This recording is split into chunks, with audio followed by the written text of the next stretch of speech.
Dad, quick.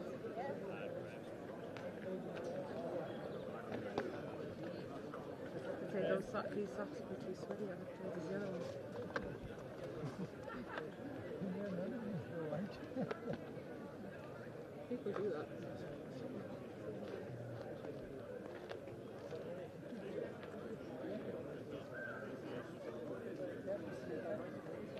Oh, jeez, no, I wish it was.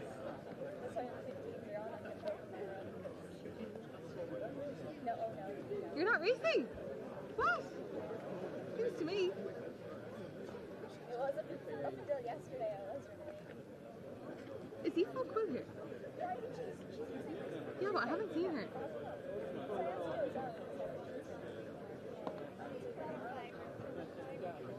Yeah, I haven't seen her in ages. I'm going to say for the third time.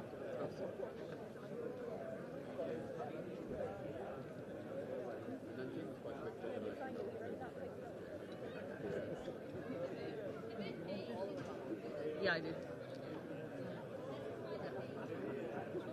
Leave it, yeah.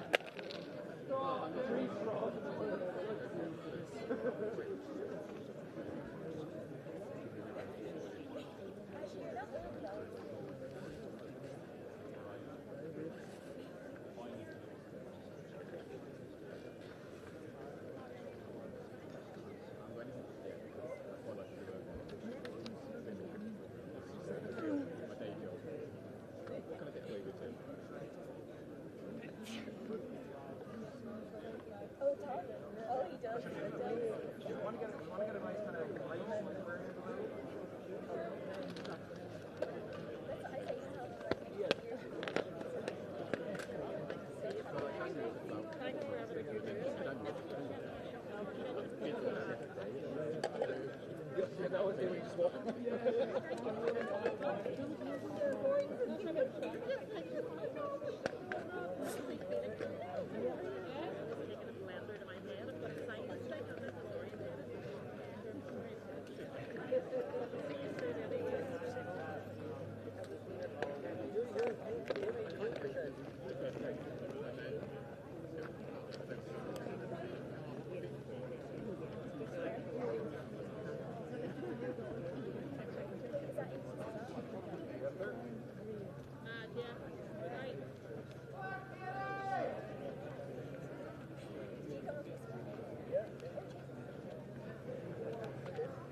So the athletes now making their way up to the 3,000 metre start for the David McGill family 3,000 metres. Getting underway at 12:15.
man, sorry. That's fine. Getting wrong with that, isn't he? Sorry.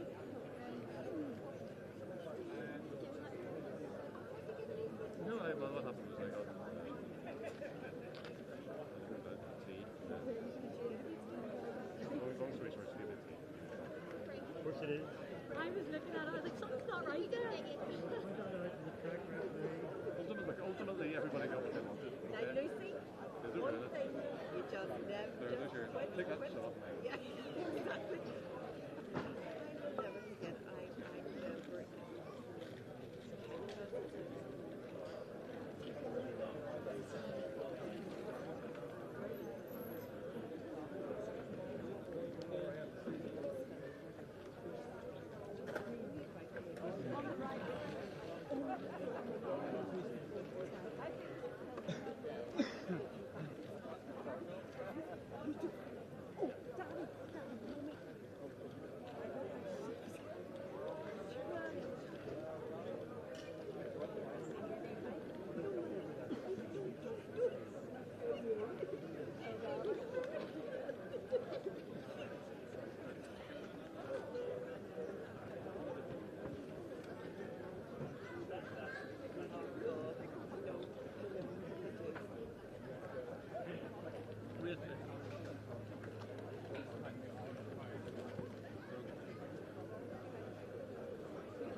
So just a few minutes away now from the start of our international programme, our women's 3,000 metres.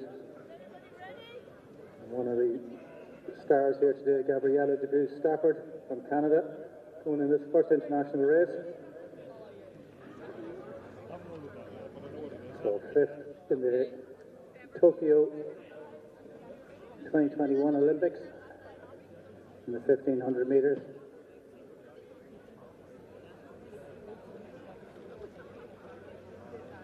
And then a host of Ireland's top middle distance and distance athletes then.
So just about to get underway.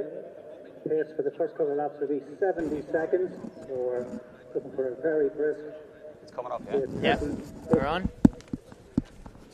All right, cool. A few technical difficulties to start, but here's the start of the women's 3,000 metre race. I think we're good to go. 7.5 laps. So underway with our All right, they're underway. 3,000 metres. We have this women's 3,000 metres. Opening event of the Belfast Irish Milers meet.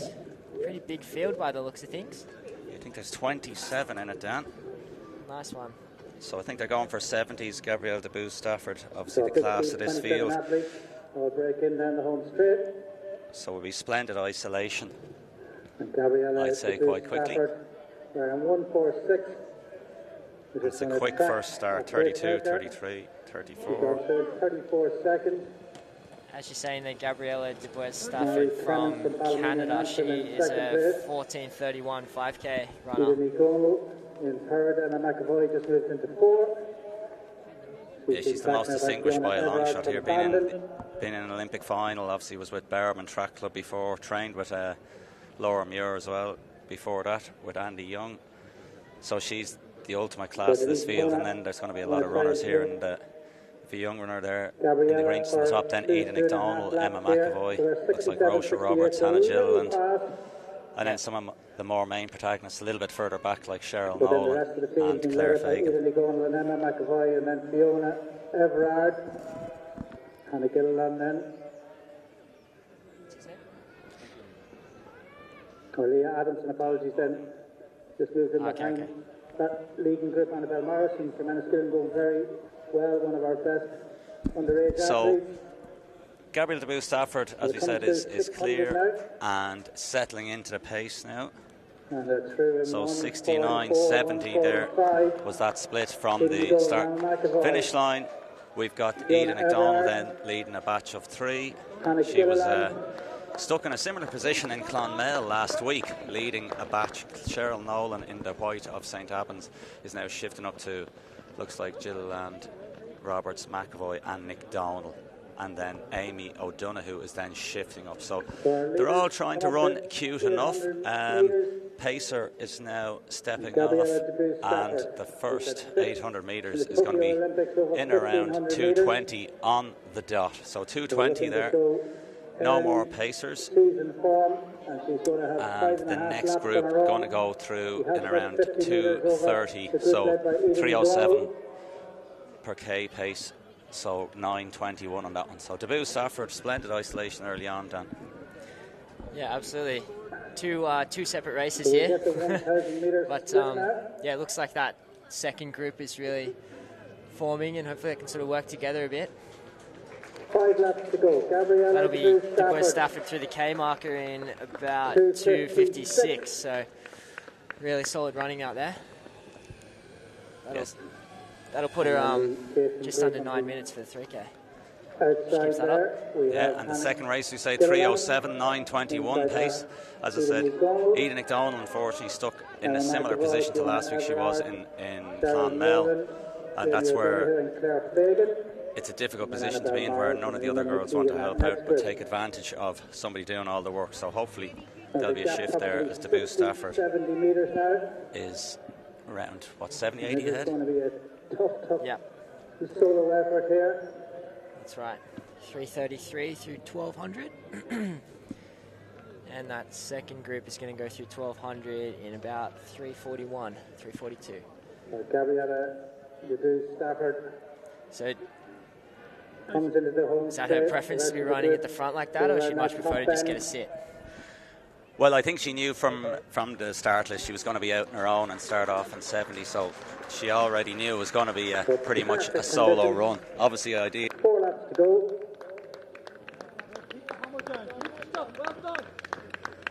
Still Eden McDonald. She's run 14:30 for 5, so a significant difference there. So there's Nolan, Amy O'Donoghue, Claire Fagan, and then Orla Duffy from Avril Millerick, Annabelle Morrison.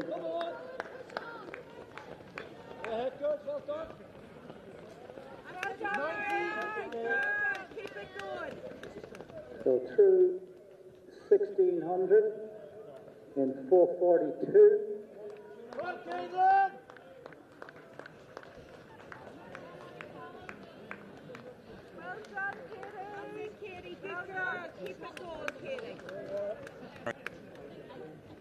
We need as much encouragement over these last 3 laps and 100 metres. As you said, run faster in a few road races than that 9. She'll come down with 3 laps to go. Jason Group will come into the home straight.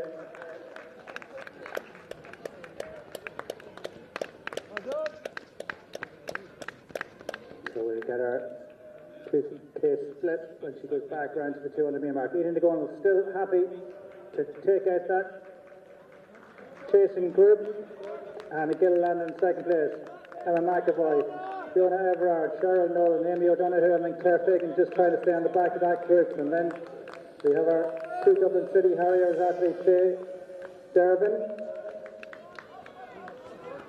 and Orla Duffy, Avril Millerick.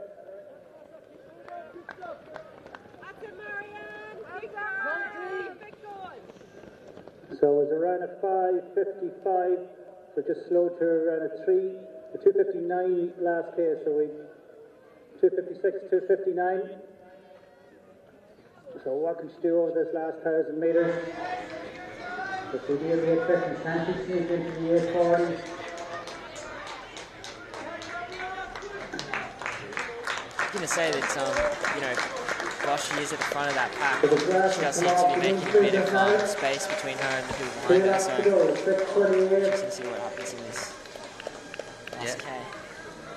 So we'll just keep an eye on that girl. It's Fiona is from Bandon, former national cross country champion. She's just filling in that gap there. Fiona Everard up to Eden McDonald.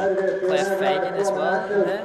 She's a little bit further back now in the maroon of Mullingar. We've got at the back of that pack Amy O'Donoghue, then we've got Hannah Gilland, Cheryl Nolan, Emma McAvoy, and then Fiona Everard and Eden McDonald. Stepping up the distance, normally see her over 59 metres, and Hannah Gilland just in behind her. Gabriella still running. 150 metres to go. Gabriella DeBree Stafford looks to be absolutely so full of running. She's 120, 130 metres over the rest of the field. She'll get the bell this time. Markers, always making sure. I've done the lap count before and gotten it wrong, so just making sure 7:35 on the clock is right. So 7:37 on the clock. We'll see what the last lap split is, and she's going to roll and start picking it up. Fiona Everard is after Eden McDonald, and they're going to come up with one lap to go as well, so we can see what's going to happen there. I think Cheryl Nolan might come up and pick up there as well, but we can see down the back straight that she's flying. Eden McDonald, Fiona Everard, Cheryl Nolan trying to catch up. McAvoy. So 8:02 at the clock, 8:03. We're at 9:25. We're going to need a pick up there, get up for a second place spot. And they're spread eagled across now. Plenty of underage cross-country internationals. Here comes Gabriella putting in really solid finish here. She's absolutely rolling. She can tag these ones now, Dan, and try and finish as fast as she can this last 100 metres. 8:30 now on the clock, so hips up, pump the arms. She's trying to get back into shape. There's going to be a massive result here. She's going to get under 8:40. She should be just on the docket to get 8:39. Yes, 8:39.22. Great running. Excellent. And now we set our sights on what's happening here. Big finish here again, Eden and Fiona Everard. Eden McDonald got done on the last 100 metres last week. Is she going to get done again in a similar position, or can she drive and pump again? She's got to try and finish this out as best she can. I might just go off there for 1 second. And here goes Ida. Fiona Everard chasing her. Looks like Ida has got it. No stress.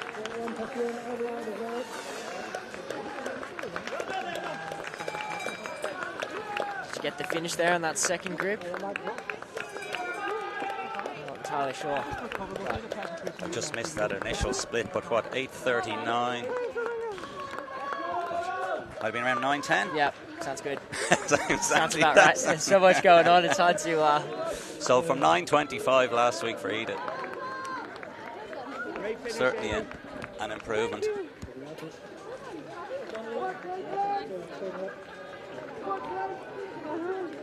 I think 9:16. Yeah, way under.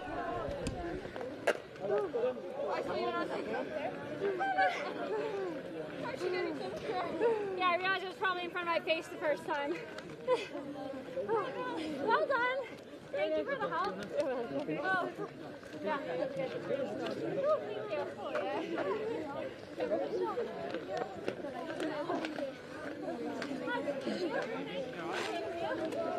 Well done.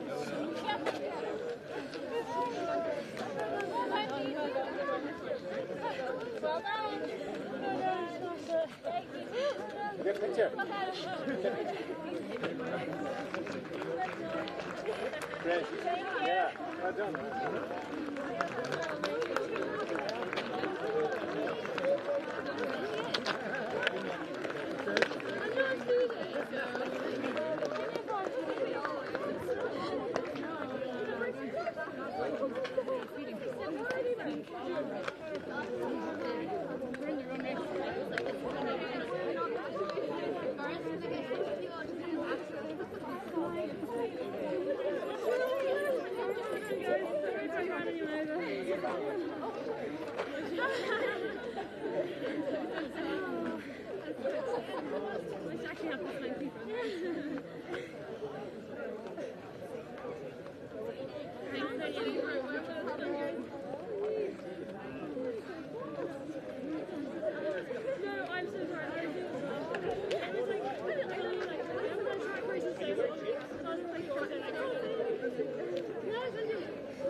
I didn't do very well. I got like 9:41 or something. So sure, it's your first.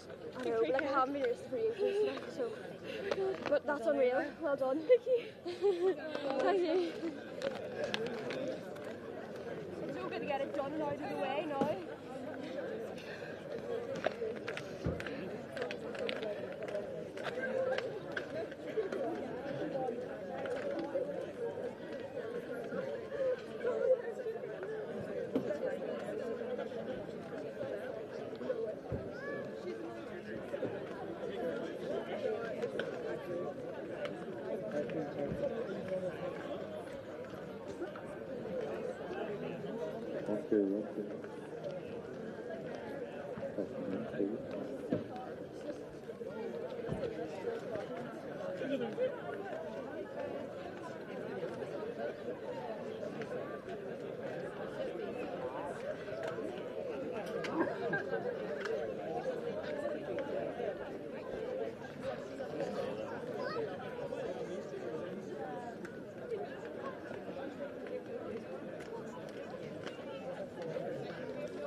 Parking.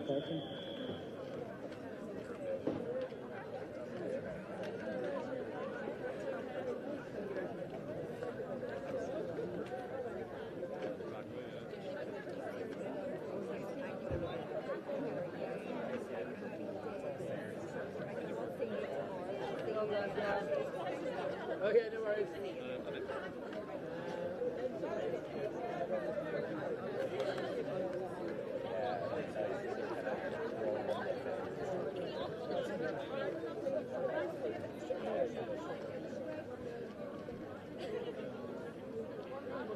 It's here, which is sponsored by Loughborough Finance for Sport. Just one men's 200 today.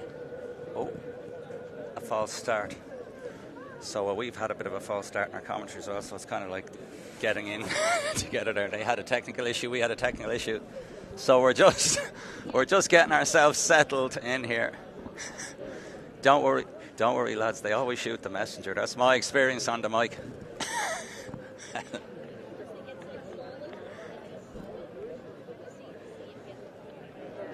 Okay, thumbs up, Dan, we're on the screen. So you know who to throw under the bus now that we're on the camera. Yeah. So Dan's doing his Backstraight podcast. Yep. Once a week, is it? No, once a fortnight. Once a fortnight. But we just finished up a series where we were following two athletes who were going to run in the Belfast Marathon. So okay. Followed them for 10 weeks, and yeah, Gladys Gagnon, she ended up coming first local, third overall woman. And then Stephen Connolly on his debut ran 2:29:30. So he was Annandale, was he? Yeah, Annandale Stratus, that's right. Saw a bit of that on the Instagram social. So we'll just go through, we'll get back to that in a second. In 1, we have Arnar Logi Bjarnason from Iceland. In 2, Benjamin Hauer from DSD. In 3, Rob McDonald from Galway. He ran a brilliant 100 metres here a few years ago, under 10.5, I think it was. Adam Murphy from Tinryland, he's in the yellow. In 4, Craig Newell. He's run excellent 400s before in the past. Ian Neely, I think, he's coached him. He's Ballymena and Antrim. Alex Lee from... Testing 1, 2, 3. Oxley Harris from City Lisburn in 8. 1, 2, 3. Testing 1, I think there might be a few shifts in that lane order, but I can see Adam in front and centre in the yellow singlet. Anyway, he'll be one of the favourites for this. You can see Benjamin Hauer in the DSD. So Craig Newell, he is the diminutive figure of Ballymena and Antrim. He has had off to a flyer of a start coming around that curve, and into the straightaway in the yellow is the tall running figure of Andrew Murphy. So Craig Newell is in. Andrew is running them down here now, Dan. Really good finish here for both of these fellas. 21.85, and the win was runner in yellow. Yeah, Adam Murphy from Tinryland, Gerard O'Donnell, Dublin Sprint Club, part of the gang there. He's over in China, in Guangzhou, for the World Relays, and a few of his training partners are over there. So he's flying the flag here. I'm sure there's a few others there. Aideen Sinnott could be here as the resident local coach. Vincent Riley is on live comms by the trackside here, and we'll try and get up our live result. We're just trying to get that up and ready to go. So 21.80. Oh yeah, he was rolling. He's run some great 400s, great over the 2. He's been coached by Ian Neely, historically anyway. Like, there can always be coaching changes, but always generally been with Ian, and that was a brilliant bend. Just a bit of speed endurance, I suppose. Adam, maybe not as sharp, but he's been trying to step up to the 400 as well, Adam, so he'd be pleased with that. He's won national indoor medals. Will he win a national indoor tournament? He might have as well. But yeah, they're going really well. Adam, based down in Carlow, he started the training before with Marcus Law, and he made the switch to Gerard and the Dublin Sprint Club a couple of years ago. Gerard Lyons, the founding father there. So that's 2 races of the main programme. In David McGill family was the sponsor of that women's 3,000 metres. That was the Loughborough Finance for Sport, which it will be again for this women's 200 metres. So we have a Ford G1 from DSD. Ethan Lynch is coming back again. She's been missing action for a couple of years from Delora Hargis. Katie Bergen, Moyne AC down in Tipperary. Katie Doherty, Brett Holt, Emer McGrath, Selbridge, Aaron Free, our local-ish from Letterkenny. It's a bit of a trek still. But an ultra athlete, Laura Nally from Galway City Harriers, and Brynjarstatir from Iceland. Yeah.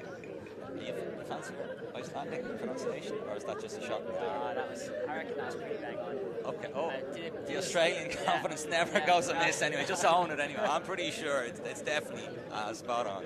It's kind of similar to, I did a stint in Sweden and they have similar names to that, so.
So the log for finance for sport women's 200 metres in lane 1 is Portland from South Dublin, 2 Aoife Lynch to North Harriers, 3 Katie Bergen, Moyne AC, 4 Katie Doherty, Rathod, 5 Emma McGrath, Selbridge, 6 Erin Free, Letterkenny, and 7 Laura Nally, Galway City Harriers, and in lane 8 Brianne Stoddard from Iceland.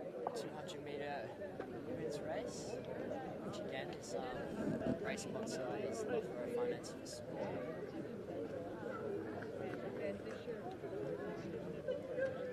It's a favourite here. Checked up a few more times from Surly in 8 from Iceland in Astatir.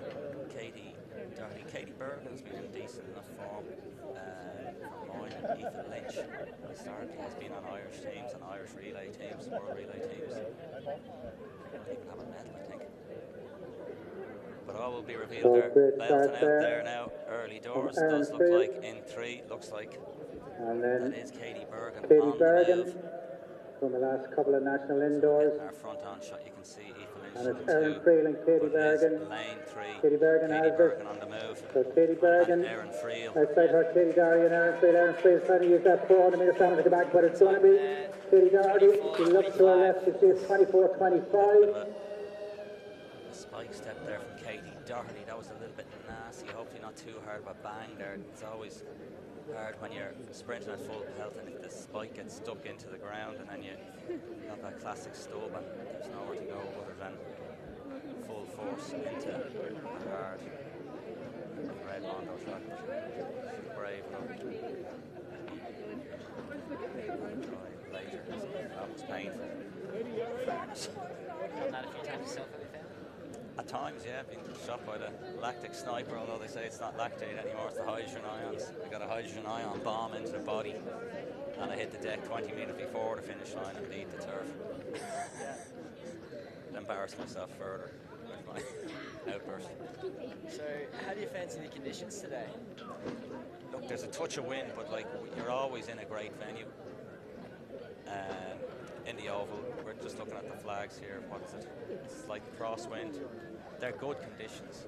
I was in Clonmel last week and that was bloody windy. And looking at the Bannister Miles in Oxford, you can see the wind absolutely. So it's just a couple of minutes now. There's a little bit of a shift in the teardrop Belfast flags there on the Irish screen. Harriers, International Men's Whipping up the touch, 3,000 but metres. really, some of the other main races aren't till later on.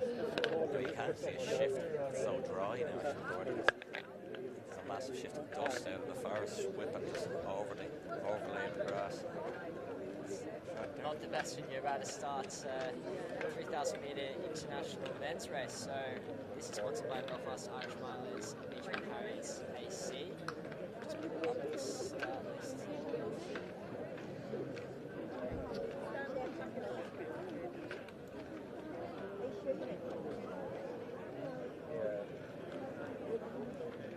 Alright, so men's international 3,000 metres. We've got William Badershill from Bristol and West, as well as Charlie Eastall from Great Britain. We've got Toon 10 from, Toon 10 half from Netherlands. Tomo Tarabana. Zach Mohammed from Great Britain. Mohammed Abdikar Sheikh Ali from Italy. Conor McLean, local athlete from Canada Track Club. Joseph Neiman from Liverpool Harriers / Great Britain. Oscar Schofield from McNeil Track Club. Jack O'Farrell from Liverpool Harriers. Quinn Neil Ingram from Rugby SC. This is proved to be a very long start. Yeah, it's a big one. I can go from there. We're just gonna send Dan a link to the live results so he can get on his laptop. So he said Michael Murphy there, Tullamore is there lining up. Luke Dinsmore, Tony McCabridge, John Williams, Christopher Fielding, Noah Harris, one to watch. The young guns, Oliver Brereton, Killian Gleeson, Kieran Kelly, Neil Johnson, Luke Kelly, always a great name, and their track club, and Kane Collins. Will be 62, so we've shifted 63. across the 200 metre result is up on that, just trying to find the 3,000. High 740, low 750. A shout out as well. It's a long spreadsheet. So if you look at Belfast Irish Milers, Instagram, that's Amy Chrissie's Instagram account. I think he should be on Twitter as well, or X it is. I'm not sure if he's Xing out or tweeting out the live Google Doc there, but he has it all on his social media. Belfast Irish Milers. I think his good friend, I see him down there, Ronnie the Rocket O'Sullivan, is now in attendance. He's been here a couple of times before. He's down under the teardrop flag with the Beachmount Harriers. The finish, varieties. Hot pursuit there is Eamon's having a chat there, so we'll try and get a few splits here. It's going to be a good race. Andrew Costron had a good race here a few years ago. He ran 750. He blew a bit of a gas, but he was ripping off 60s. Men's international 3,000 metres underway. Noah Harris to the front. We've got, I think it's the two fly carb lads are pacing, and they have set up their own Noah Harris from bicarb business, essentially to rival the other famous. They haven't sponsored this event, so we shouldn't be shouting out, but I think everybody knows the black brand that begins with an M. But here's our fly carb guys, a little bit cheaper offer than we have. So looks 30, like 31, John 31 for Zach Mohammed. Noah Harris. They're off to a crisp start here. So a few lads are going to be under the cosh as well early, Dan. 29 seconds through that first opening 200. You have any idea of what the speed is being paced at? Is it 60s or? I don't think it's going to be 7:30 pace. I think 7:45 would be a nice front straight, and I'd be thinking more like 7:50, maybe a touch under 7:50. Nicely strong out. John Travers just at the back of that group. Noah Harris to the Irish athletes there, and they've gone through in 60-61. He blew up a little bit in the London Marathon, but he has been one of the top dogs now in the British marathon scene lately. He really came on last year, ran in the Paris Olympics as well. Top Brit over there in London, 208. 208, yeah. So those guys are away. Noah Harris is in 6th year in school, so he is 1, 2, 3, 4, 5, 6 in the Parnell, and John Travers just behind that. 2 races here in this one race. Going through at a good pace. Zach Mohammed from Mohammed. Abdikar Shikal. Through the 600, 131, 132. So there's so 5 again, of them it's going gone to with be that group. 62s. Some lads are going to have to be a little bit smarter. Killian Gleeson be hoping to run around 8:10, 8:15. He's just had to let them go a little bit. It's been a little bit hot for him, but again, they're looking for a 208. It's 8-minute pace, so these guys probably on for 204. We'll have a look. John Travers might find that pace a little bit hot as well. I think in the red there is that hang on there, and then John Travers. Yeah, Tom was up.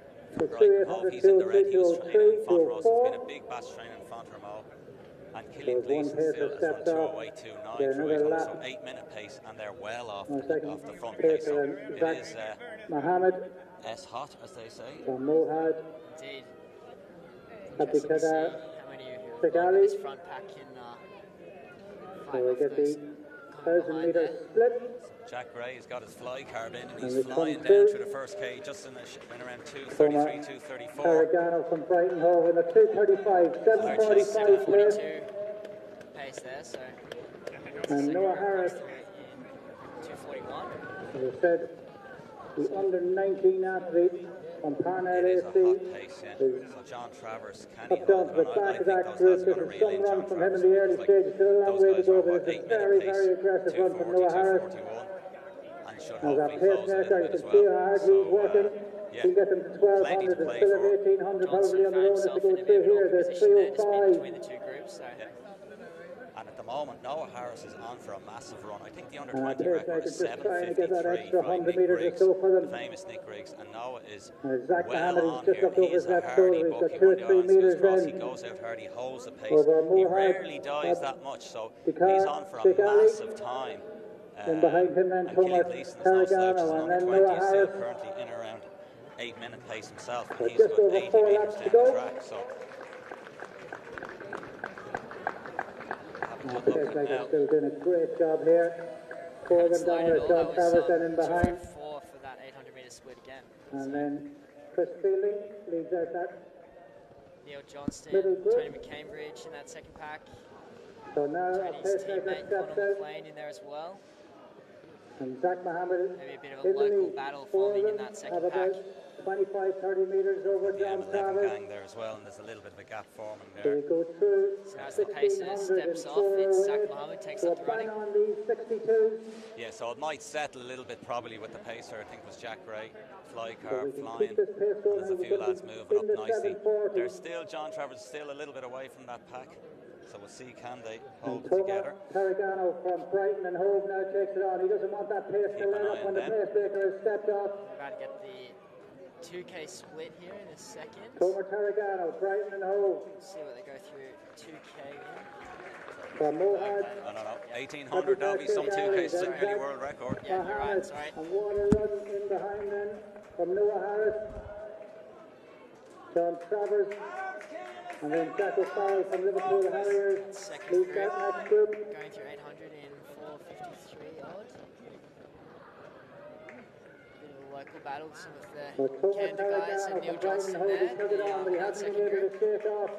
So now we're about to get the 2K split Some all here. behind them. Noah Harris just beginning to drop off ever so Now. slightly. Got through in That was around 5:12. about 5:12, 5:13.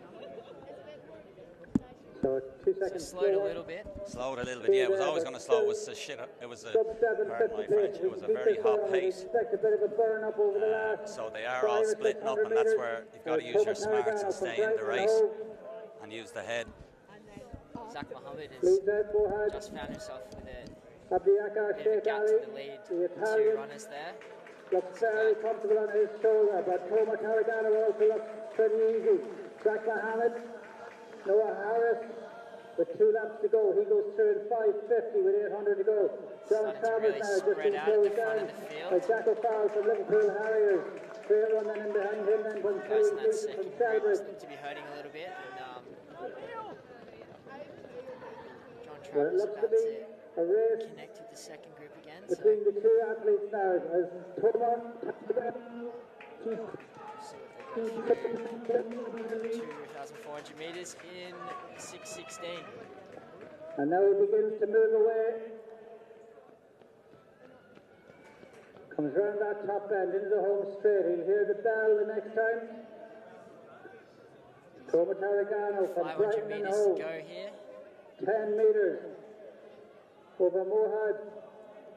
Abdikadar Sheikh Ali, who has about 15-20 metres over Zach Mohammed, who has about 20-25 over Noah Harris. He Really gets the solid bell still. at They take the bell lap. 6:47. If he 6:47, 88, he's a 61-62 to come home. Strong close here.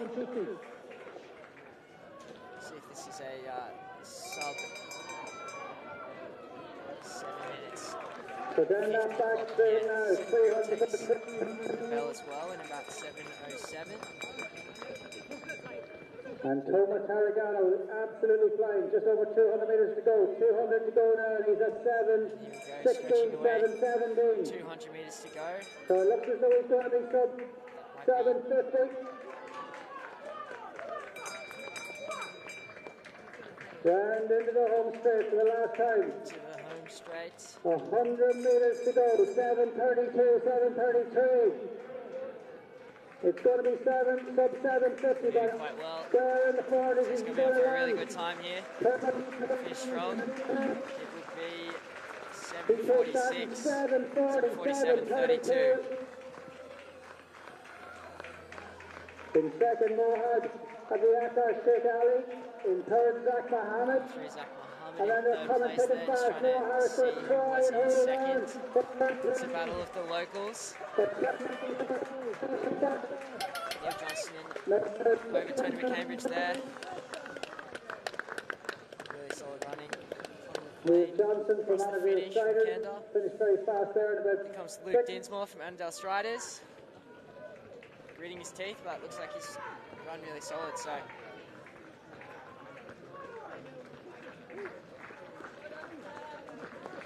Really good blocking by all these athletes. So winning time there, 7:47.32.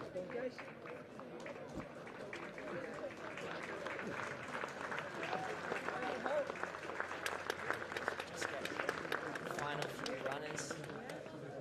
Finishing up here, we've got Phelan back to give us his view on the whole race. So, back to that. Geez, it was spread eagles. Yeah, I'm not sure if you kind of got the time on Noah Harris, was it in second or roughly? It was 7:47, Tomer Taragno. The pace was far too fast at the start. You know, I was like, geez, they're on for something. But look, you know, it isn't the Diamond League, and some of these guys is definitely very ambitious. I think 62s would have been a lot more sensible to start with, and I think a lot of guys suffered. Even in that backpack, even Noah Harris suffered a huge amount. As I said, he was going to be on for an absolutely unbelievable run, as I said. But it's great bravery by some of the lads. But again, I think that's where you get your common sense between bravery and race nous. Like Jakob Ingebrigtsen wouldn't start at 7:10 pace in the 3000. Just to give you that example, because I was going to say he wouldn't start at 7:20 pace, but he's run. He's run 7:20 or whatever. So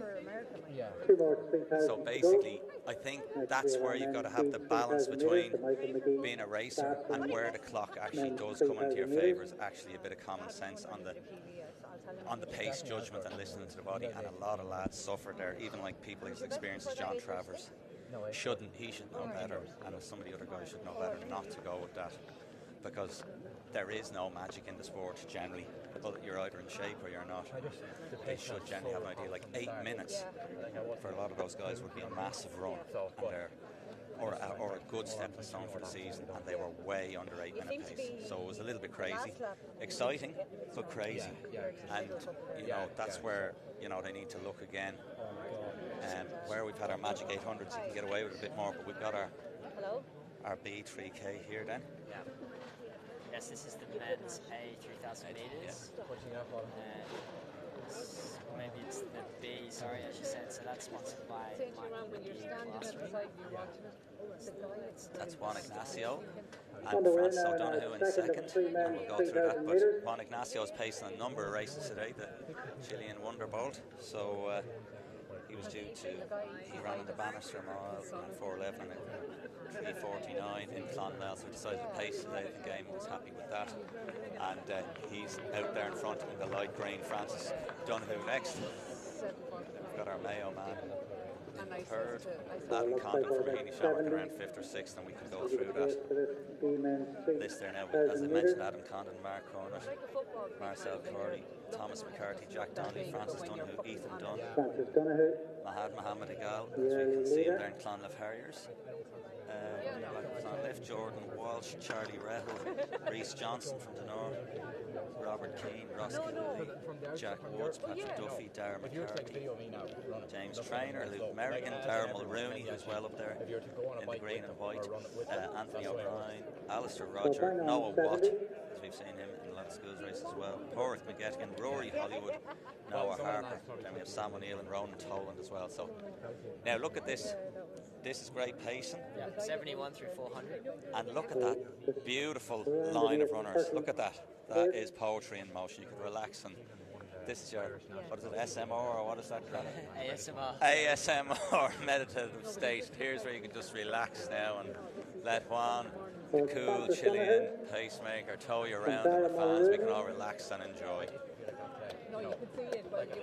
And the lads are getting a smoother, freer ride. There's no dramatic difference like the guys running 71 to 74, 73 seconds. They're all reasonably well within their comps. Even if they blow up, they can't be saying, geez, we went off in a 65 or a 68 at 8:30 pace. Exactly.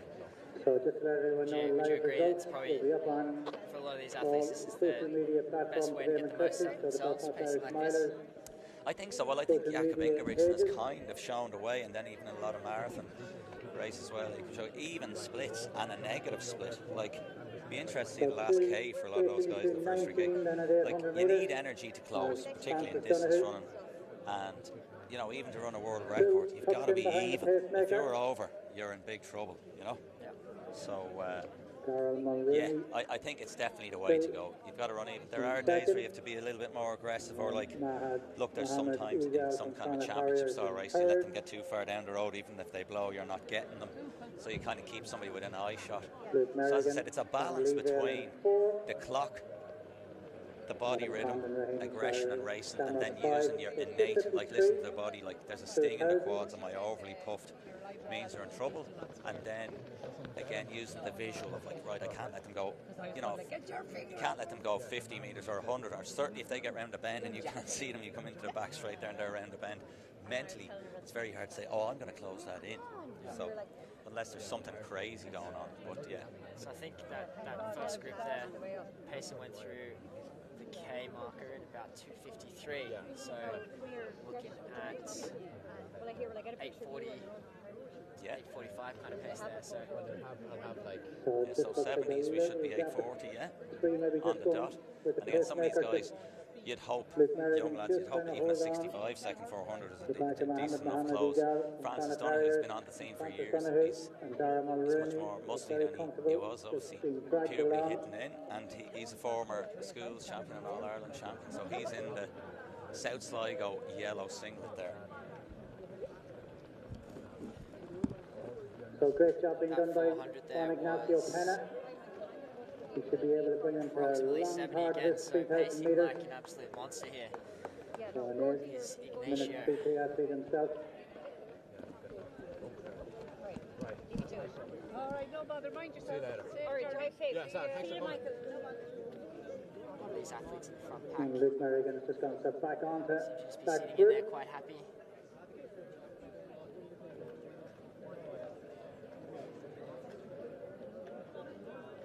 Roger doing a bit of leading for some fellas a bit further down the field. I think he was hoping to clock close to 9 minutes today. So Francis Donaghy left to take it on. as the pacer steps Dara off, Mulrooney. Behind him, Mohamed Egal. And Luke Merrigan. And Adam Condon then about pick up from 8 or here. 9 I'll stay metres behind. at a fairly even pace.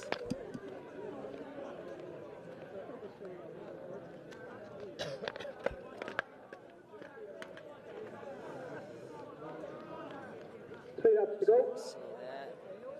New leader Last for the first time, 471, Mohamed 48. Egal So from Clonliffe Harriers. haven't slowed down too much there, even though the Covers pace has that stepped move. off. They're keeping Francis it around about Donaghy, 71 Luke or so. Merrigan. And then Adam Condon from Dara McCarthy to North Harriers. Ross Killalay from Mullingar Harriers. Front there. And then Sam O'Neill from Dunleer.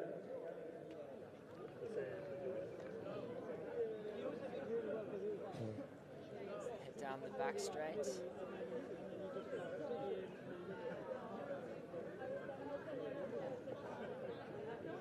At 550 That's them through 2,000. 2K in around about 550, 551. So we're going to be into the 840s, it looks like. Mohamed Egal Athletes coming from down Clonliffe Harriers. Dara home straight here, so through 2K in about 551 or so for this front group. Leaders tucked nicely in behind. Right sign. Luke Merrigan. Potentially the next Some of our giddy there. But younger they're bunching up stars again. in This is Irish where the athletics, track Luke racing. Our Adam young Condon Leavell, man, he's been on the scene. He was there last day as from well. Cork. Luke Merrigan, he's running nicely there. He's a lovely lope and stride again. So after the pacer stepped off, they ran a 71.48 and then a 71.97. So nothing between these Yeah, leading that's four. Don't pace too much. Haven't dropped it too Seem much, to be and getting again, down look, to they can business gather now. Just over themselves. What 600 metres to go. There's Hardly a metre between them. The four abreast here. 600 to go now. Gone wide. Should be, Looked as though he was going to make his move. Francis 2,400 metres split in around about 7:01. Yeah, perfect. Francis Donoghue is his gutsy out. Mixed and match. He's sadly he won his original mentor, South Sligo. Paul just passed away there from a long battle with cancer there, just there the other week. So maybe he's looking down on there, give him an extra bit of power here with 500 metres to go. But Luke Merrigan in the famous Leavale singlet down in Cork, where we've seen Marcus O'Sullivan and the likes. Kieran O'Linner, even most recently Derv O'Rourke. Anyway, the list of names goes on for Leavale, and they're going to hit the bell in 7:38, 37:92. Lap to go. 72 that last 400, so lap to go. See what has in store for us. Who's taking up the lead there? It looks like Darragh Mulrooney there has taken it up there. Same club as Keelan Kilrahull. Around Eastkey there. I'll get the Moy Valley is the club, sorry, just it's not on our list, and I should know it off by top of my head anyway, but he is rolling seriously now, another 6-year student with 200 to go, 8:09. So can he run let's see the clock, can he run 30 or under? Luke Merrigan is quite rolling again, and Francis Donoghue will probably make another bolt from the back there past Clonliffe Manigal. So there's big finishes coming up, but looks like Mulrooney has this sewn up. We're doing enough here to take this. It's going to be a big battle for second, third, and fourth. Yeah. Taking fast in behind, and Francis Donoghue's finishing really strongly again. Francis Donoghu closing really strong. Looks like he's going to take second there. Yes, 8:40. So I'd say if Francis could have played a little bit of closer order, he might have even popped it off there. I'd say he ran the fastest last 200 there by a distance as Adam Condon comes in. Bar Mullingar Harrier come in. Darragh McCarthy from Dunor. Annadale in. Then our Lagan Valley man, so they're all flowing in. Alistair Roger there. Wouldn't have been far off his goal in 9 minutes there, so. Nice. Comes Mark Cornett as well.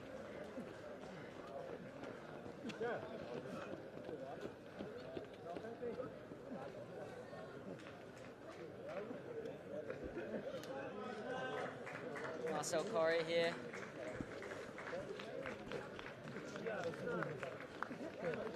3,000 metres looks like a tough distance to run. Have you not run a 3K before? No, never.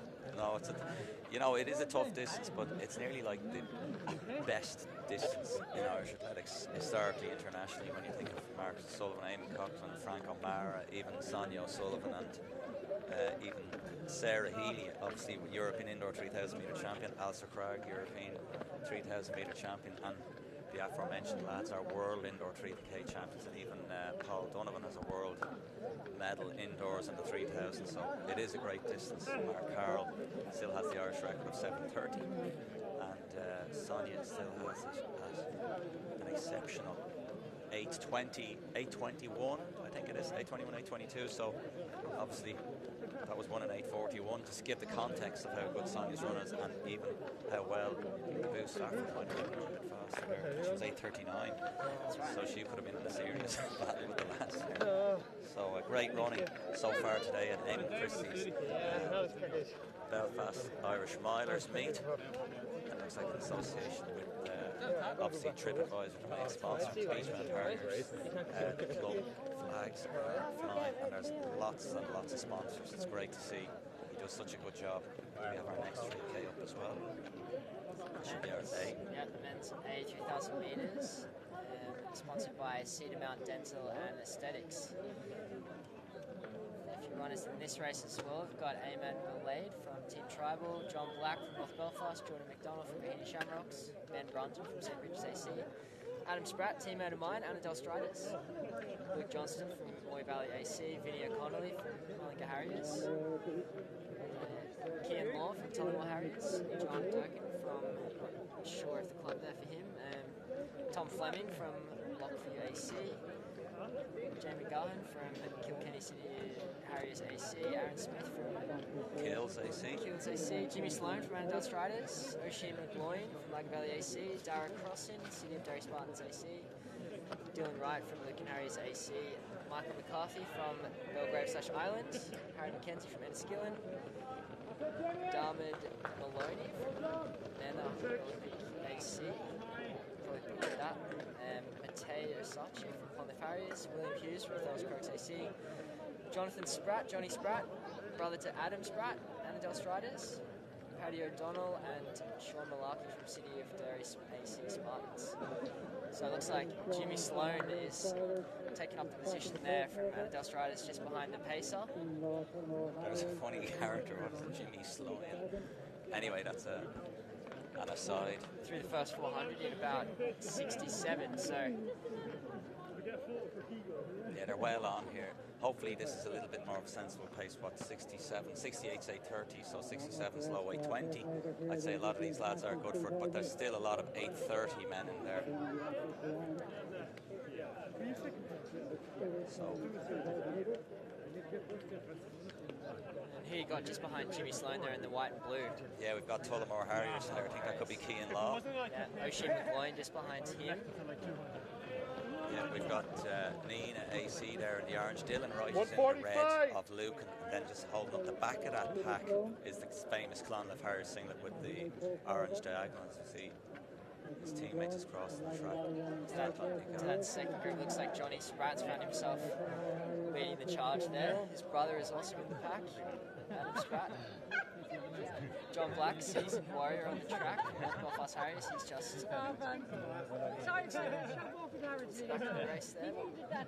So many races, I'm sure you'll pick things up.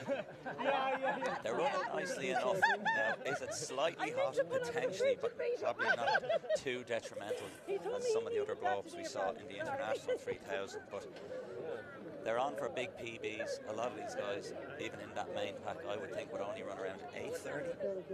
Maybe I'm being a bit harsh. Wouldn't be the first time I've done that. But, you know, it will be interesting to see how many of them get under 8:30, which is 68s.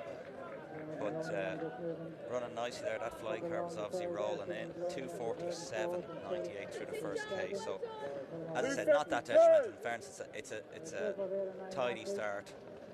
We are in Belfast where this is Kevin Costner, Eamon Christie's Field of Dreams, where the magic happens, and we've seen so many unbelievable performances. If you were commentating, which I wasn't last year, but watching Phoebe Gill run last year, you'd have been saying, what is she doing? She is going to absolutely blow up around, 157. So, there's always scope for massive performances.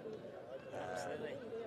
Jimmy Sloan there for Annandale Striders, sitting neatly in behind the pacer. He is 15:02 man over 5K.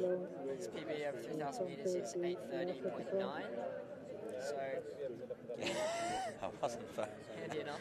Yeah, so they're looking on course for 10-second PBs, which maybe they are. They're doing the training. They know the body. It's just certainly, as we've already been talking about, closing hard as this pack is splitting up aggressively now. So that's kind of why, just maybe this theme.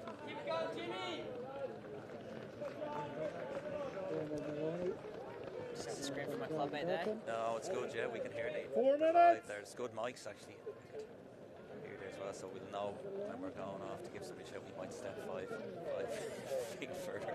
Yeah.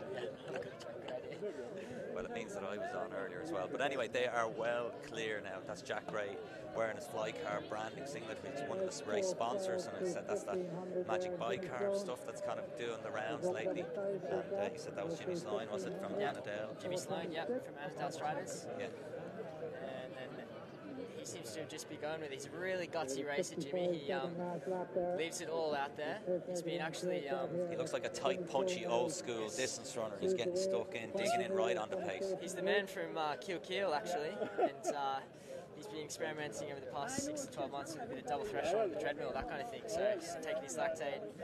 Okay, so this man knows what he's at. He's invested in the training, physically, financially as well, if he's got using the old lactate monitor and the strips and the monitor. So, he's looking to see, can he get that bounce? But as I said, there is some serious pain in store for some of the other lads. Although some of them are filling back up again, they'll regroup. But a great job here in fairness from Jack is bringing them a lot further now as well. But some of those other lads paid dearly in that international 3K. Oisin McGloin from Lagan Valley AC is leading that second group there. Jimmy is still sitting in behind the pace as that last going through 2K there.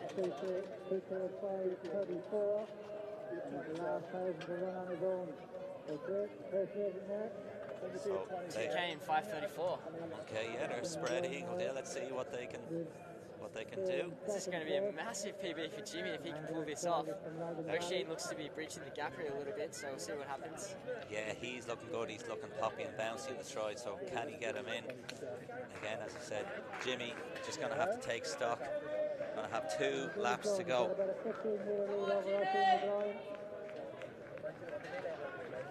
So 2 laps to go. Can Oisin close that gap on Jimmy as you're giving Jimmy a good holler there? You got to get after him. You got to support your guys. Live Athletics is the best. They're well spread. As you see a couple of the lads there just trying to see can they keep closer order. There still could be a few lads coming further from the back. Could be some depths of hell moments here. Big finishes. I think Oisin is reeling him in nicely though. Yeah, I would agree.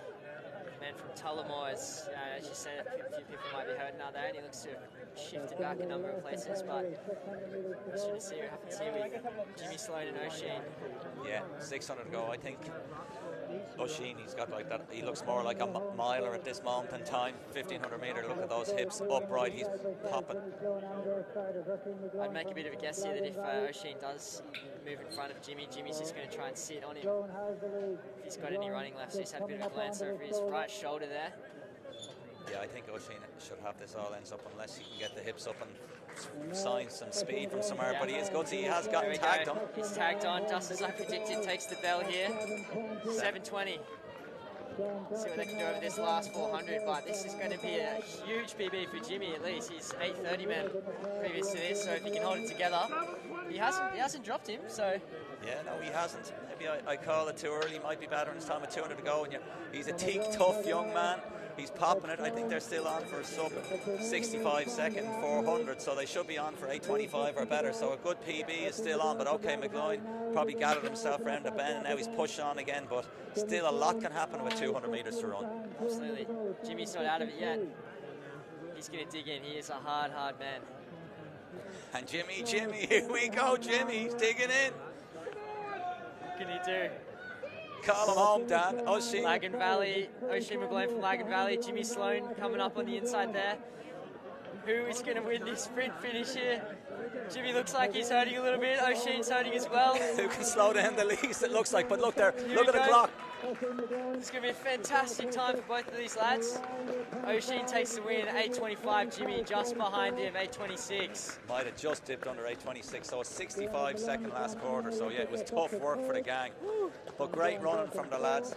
Kilkenny City Harriers are next. Now here's the Tullamore Harriers, and there's a sea of runners there. I think Will Hughes is in the middle of this pack here. Looking back, we're on the side. Now we've got a broader view. Yeah. Adam Spratt running solidly through the line.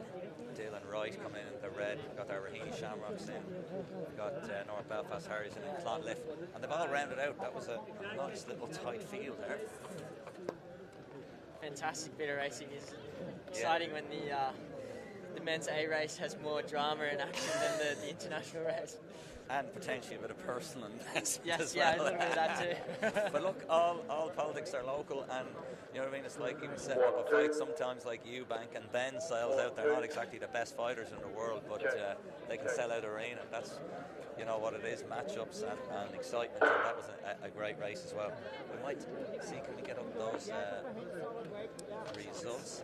I think Noah Harris and Killing Leeson both dipped under 8:10, which is European under 20 standard. I'm just going to check as you pull it up. I'll just make sure what the was it A or a B. I'll just pop it across. I'll just wait for you to just bear with us and I'll pull up the results.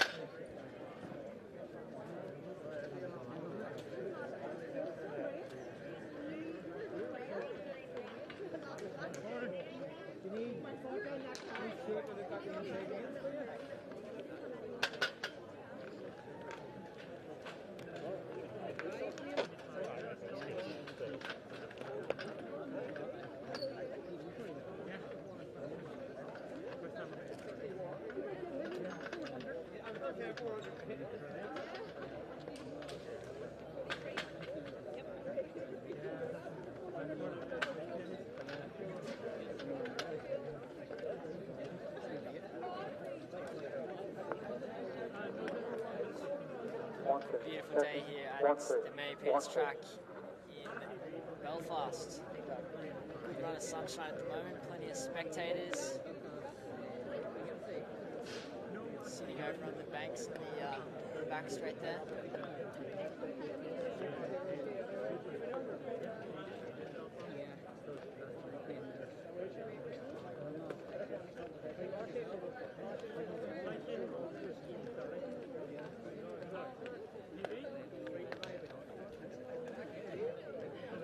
Next race is probably 2 to 3 minutes away. So the 400 metre international women's race sponsored by Catherine McLaughlin on behalf of the Alzheimer's Society. Athletes in this race as well.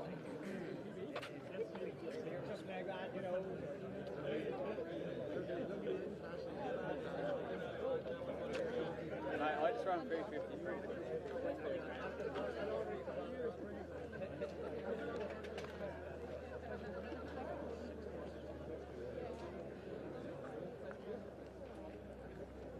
But guys, we're about to start the ladies, if you wouldn't mind just stepping on, please.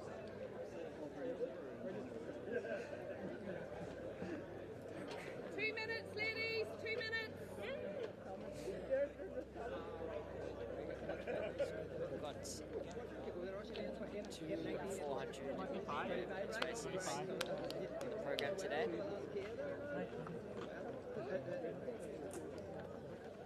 Got international 400 metres here. Yeah. We've got Niamh Murray in one. She's part of the Dublin Spring Club. She's Britain's Ireland, but she's Clane AC, I'm pretty sure. Molly Hurhan, Ireland and UCD. Natasha Harrison, Great Britain, Stockport. Izzy Boffey, Great Britain and Enfield and Harringay. We've seen her multiple international over 800 and she's pacing later as well. It'd be great to see what she can do. She's kind of doing the Keely Hodgkinson approach of like racing the fours to increase the speed for the 8. Tess McHugh, Great Britain Sale Harriers. Paris McCauley, M11 Track Club in Trafford.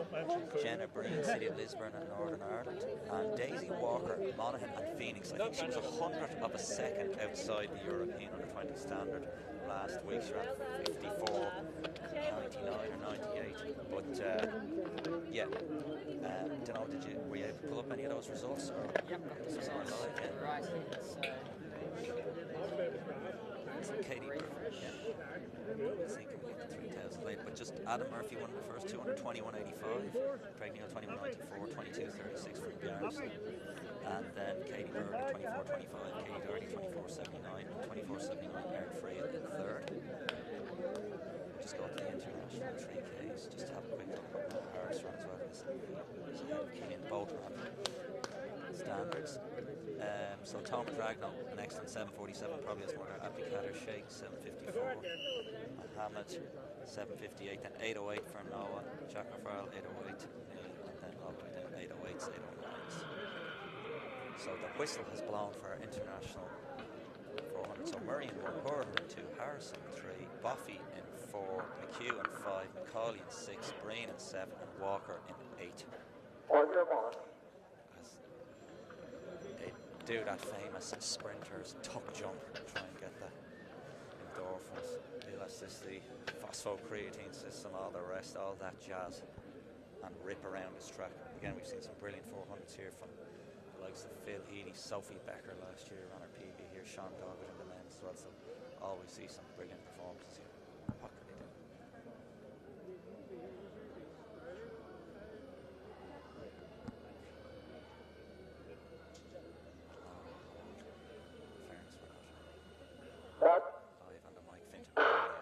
But away they go, first time round the curve. 400 metres underway. Buffy is a strong 800 metre runner. She's in the yellow there in her sponsored New Balance gear. She won't be out as hard there as McHugh from Sale, but she should come back around the second half of this race now. There is a bit of daylight between her and the next 4 lanes as they're coming up the inside. Lee Murray running quite well in 1, but Buffy should come into her own round this curve. But it's a great race there now, just inside Buffy. There is Harrison from Stockport as well. 3. But in lane 5, Tess McHugh in all black. Buffy is storming through. That Speed Endurance is coming through. She should probably get up for a 3rd. But well clear is Tess McHugh. Great run though, 52.62. So it'll be 53 points, so some big PBs there. I'd say Buffy will be pleased with that. And I'd say most of them will be pleased with that. 52.62. It's always sometimes hard to get a full-on idea of how well they're running sometimes, especially just with one clump on the track. It's got all your intermediary splits, but that is great running. 52.62 is another top-notch performance. It's like the performance averages in Belfast are always excellent. Like shows like the 800 leader should probably be sub 2 in the women's, 144, 145 in the men's. Again, your 750 style, 747 today for 3K, hoping for a better 1500 than last year where they all watched each other, but should be well under 340. We have our next 400 up here as well, and an excellent 3000 there, 8:39 from the Boost Stafford. So we might pull up that result from that women's 3K as well. We can catch up with a few more results. So Gabriel de Boost Stafford, 39.35. Ian McDonald, 9.12. 65, 9.13 for Fiona Everard. Amy O'Donoghue, 9.16. Emma McAvoy, 9.17. Cheryl Nolan, 9.19. So some good running there. Hannah Gillen, 9.26. Fagan, 9.29. So some good running there. All the way. I don't have an agent, but All the way right to Katie Raymond. same as Cars. She's not in the living anymore. Some of the lads, as we said, Noah Harris and Keith Gleason, both under the European under 23K standards. So there's standards within standards. Tomer Dragnov, as we said, ran well there to win the international 3K, and probably has plenty more there. I'd say he could get close to 740 with a more even pace and cut down.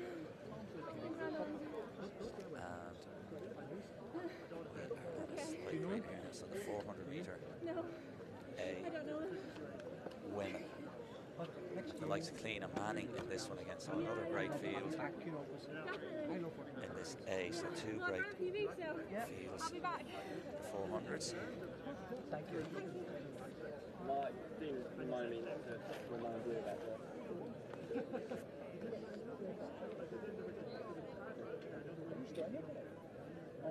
So we see Ronnie O'Sullivan, as I mentioned earlier, he's down taking some pictures.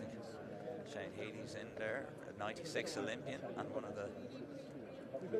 See, Terry Hayes is actually taking a photograph. He's off shot. He's from Sligo. I'm sure could be a fellow Sligo man or another lad there with him. That's Terry in the yellow top. He's been at athletics meets for 40, 50 years, maybe 70 years. I'm joking, it's not there.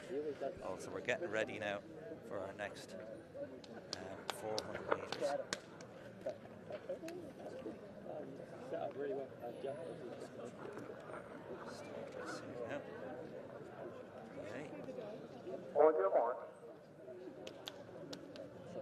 So we work together. Like, it's always good if you can get 2 places. Getting on their marks. Phoenix in 1. Centre stage, they're all in their blocks.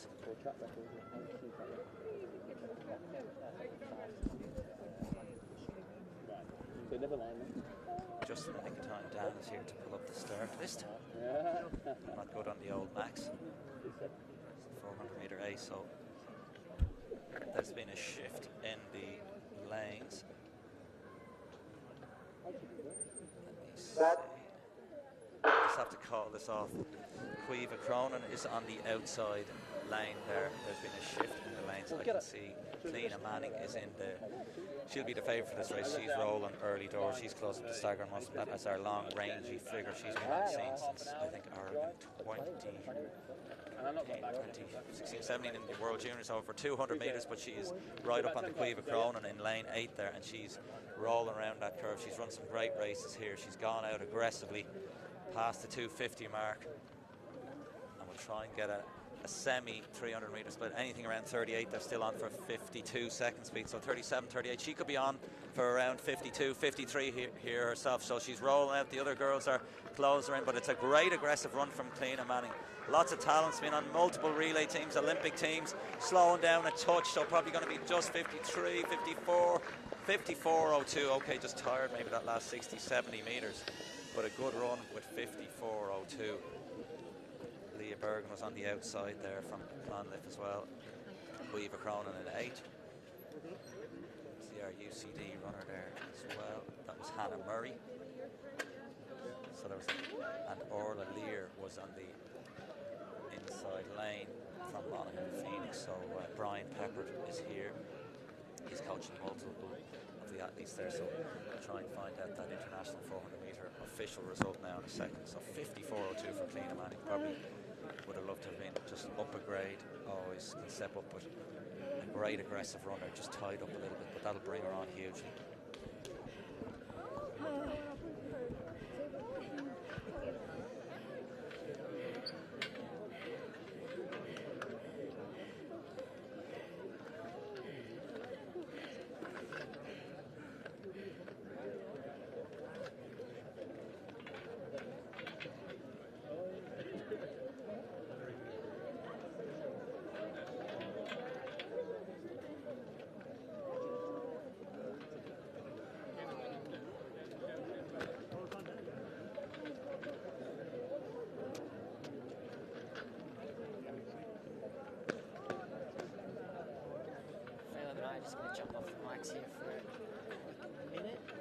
Gather ourselves before the next race, so very shortly.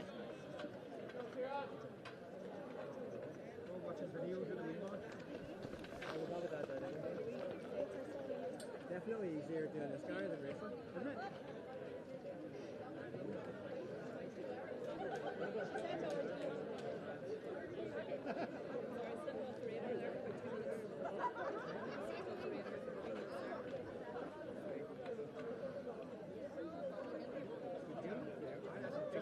Just don't say no, just say this will keep it. Give them a bit of hope. Keep them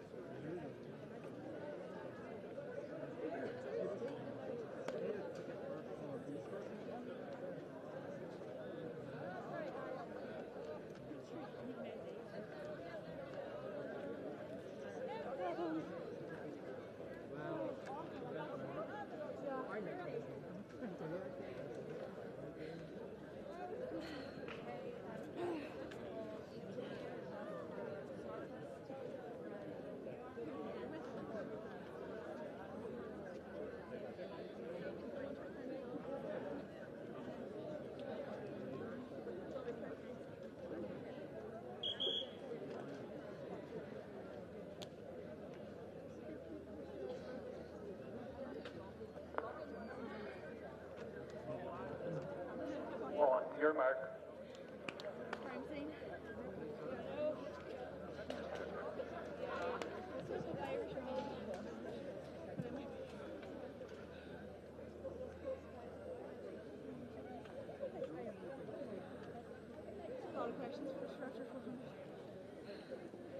So 400 metre A men in 1 is Lanyon, 2 Campbell, 3 Mitchell, 4 Bosch, 5 Kiley, 6 Cullen and 7 Crotty.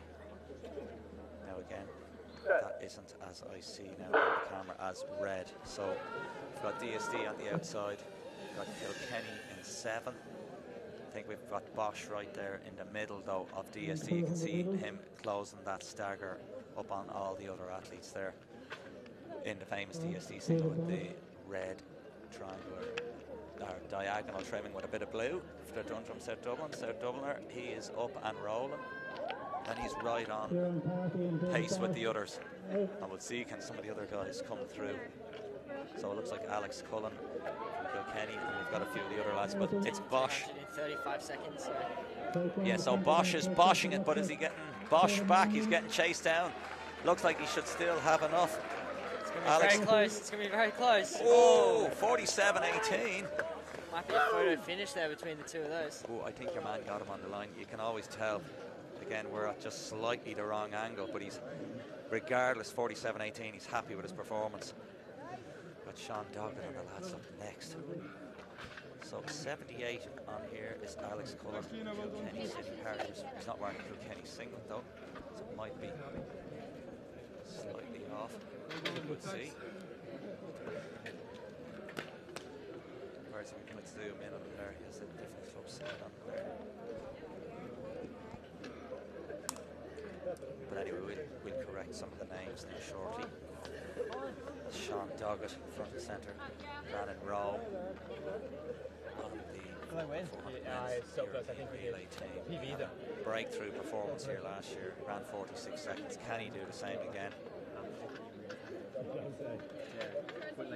for at least after the previous race, 47-18, the lads will be saying to us, oh, might have been a bit nervous, but then they said that's like, right, we're going to have to do better than that.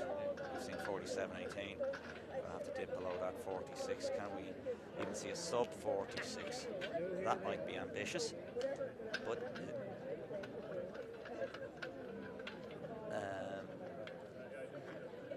so we've got, again, slightly different lane order, but on the race field anyway. Owen Kenny, Waterford, David Ryan, Moycarkey, Kilcrew. Looking for David on that as I look up. He's walking across, not sure if he's starting this one.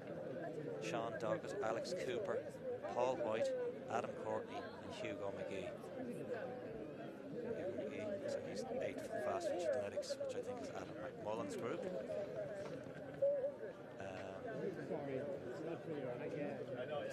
Carricky man's walking across now. He hasn't been on the track just yet.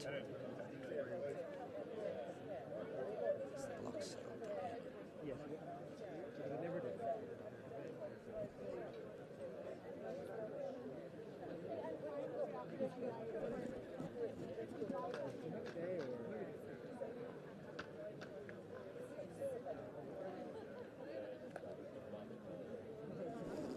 So a brief pause in proceedings. Conditions slightly blustery, but as we've seen in the performances, it's not really having that much of an impact. It's not that big of a wind. We've got a few portable chargers here, Dan. Just going to get the Mac up and running here and get some extra plugs to keep us plugged in so we can have extra information for you for the rest of the day. Again, follow Belfast Irish Milers. Eamon Chrissie's Instagram account should have the links to the Google Docs there. He might be on X as well. It's always a little bit difficult to copy and paste into that, but again, if you can get onto that, there's live results on the Google Doc sheet. Click on the stories, might link you in, I think. So again, should be a great race in store here. So we have the Nina man in 1, so that's Paul White is in 1. Joe Doody is in 2. Doggett is in 3. Ryan is in 4. On your mark. 5 is empty. The UCD man there. The yellow, famous yellow UCD in 6. 7 is the Waterford man of Owen Kenny. And 8 should be Hugo McGee. So it looks like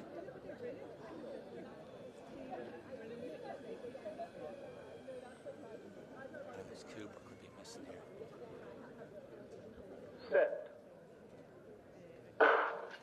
So slowly up was Doody, but he's away. He was on that Rome relay team as well. He'll be trying to chase down Sean Doggett.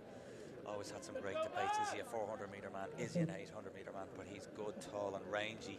Looks like a 400-metre man to me on today's viewing. But let's see.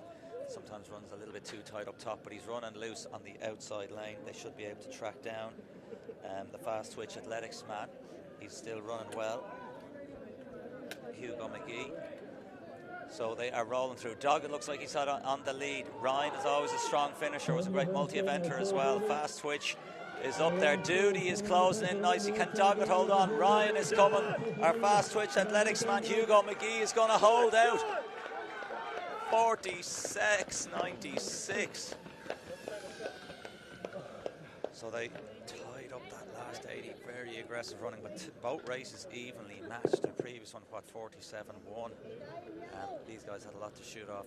Doggett again, probably too aggressive. Sometimes can be over eager, thinking, right, this is the meet where the magic happens, and you can over force, over chase a race, and maybe him and one or two others did, and especially potentially with more top end speed, you can go faster, you can kind of blow your lights out earlier, whereas some of the runners might be quite as quick, so they can run steady enough anyway, just kind of maintain the whole way. But it was another very well evenly matched race. Sub 47.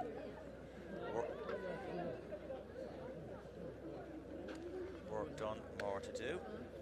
But again, another solid platform race. Again, it is May. A lot of runners ran very fast last year, and it was nearly their fastest race of the season. So even if they're not quite on top now, you want to be progressing throughout the season is a better way, especially what we're May 10th, especially if you've any intentions of running well in the National Championships in 2 months' time, end of July, start of August. So there's a lot that can happen between now and then. So good to make the mistakes early, good aggressive running, fine-tune your performance, maybe have a look at the training, or they might already know where they are at in training, so they know they're not fully up there. But another great run. It's a great run on the outside lane there. McGee for the Fast Twitch Athletics, running blind in 8. What, 47 dead. Check the full results. I'd be surprised if he can lob the full second off or run 46 low in an inner lane. So again, more good running here today. So we've got another women's 400 metre race.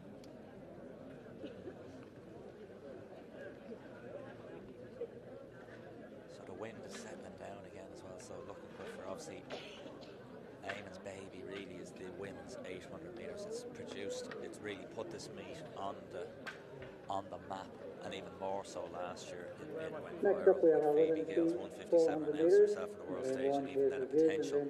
She got knocked out in the Olympic semis, but certainly had the ability even last year to make an Olympic final. So this is kind of like your stomping ground where stars are made. This meet can be that platform meet. It happened last year for Callum Dodds and a few of the other lads. They got their 144s here, and then they were able to progress into other meets. So we able to see them compete more on the international stage and on the circuit. So Mary Peters, my favourite track, I think, realistically on the island, probably the fastest track all around, and especially throwing in the setting. It's beautiful, the wide set and the oval. Our gold medal winner Mary Peters is in the corner. I think she's might be just quite in the shot at the top left of the screen there, or just out of the shot actually. So 1500 metre men are warming up on the back straight. Nice relaxed meet. Back drama there with trying to find a few chords to daisy chain together, and then didn't end up working anyway. So what did I miss? What have we got now? Missed a couple of good 400 metre races, 46.96, 47.1. Some tidy women's 400 races. So we're after the 2 men's 400 metre races. So we're onto the 400 metre B women, the City of Lisburn Athletics Club. So we had the 400 metre A, and then Cathal McLaughlin Co. were sponsoring that men's 400. We'll go through all the sponsors again as well to give them their due rewards. You can see some of them even on the screen there. Tripadvisor, main sponsor, Flycar, Design and Display, Beachfront Harriers Club.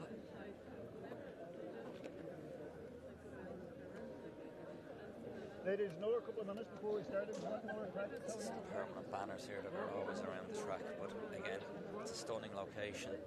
We've seen some pretty good performances so far.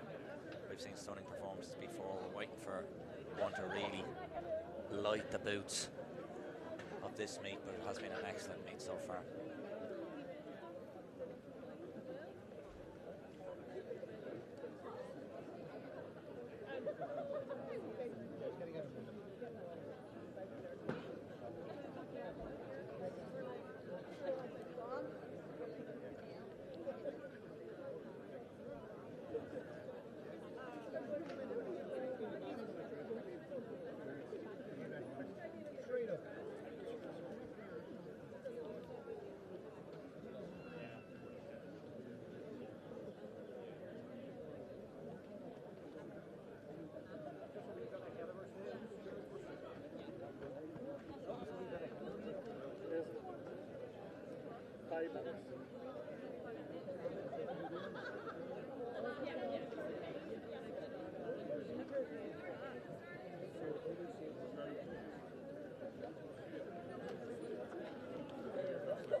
Okay, we're back on the race program. On your mark. So on our marks, next women's 400. I'm like, okay, you learn right now, like, look at your right now.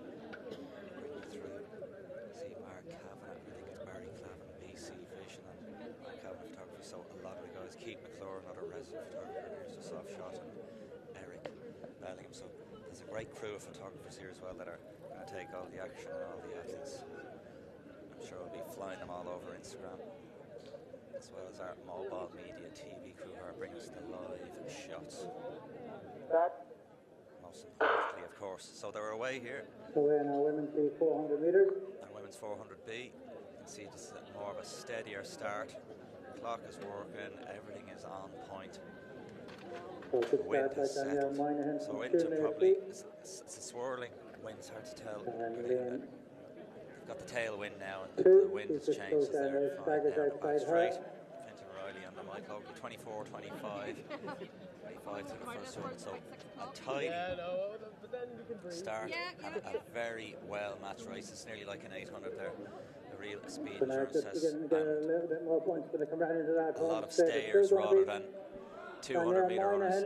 And in the inside of lane one, which is rare, you see that in lane one. We've seen some great performances in lane one down through the years, but that is a great finish. And going to be well under 60 seconds. Great run there, 56.46. Laura Costello is in fourth there, just going to get all our names up on the programme again. But another stellar race there, 56.46, well matched, evenly balanced. Trying to get again some more official results. Looks like they're happy enough. A great win from lane one, surely another second plus. Keep them up. Don has gotten us a bit of sustenance. We've a long afternoon ahead. He's getting himself sorted. The gig last night, so he's in a different lactate shuffle at the moment. Blood alcohol levels potentially need to be checked on the lactate monitor.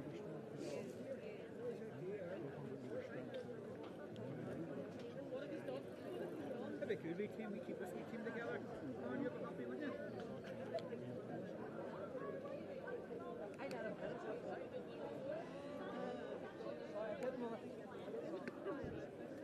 So up next, 400 metre men's B, as you can see on the screen there. So we'll just try and pull up a few more start lists and some of the results as well.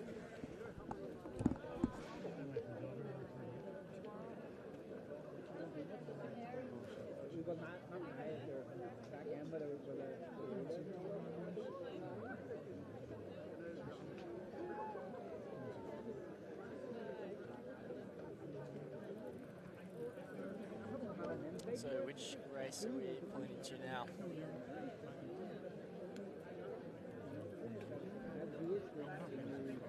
Even the Masters got separate.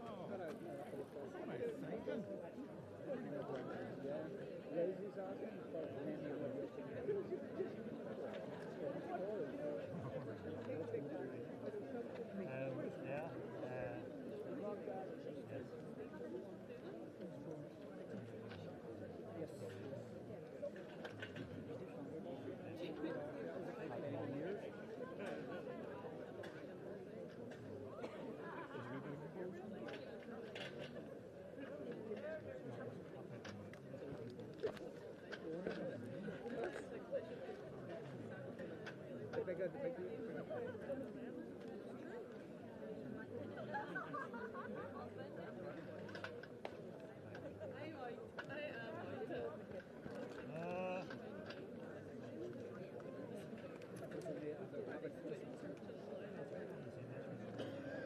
Next up on the track we have our men's B 400 metres. In lane 2 we have James Nixon from Enniskillen. In lane 3, Jack O'Connor from St Michael's. In lane 4, Sam Kiley from Riverslick and Sale. 5, James Armstrong, Orange Grove. 6, Joseph Edu from Letterkenny AC. And 7, Brian Coleman from Sligo AC.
So just a quick shout out to all of the people watching on the live stream. Just joining us now, my name's Dan, an Aussie living here in Belfast, and I'm joined by Phelan Kelly, who is coach down in Dublin. Yeah, coach down in Dublin, and yeah, resident spoofer for a few years, alright, on multiple live streams, but 1,500 apparently viewing in. Sometimes you feel like you're just talking to yourself up here, but obviously there are people paying attention, and been some good races so far. Follow Belfast Irish Milers on Instagram, Eamon Christie's account for the. I think you might be able to get a link through to Watch Athletics as well, just in terms of most people are interested in the live results and the official results. So he has a link on his social media there. It might be on X as well for Eamon Christie or Belfast Irish Milers. I think it's the Instagram handle. As we're at the start of the men's B 400 metres. Yeah, Billy Ryan and one is empty. Then we are due to have James Nixon, Ennis Gillen, Jack O'Connor, St. Michael, Sam Kiley, River Stick, James Armstrong, Orange Grove, Joseph Adu from Letterkenny, and Brian Cullinan from Sligo AC. Looks like 7 is empty as well. I think Adu isn't there. The Sligo AC athlete Cullinan has dropped into 6, and 1 for Billy Ryan from Cork Track Club is empty as well. So 2, 3, 4, 5 and 6. A fabulous centrepiece there. A 5-man midfield in the middle. The famous Ennis Gillen GA shorts there as well. 400 metres in underway. the blue and maroon. So away they go. We saw a great kind of well even paced battle in the last women's race. It was the women's C, and it's a kind of a similar affair here now today, or for this race as well. So we're going to see James Armstrong from Orange Grove AC looks to be putting in a good shift here, and then as you mentioned before, the maroon and blue of St. Michael's, yeah.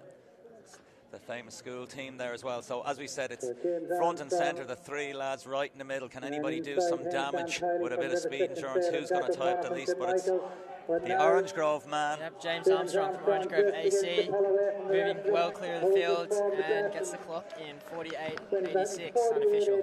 Yeah, so we might have had the 2 boys under 50 as well. One of them 49 high at least, and maybe 2 under 50. The River Stick Kinsale man running well there as well. Sam Kiley, St. Michael's man, St. Michael's College, Jack O'Connor. Giving it a good bit of we'll get away with 1 speaker. Dixie there. Another good race there, plenty sub-50s. The average performances here are on the rise as well as in general athletics. The average performances are up. A sub-50 is good, generally from time to time in Ireland, on the island. Now it's a standard operating procedure. What time? Black eye, just so they come. Just pointing to a really nice interaction we're observing between Eamon Christie and Lady Mary Peters down on the home straight there. So, running royalty. That's a few about today. I think Kira McGeehan was making the rounds earlier. Kissing babies, taking a few snaps as well. Very good. Her fiance Tom Moran's in the men's international 1500 metres, so sub-4 minute miler. We'll see how he goes a bit later. Tom Moran. Yeah, sorry, Moran. Yeah. That's like Ronnie Moran used to play for Liverpool, and they just call Kevin Moran Kevin Moran. Got it. It's always the old slight differentials, but yeah, look, if I offend anyone today with my pronunciations of your name, just send all inquiries to Eamon Christie at Belfast Irish Milers Meet. I don't think you're offending anyone, just we're pedantic on the Moran and the Moran one, yeah. As somebody, as I butchered an Icelandic name earlier, I'm sure didn't go down too well with the millions and millions in Iceland. I don't think there's even a million people live in Iceland, but you see Dame Mary Peters down there as well. Still can fit into her Olympic medal winning tracksuit. Always top shape. Reminds me of Ronnie Delaney saying once, he said, one is an Olympic champion, one must always look like an Olympic champion. So Mary lives by that motto as well. That Olympic spirit, keep it in shape, keep it in health. And that Citius Altius Fortius Olympic motto. So a little bit of ego never hurt anyone, especially if it involves staying healthy. Definitely not a bad thing. So, gone through our 400 metre races. Our 1500 metre international men's race is next on the cards. Then we've got our international women's 1500. Both of them are title sponsor Tripadvisor. Then there'll be some presentations of international prizes. Then we have 800 metre A, women from Diamond Cleaning, a lot of 800 metre races, a few hundreds, more 800s, 15s, and then the pièce de résistance is the 516, and then the women's 800. McGean has run brilliantly here, Louis Shanahan's run brilliantly here, Irish records, sub-2s. Our Leeds runner name's escaped me now, Alex. She was one of the first sub-2s here, getting that on the roll, and obviously then Phoebe Gill with her 157. So interesting to see how some of these 1500 metre runners run. I see Oisin Murray striding down the back straight. He won the Clonmel 1500 last week in windy conditions in 3:47, so it'll be interesting to see how much faster he can run. Eden McDonald ran 9:25 in Clonmel last week and 9:12 this week, so there's an indicator of the wind and obviously stadium atmosphere of the arena. So we're going to pull up the start list now of this international men's 1500. Darragh McElhinney, the defending champion, if that's kind of the right title for last year's winner. Next up, we have talk to me, Phelan. Been looking forward to this race. Men's international 1500 metres. Yeah, I just mentioned that Darragh McElhinney is last year's winner. I don't know if you wouldn't call him defending champion. It's not like a championship, but he is, I suppose, last year's winner. So he's looking to retain, obviously, the crown. I think there's more bonuses this year for time bonuses, because one of the main prizes last year, I think it shifted across then to Phoebe Gill, was for the 1500, but then nobody got after it. So I do think hopefully that will change this year. Like, it is nice to win the race. It is, running is about racing and winning, but also it is about running times and a platform for the rest of the season. This is, closer to a time trial race rather than a nationals or another race that might have more significance in terms of first, second, third. I think a lot of these lads would certainly take a fast time over the win. They'd rather run 3:37 than win in 3:43, for example, which is kind of the case last year. Like Shane Bracken, I think, was second last year, and I think Darragh... Nick Griggs got spit out the back. Yeah. I think he came third, maybe. Yeah. Yeah, and he ran 3:34 in the end, and same, Shane Bracken ran 3:36. I think Darragh might have ended up running 3:36, 3:37 last year as well. So, they would like to break 3:40 to get the season kicked off ultimately. Kevin McGrath ran 3:46 in Italy from Bohermeen. He'll hopefully be looking for more. Obviously, Keelan Killerhill still running kind of 1500s, but the upper distances really is going to be his goal, and probably on the roads half and full. Again, distance runners: Cormac Dalton, Callum Morgan, Oisin Murray won in Clonmel last week. Ishvan Sog, he's run for Hungary in the 2021 Olympics for Hungary in the 1500 metres.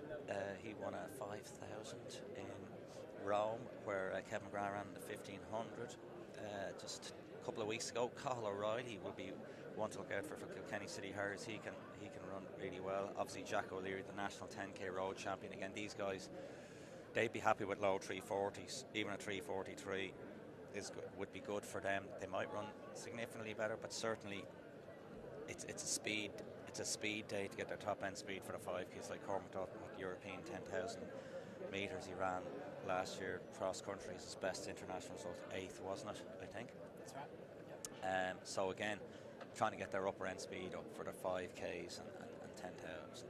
So again, Cormac, I think he had a little bit of an injury on his YouTube. He has a YouTube channel, Cormac Dalton. He got injured a little bit in Fontramau, but obviously he's still healthy enough. Sometimes an injury can be a blessing in disguise because you get a little bit of a rest. John McDonald's athletes in Arkansas, famous running coach in America, sometimes an injury did them the world of good. They trained so hard that they're able to sustain the training, freshen up, and then have a good block at it. And like these guys are running all the time, training all the time, running 100 miles a week. Cormac is, I think, and doing plenty even double threshold, all the trimmings, all the jazz. So a little bit of rest. They're still talented lads. They started in the sport doing minimal training, got into it through sheer talent. I think Cormac ran like 8:30 when 8:30 was even a bigger time back then. That was the pre-Super Shoe era. At around 16 years of age, I think Cormac ran that. So a little bit of rest do him no harm. I forget his 1500 metre time. We can pull it up, but it's tidy enough. Obviously he's run around 13:28 for the 5k. He's run some impressive times on the road and the track over 5 and 10,000. Good NCAA performances as well. So we're on our marks here. This is our first, one of our first And middle the distance big national races of the day. 1500 metres, associated with Pace in this Tripadvisor race as well. underway. Do you know what's going to be paced at approximately? Not fully sure, but Darren So McElhinney, looking I for see, 57 laps. moved into second there. No, he's. So This is what I mean. It's 1:54, already 55. into this Looking to bit of a mess in there. We've got our two paces, I think, out front. So we That's do our that first with a pacemaker whip, anyway. something special here Ishvan today. Sogi's in the light blue and third. Darren McElhinney's tracking him in fourth, and then Cathal O'Reilly in the famous Kilkenny red, or black and yellow. So there is a bit of distance there. There's our pacer. And then 291 So Alex Malloy is from Cambridge and not Darren Colgate. McElhinney. That's a separate number, but it's our other Adidas runner. We'll pick him out. Could be Alex Malloy. From Hungary, So they're Darren tidying McElhinney, up last together year's now. champion. It should be a good race here now. So McElhinney nicely placed. McGrath is in the all black of fifth. So through 56. 457, 58, so bang on.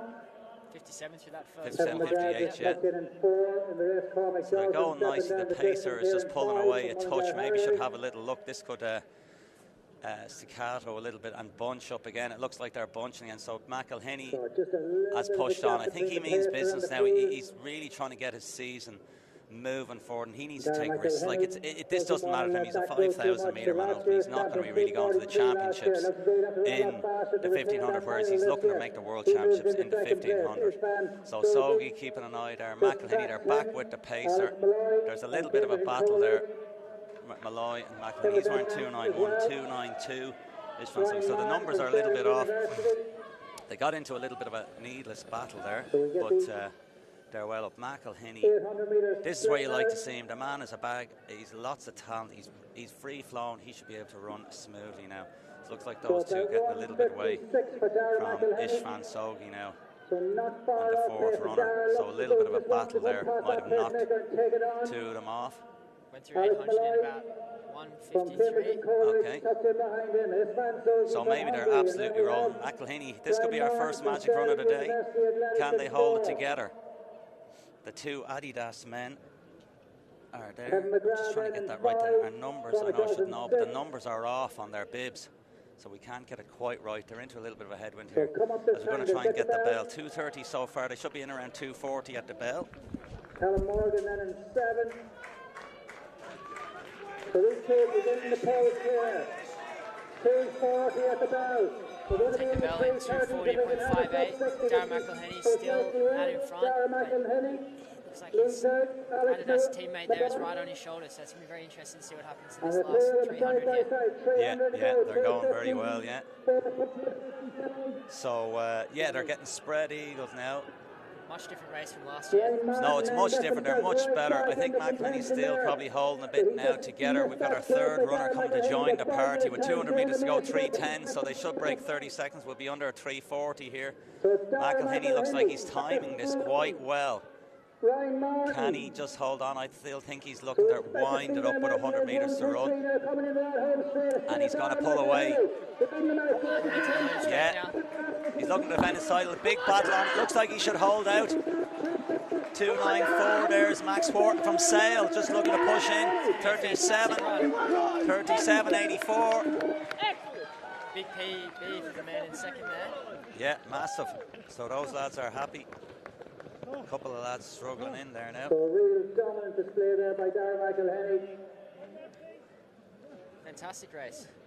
Yeah, very good, very good. Great run, McElhinney, 37.84. But when he got himself in the right position from the get-go, I think when you just get a cleaner race, it's a lot easier, it's a lot better. And we'll just try and pull up the rest of that. I think Aim will be a lot happier with that. A little bit less bopping around, just get on it, get after it. And I think he measured his race judgment and pace judgment very well. Just try and pull up those results. Try and get the names and the numbers in position a little bit better. There was some significant blow-ups from some of the lads as well.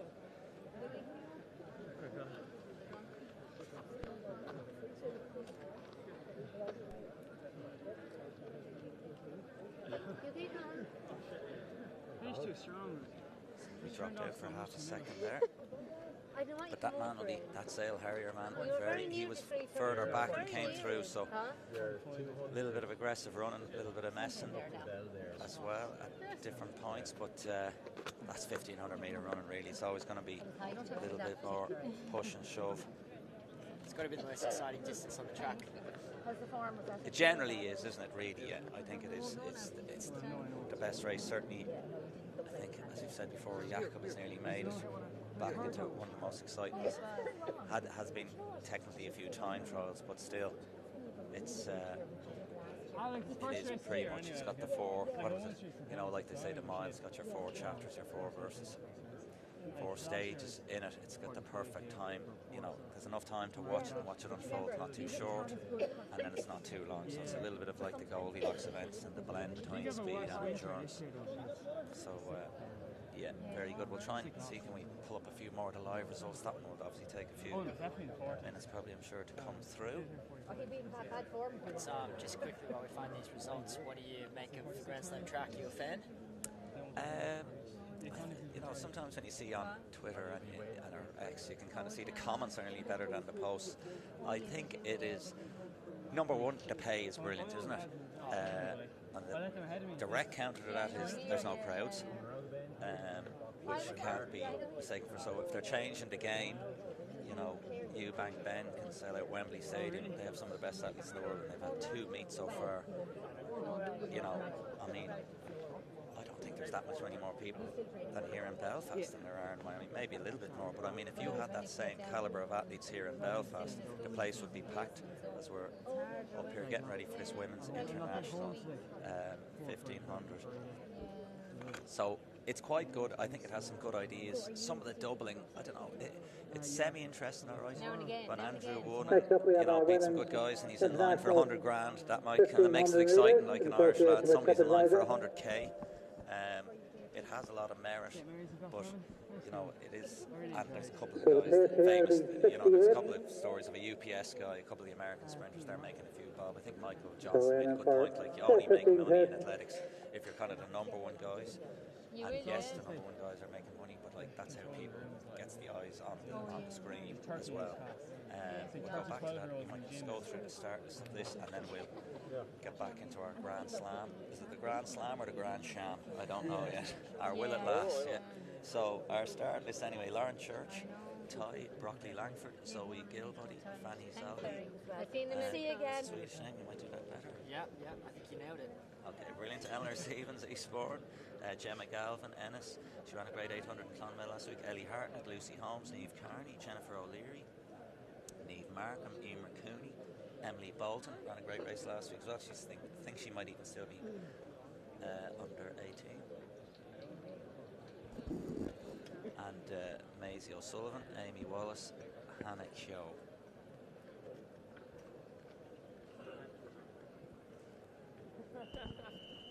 So the whistle is blown. We're looking for our, I think that's Tom Thompson there with the yellow sleeve, his hands in the air and the red cap. He's looking for the all clearance from the timing box. So what are you thinking? Who's going to prevail in this Women's International 1500 metre sponsored by Tripadvisor? It could be evenly matched. I think we'll look out for Emily Bolton at a minute. I figure she should pop out. We'll see some of our Swedish athletes and some of our British athletes. What are they going to bring to the party? But it looks fairly evenly matched. And then in all red, there's Gemma Galvin from Ennis. She ran a 2:05 on a windy day in Clonmel. Pat Hogan coached her, and she was doing her bit of tempo threshold work as is per norm after a lot of races, and especially early in the season. So could she pull out something? Emer Maher won the 3000. She's just on the outer ring there in the DSD of wearing number 255. But this looks like it's going to be a very evenly matched race by the looks of it. I don't think there was nobody in particular that much better, but Emily Bolton might make a break for cheese in the Clonmel Harriers just on the outer, just ahead of Niamh Markham in the green shorts and the green and white singlet of Rahini Shamrock. Gemma Galvin from Ennis Track. Just took nicely there in about fifth. Emily As they come around to the first lap, looks like they're going to clock somewhere in the realm of about 68 through there for that first 400. Yeah, so tidy going, yeah, 216 so low. She can get on. Emily Bolton, number 18 there. Low 420s and a bit low 410s even, yeah. So 64s, 4 flat. So it has slowed a touch. I think some of them need to be a bit more aggressive. I think this is where somebody like Emily Bolton, still in school, probably trying to run sensible, wants to be aggressive, but also maybe paying too much respect to the field as well. Obviously there's a bit of a long way to go, but it's a lot of runners unsure of what they're doing. And obviously the mix between 800 and then there's some of the club athletes in the mix, so there's no real star fixture in this. Just looking up the Swedish athlete Fanny Cesarkai. She's run 4:26 on the 15th of February, yeah, so she's not got, she shouldn't have too much to offer, whereas Emily Bolton's probably like the favourite in this race then, which is funny to say for what, 17-year-old, she's still European under 18. She won the All-Ireland Schools Cross Country Championships. She ran well in Clonmel last week, won that, and they are getting a little bit of distance. Gemma Galvin and all Reds kind of running a classic 800 metre runner, running the 1500 going up and back, not feeling too sure, but now saying, you know what, I can kind of get into this now with 600 metres to run. I wouldn't be surprised if Bolton makes a move now shortly. So they're well spread.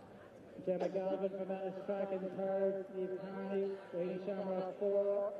Is that Stevens in front? If they had a look around, I think Bolton will probably start thinking about making a move now at 5 to go. Maybe she's just hedging her bets. Coming up to 3 minutes on the clock. 244, 251, 245. So Gemma Galvin, that's still different numbers. 245 is actually Gemma Galvin's run. She's in the all red. 308 at the bell. So they're on for some big PBs. Some hanging on it. Galvin, can she use her 800 metre pace and power? She was impressive last week to run 205 on a windy day. Emer Marr had a great finish the last day in the 3000. She's starting to push by Niamh Carney.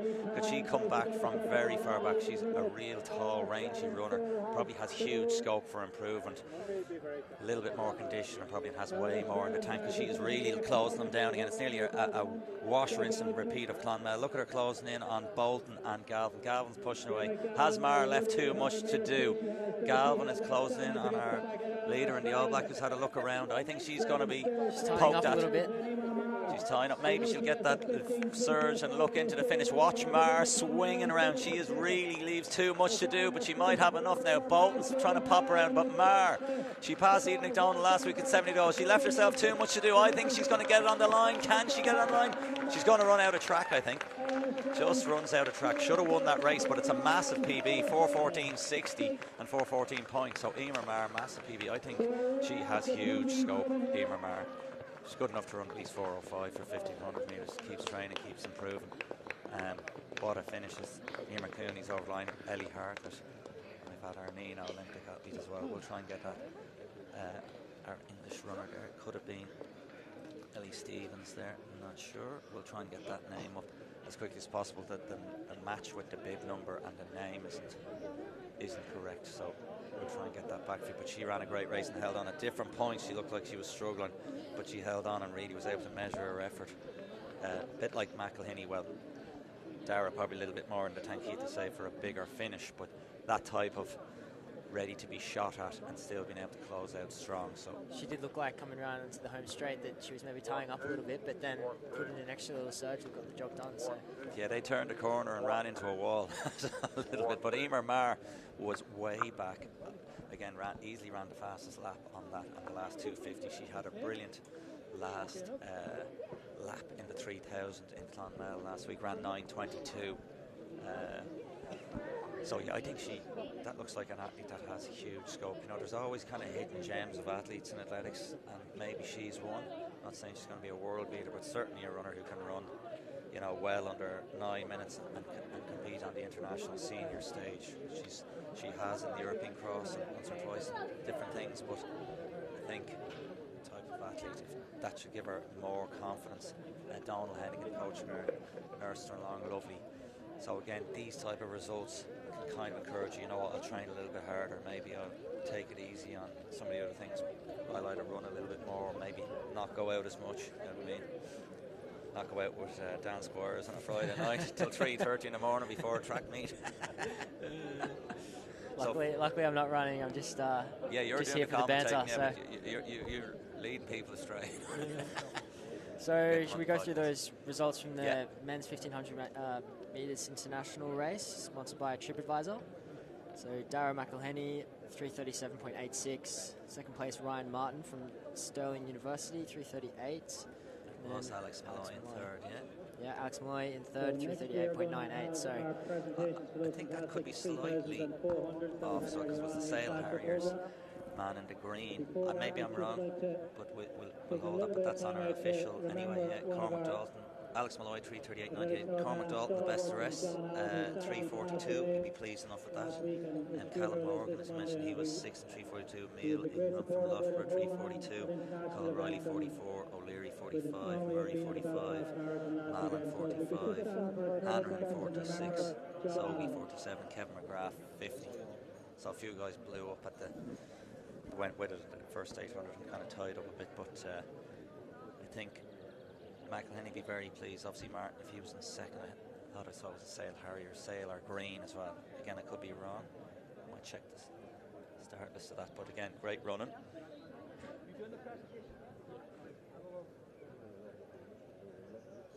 Thank you very much.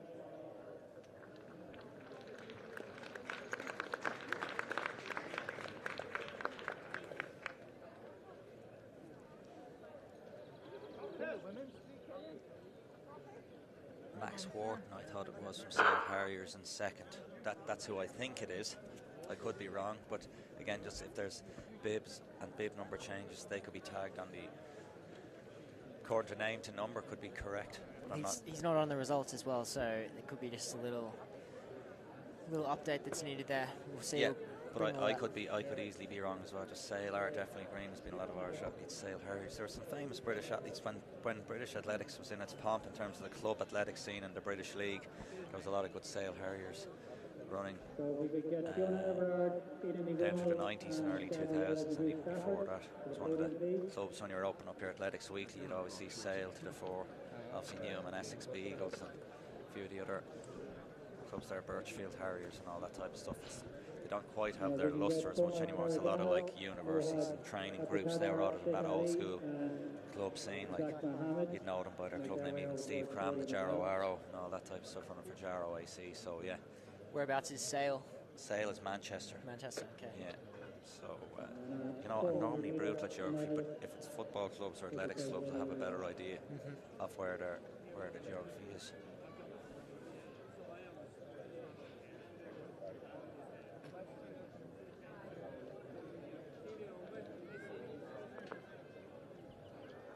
One, two, checking. 1, 2.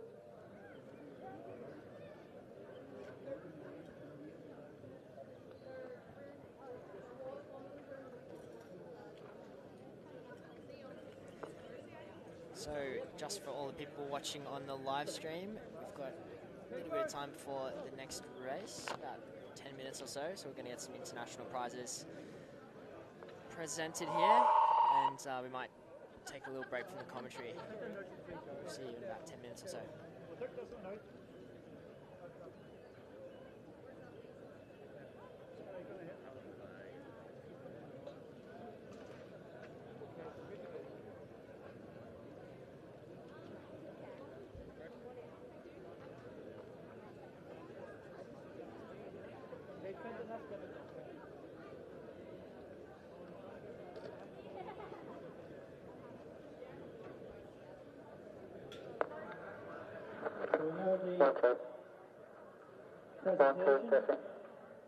So now the presentation for the International Women's 3,000 metres, sponsored by David McGill Family. Presentation will be done by Lorcan McGill, son of Brendan McGill. In third place from Bandon AC in a time of 9:13.38, Fiona Everard.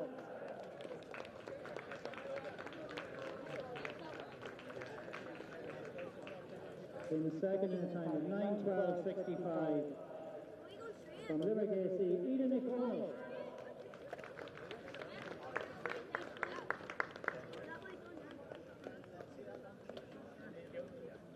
And the champion all the way from Canada in a very impressive 8:39.35. The champion is Gabriella DeBeau Stafford.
So we could get Mohad, Abdulkader, Sheikh Ali, and Bas Mohammed to the podium, please.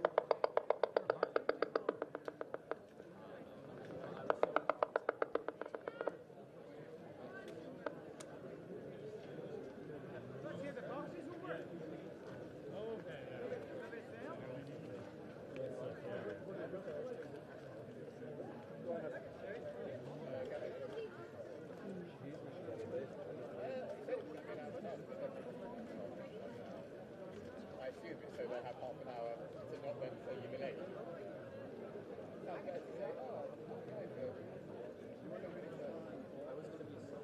First time I've heard the Belfast thing,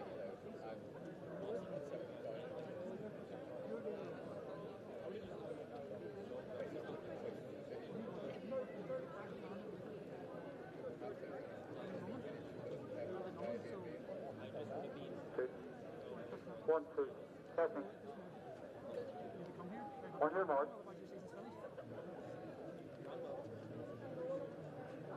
One, two.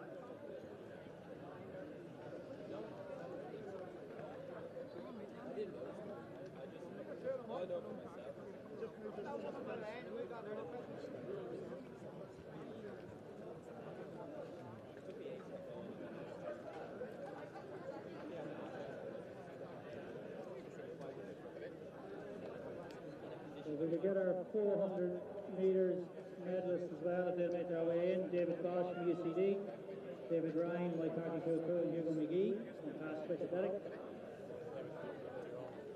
and Isabel Bobby, Natasha Harrison, and Tess McHugh. They'll make their way in as well.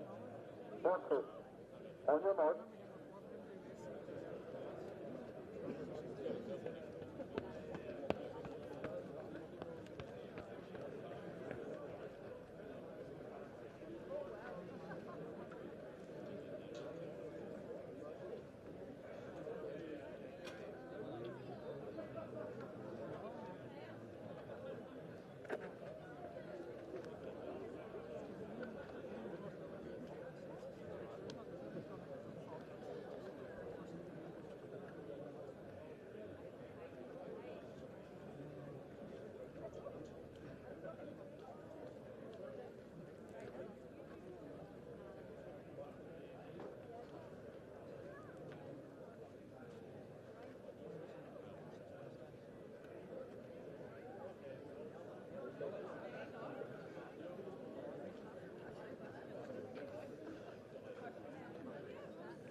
So we're looking for Hugo McGee, David Ryan, and David Bosch to a 400 metre presentation.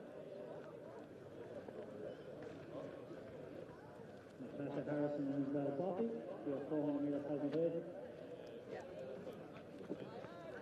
And Mohad Abdikader, Sheikh Ali, and Zach Mohammed for your 3,000 metre presentation.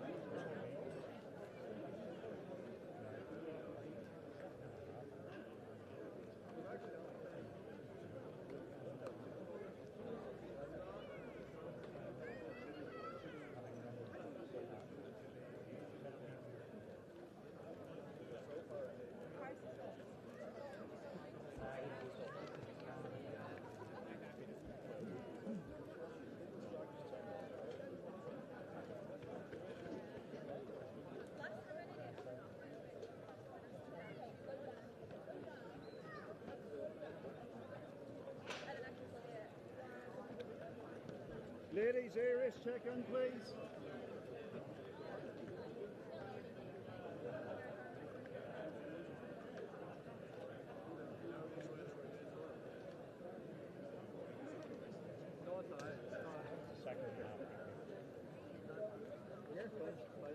She paid for it, maybe she left it.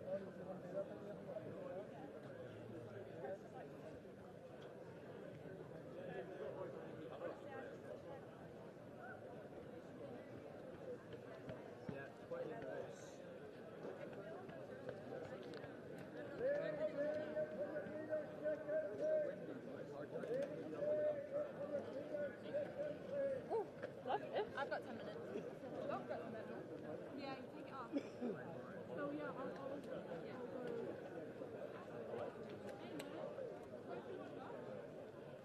Right? So, yeah, no. But I'll do it now.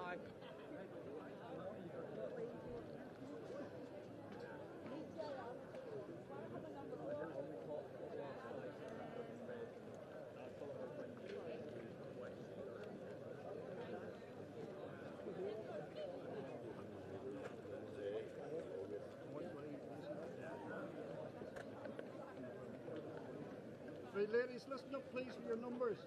Club number 98, lane 1, 100, lane 2, 101, lane 3, 102, lane 4, Next presentation is for the international women 400 metres. lane 7, and the pace is doing 60 seconds. Will be presented by Ian Christie, meet director. In third place, the time 53.59 from Enfield and Haringey, Isabel Boffey.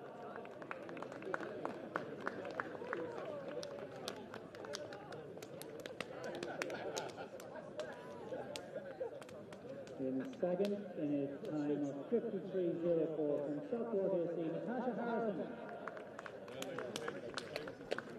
Okay, we're about 3 minutes away from the women's 800 metre race, the A race for the women's 800 metres. It's sponsored by Diamond Cleaning, so we'll get you the start list here in just a second. Beautiful day in Belfast today at the Mary Peters track.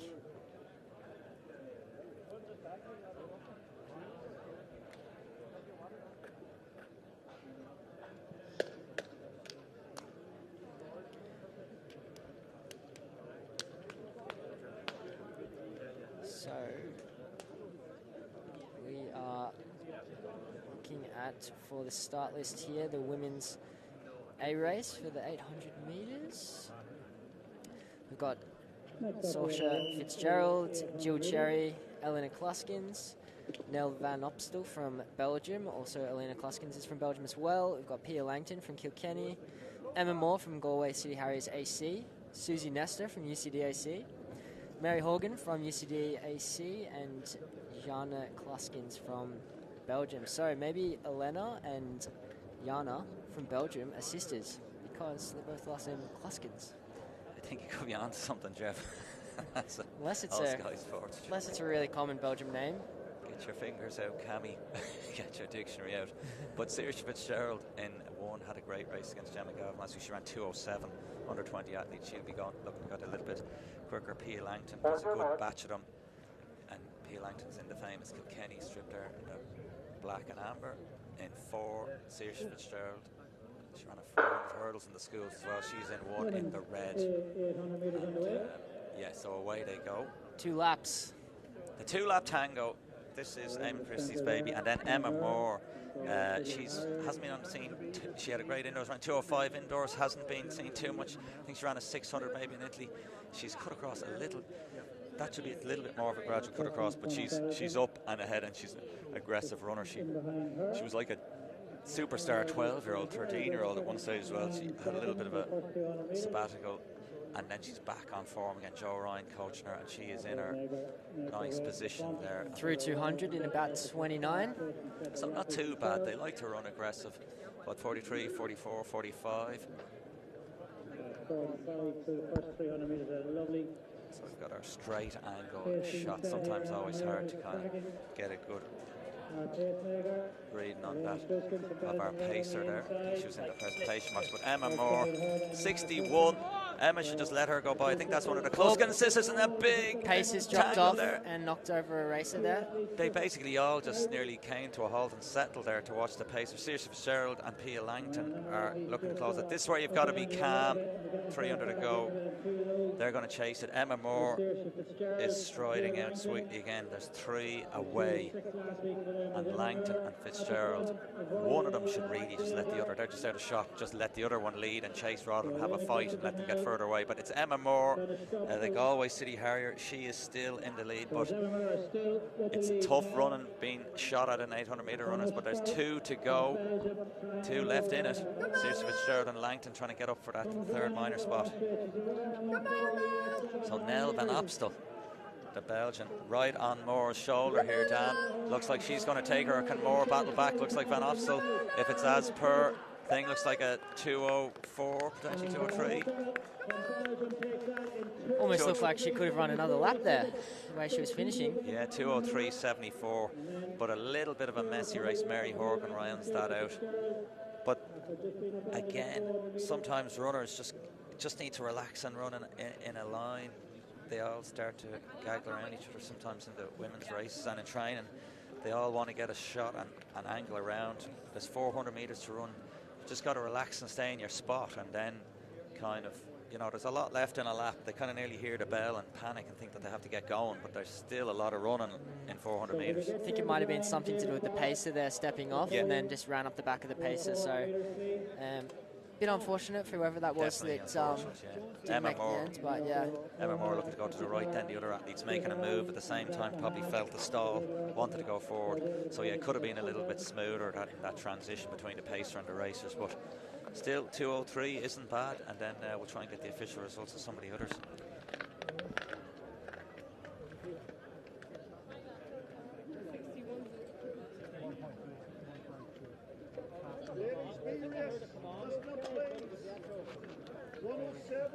Next race up is the 800 metres B race for the women. So we'll bring you that start list momentarily, but we'll be starting in about 2 to 3 minutes.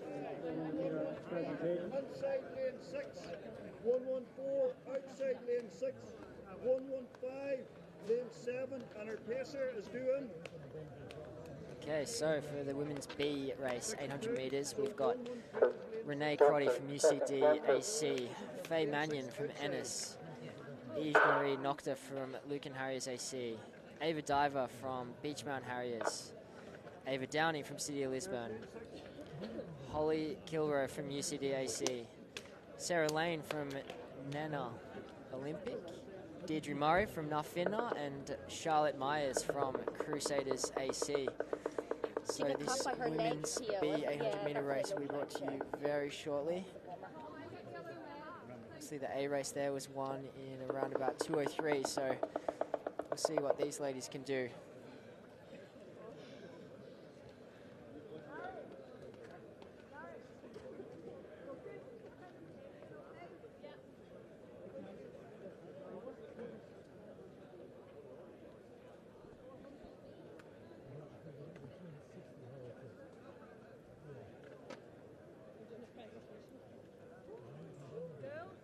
Our next presentation before we get underway with the next women's 800 metres is for the international men's 400 metres, again sponsored by Carl. Okay, the ladies are just being told to take a small walk here. We'll be starting momentarily. They're just getting set, so we've already called out who's in the start, but any ladies on the start line there that you fancy for the win here?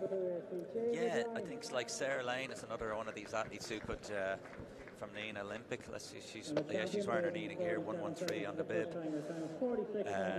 Deirdre Murray's trying to run a few more 800s as well. She's been a 4 hurdler as well in the past. And Renee Crotty, she might have won the university indoors, so she'll be one. Then Sears Fitzgerald's training partner knocked her, so Holly Kilrose, another athlete, kind of stepping up from that 400. She's in the green. Yellow and green, Yellow the and green. Australian colours there. Exactly, yeah. Green and gold. The green and gold. Strike me, Raz. Strike me. Blimey. You know, Struth my dingo. Struth my, there we go. Right. The whistle has sounded, they're going on there. Towed up.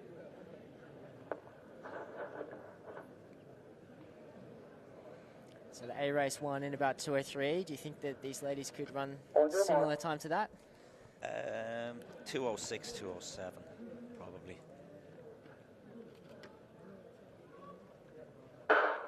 And they're off 2 laps of the 800 metres women's B race. That pacer has flown out the gap, needs to chill. You need to relax, you need to look over your shoulder. This is a sprinter pacing an 800-metre race. And you're looking at your watch, and you're not looking behind. I need to look behind her here and see what's happening in the field behind her. It is crazy, carry on. Anyway, she's doing her best, but it looks like the Crusaders athlete now, Charlotte Myers, has moved into that slot, and they've been in under 30 seconds. They're going to pay the price. Big time. The pacer went through 200 in about 27, so yes, that is rapid. It is rapid, didn't look around. That is a straight red card. Straight red. We don't need VAR for that. But anyway, she was given a job. She's trying to do the best she can.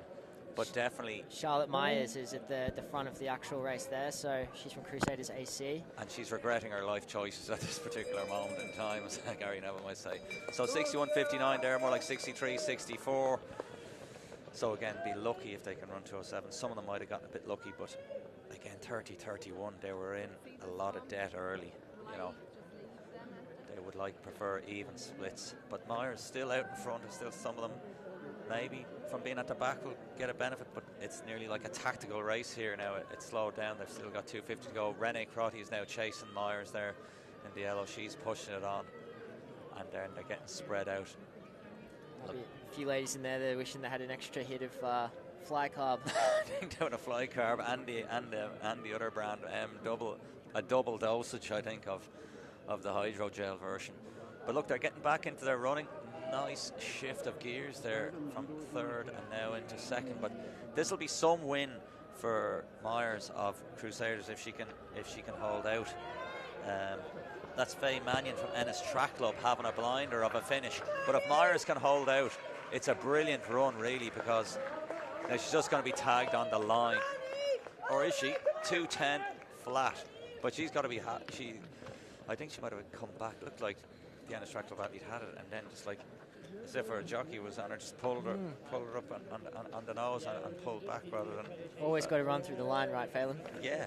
I think I'd say, like athletes like that, I think they're hurting a lot more than you think, but instead of pulling up, you've got to lean forward, and I think the win was there. But we're just slightly off the touch of the finish line. But 2:10 dead. But that was a very hard way to run 2:10. So they were kind of 64-66, but the 200-metre splits, 29-30. I think you saw for that, for the pack. So 30 seconds, 2 flat pace, 2:10. So a slow finish. Yeah. Through the first 400 in about 61, 62. That was the pace. Maybe they were 63, 64, but yeah, then a 66. But I think Myers will be the most pleased with that aggression. Like, I think some of them have definitely 3 or 4 seconds in their locker in a more evenly paced race. And a lot of these runners, in a weird way, could probably even do better by negative splitting even and then picking up the last 200. But look, a tough day at the office. It's May 10th, early doors. There's a lot more that can be had, seen and done for the rest of the season. A long way if they have intentions of running the national outdoors. There's Amy McCracken and her daughter. She's Annandale Strider. Okay. It's her daughter wearing the Mickey Mouse, Minnie yeah. Mouse hat. Yeah. So the local fans, the next gen. That's it. Beautiful day, as we were saying before, down here at the Mary Peters track. A fantastic time of year to be in the Isle of Ireland. Yes, it is, exactly. Great Australian weather. Great time to be alive. Nearly, yeah. Almost. Almost, yeah. Not quite as good in fairness. Much hotter than this, though, and I think a lot of the athletes will be struggling, especially with those longer distances. But pretty good 800-metre conditions, I'd say. Not that I'm an 800-metre runner, but I could imagine they're not too bad.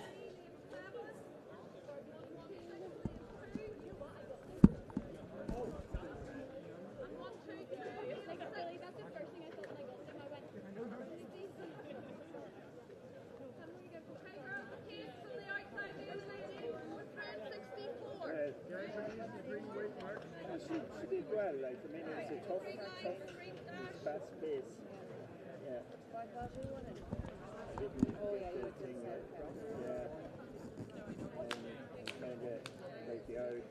So cheers for people if they're listening and have our numbers and comments, just to keep us going on what way the stream is going.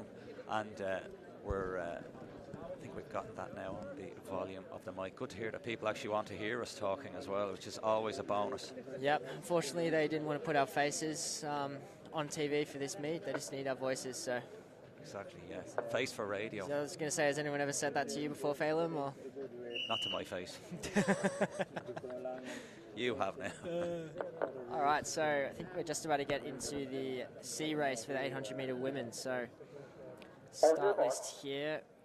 Got Clara Casey from Foyle Valley, Shola Lawrence from ACC, Lauren Murphy from Kills AC, Grania Moran. Yep, nailed it that time from Dundalk. Olivia Morgan from Lagan Valley, Chloe Cooney from ACC, Ruby Steuven, and Emma Bonar from Letterkenny AC. Emma Bonner, yeah, from Letterkenny AC. Yeah. So, yeah, the Kills AC, this is one from years ago, is it still is a Kills, but it's Column Kills. I looked it up before and asked the local knowledge, so it's Kills AC for the end of Column Kills. Okay. So, trying to help you on a reminder there, that's how I remember Column Kill. So, Column and Kills AC. Anyway, so there's a lot of younger athletes here again. Ace AC down in Drogheda there. Looks like the pacer is actually intact with the actual group. The runners, yeah. I think again with pacemaking, you have a pace that you've been set and also run off the runners. So if they're like 50 metres behind you, there's an issue. You don't look at your watch and say, oh, I've hit my split. You've got to drag the runners around is ultimately what you're doing. About to go through the bell. 65.56. Looks like 1, 2, 3. That could be Shauna Layden. Might have been pumped up a race. And they're away now. 3 out. Shauna Lawrence is in 4th. She's out of shot, but we've got 3 in this. And I think our third runner might still even come into this and win the race. So head down the back straight there. She's rolling rightly. We'll try and get a 600-metre split now. It's really a big move from the third place athlete. 138 maybe, 137, 38 at the 600 metres. So can we get another 210-ish or more? See who's got the legs. A great response. There's been a massive surge. Looks like she's gonna blow a gasket from a massive surge down the back straight. So the crowd are going wild here, and there's big change rounds. Looks like, no, it's not Shola Lawrence. She's further back in terms of the numbers. 1, 2, 3 looks like Shauna Layden in second, if that is as per program. Sure, 9.66, so quicker than the previous race. Yeah, and a great finish. That shows with a bit of even pace and having a little bit of energy to close. It's amazing what can happen. And anything around 30 seconds for a woman to close the last 200 is nice going. So, yeah, there's a lot that can...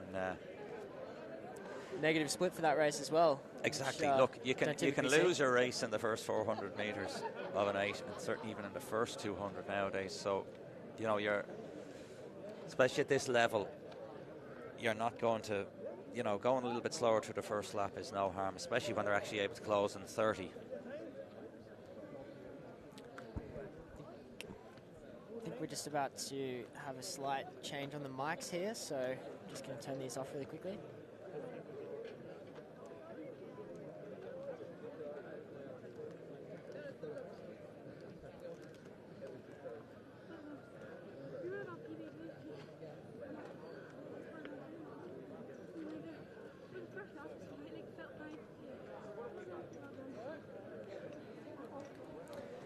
we're just checking the volume. Hopefully it's a bit better now for the listeners and the viewers online.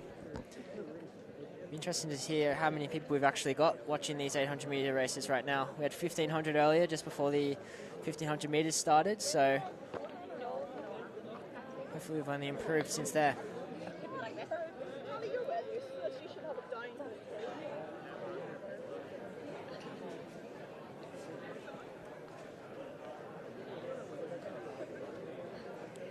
So a lot of the athletes just warming up, getting ready for the next races. Ronnie's having a chat there with Tomer Tarango, just off camera aiming us, talking to some of the athletes there. So yeah, brief pause in proceedings as we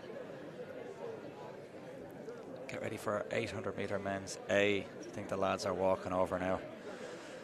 They've got the old frog in the throat, the butterflies in the belly, and the impending pain of an 800 metre race. Again, you can also measure your pain by not creating it far too early, and then you get into a sea of hydrogen ions, I suppose the new turn of phrase now, potentially. The hydrogen bomb bombs the body, and that can nearly create a dramatic slowdown sooner than is necessary. That's where I suppose a lot of these guys are taking your fly carb, bicarb. It's sodium bicarbonate basically. A lot of the athletes have taken that. It's not really a new product. People have been taking sodium bicarbonate for years. It's just that Morton, and I'm sure fly carb as well, it's more of that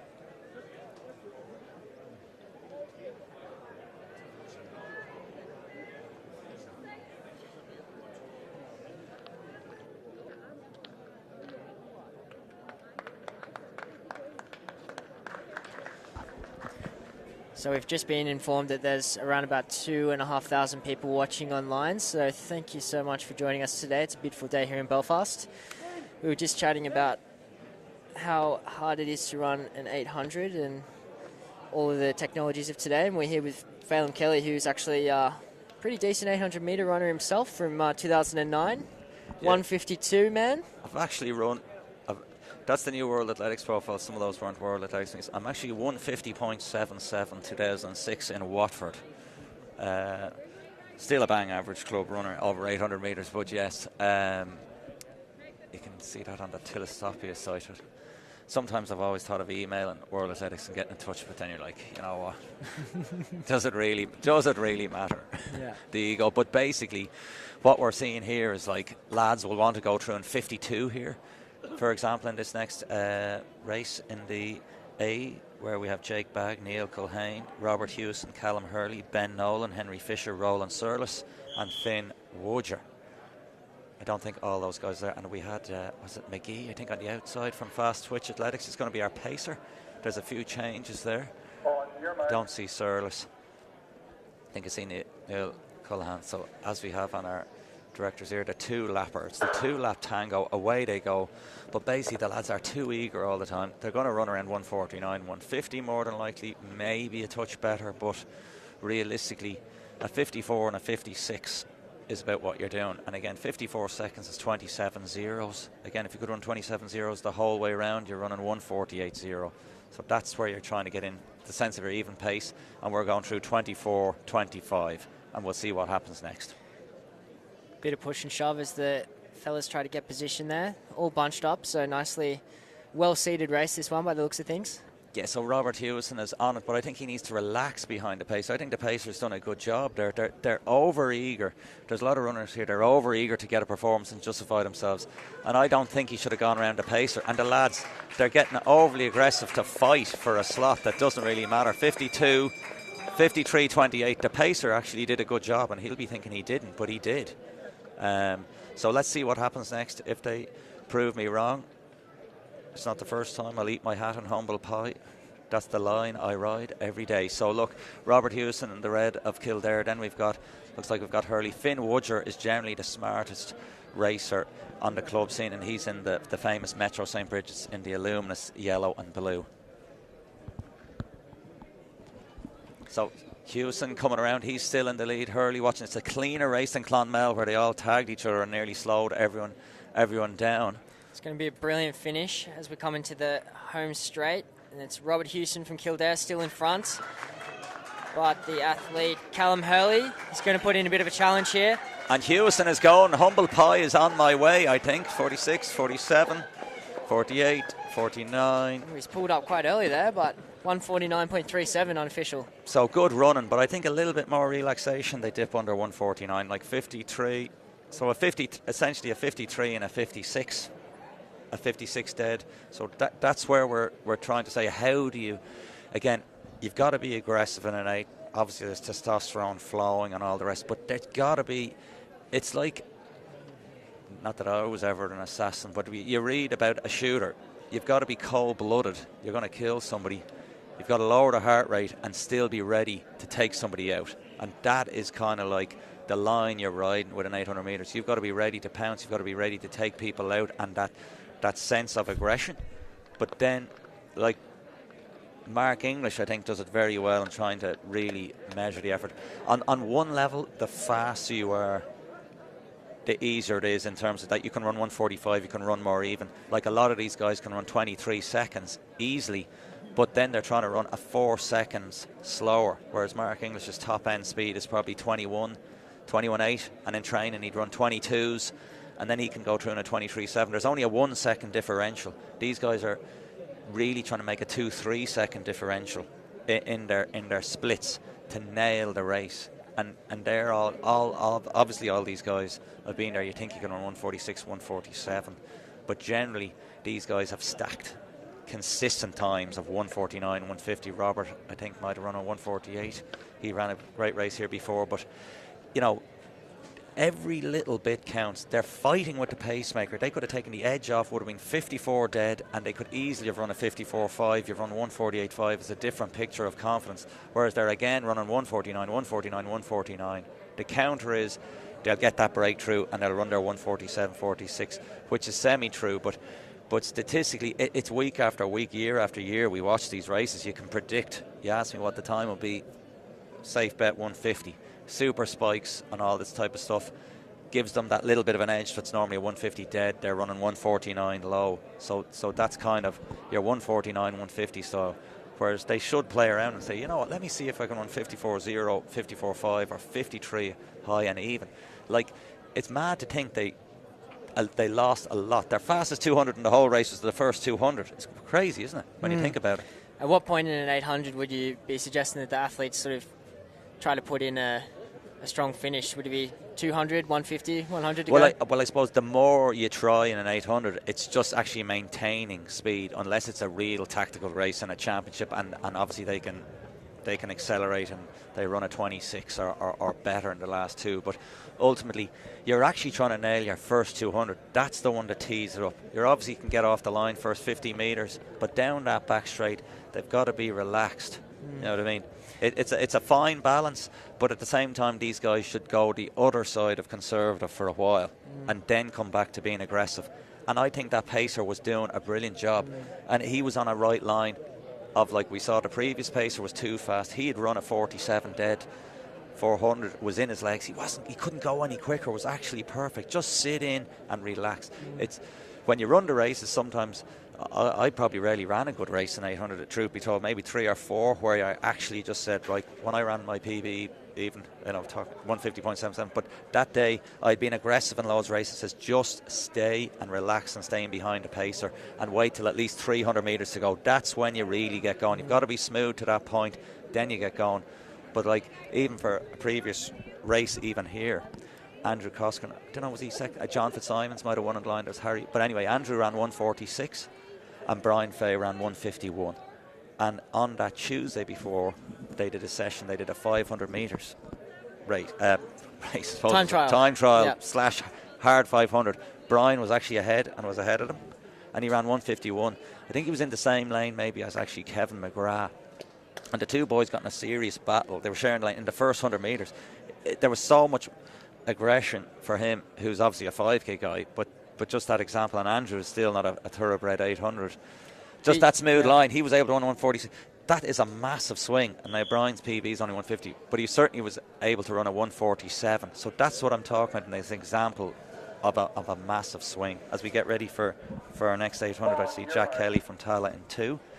Then there's Bobby Moore, a bright up-and-coming runner. Jack O'Leary from Killarney Valley. Frank O'Brien, East Cork, former school steeplechase champion. Owen Quinn, Mullingar will be another good one to watch out for. Trine Rabegia from Metro St. Bridget's. Colin Smith from Mullingar, and Oisin Kelly. So again, this is a well-balanced field, and I'm wondering, Juan Ignacio Penn is pacing this. He's out, and let's just see, can he run a little bit smoother? He should be a bit smoother. 23, 24, 25, 26. Again, it's a touch quick. I wonder if they're getting a bit carried away on that in that first 200, because the wind has picked up a little bit, and they're getting a tailwind straight away. So psychologically, you're always thinking just get out quick enough and don't be out too slow, but invariably get out quicker and not too slow. That's kind of the psychological thing. You do have to get out and set up the race, and this is quite nicely set up. Juan's had another little look around, probably a touch quick. 51, 52, 53. Is that Jack O'Leary who's sitting behind the pacer there? 53-2 from Killarney Valley. So he's run a good race there, and that was a nice pop off there. I think in one of the previous races, that's where Emma Moore got discombobulated with the pacer, didn't know where to come out, but they're well spread. He's really pushed on from there, so we're interested to see what happens in this final 300 metres of the men's B800. Yeah, and Jack Kelly was at the back of the field. He's got a lot of potential. This might work out perfectly for him, that he's been at the back and he's coming right through into the fourth slot. Now, the Killarney Valley runner is having a blinder, but Jack Kelly, he's struggling a few races, blowing up. It looks like he's measured his effort to perfection, and he's coming into third for a positive race for him. But it looks like there's no doubt in our Killarney Valley runner into the straightaway. Bobby Moore, Big Bobby, famous name, 1966 England winning captain. Oh, that's Kyle Moorhead, sorry. Bobby Moore's gone back. So Moorhead is chasing down. Jack Kelly's having a blinder. They're on for big runs. Moorhead's on for a nice one. 151, is it? Oh, he's got him on the line. 151.05. But that is big improvement for some of the lads.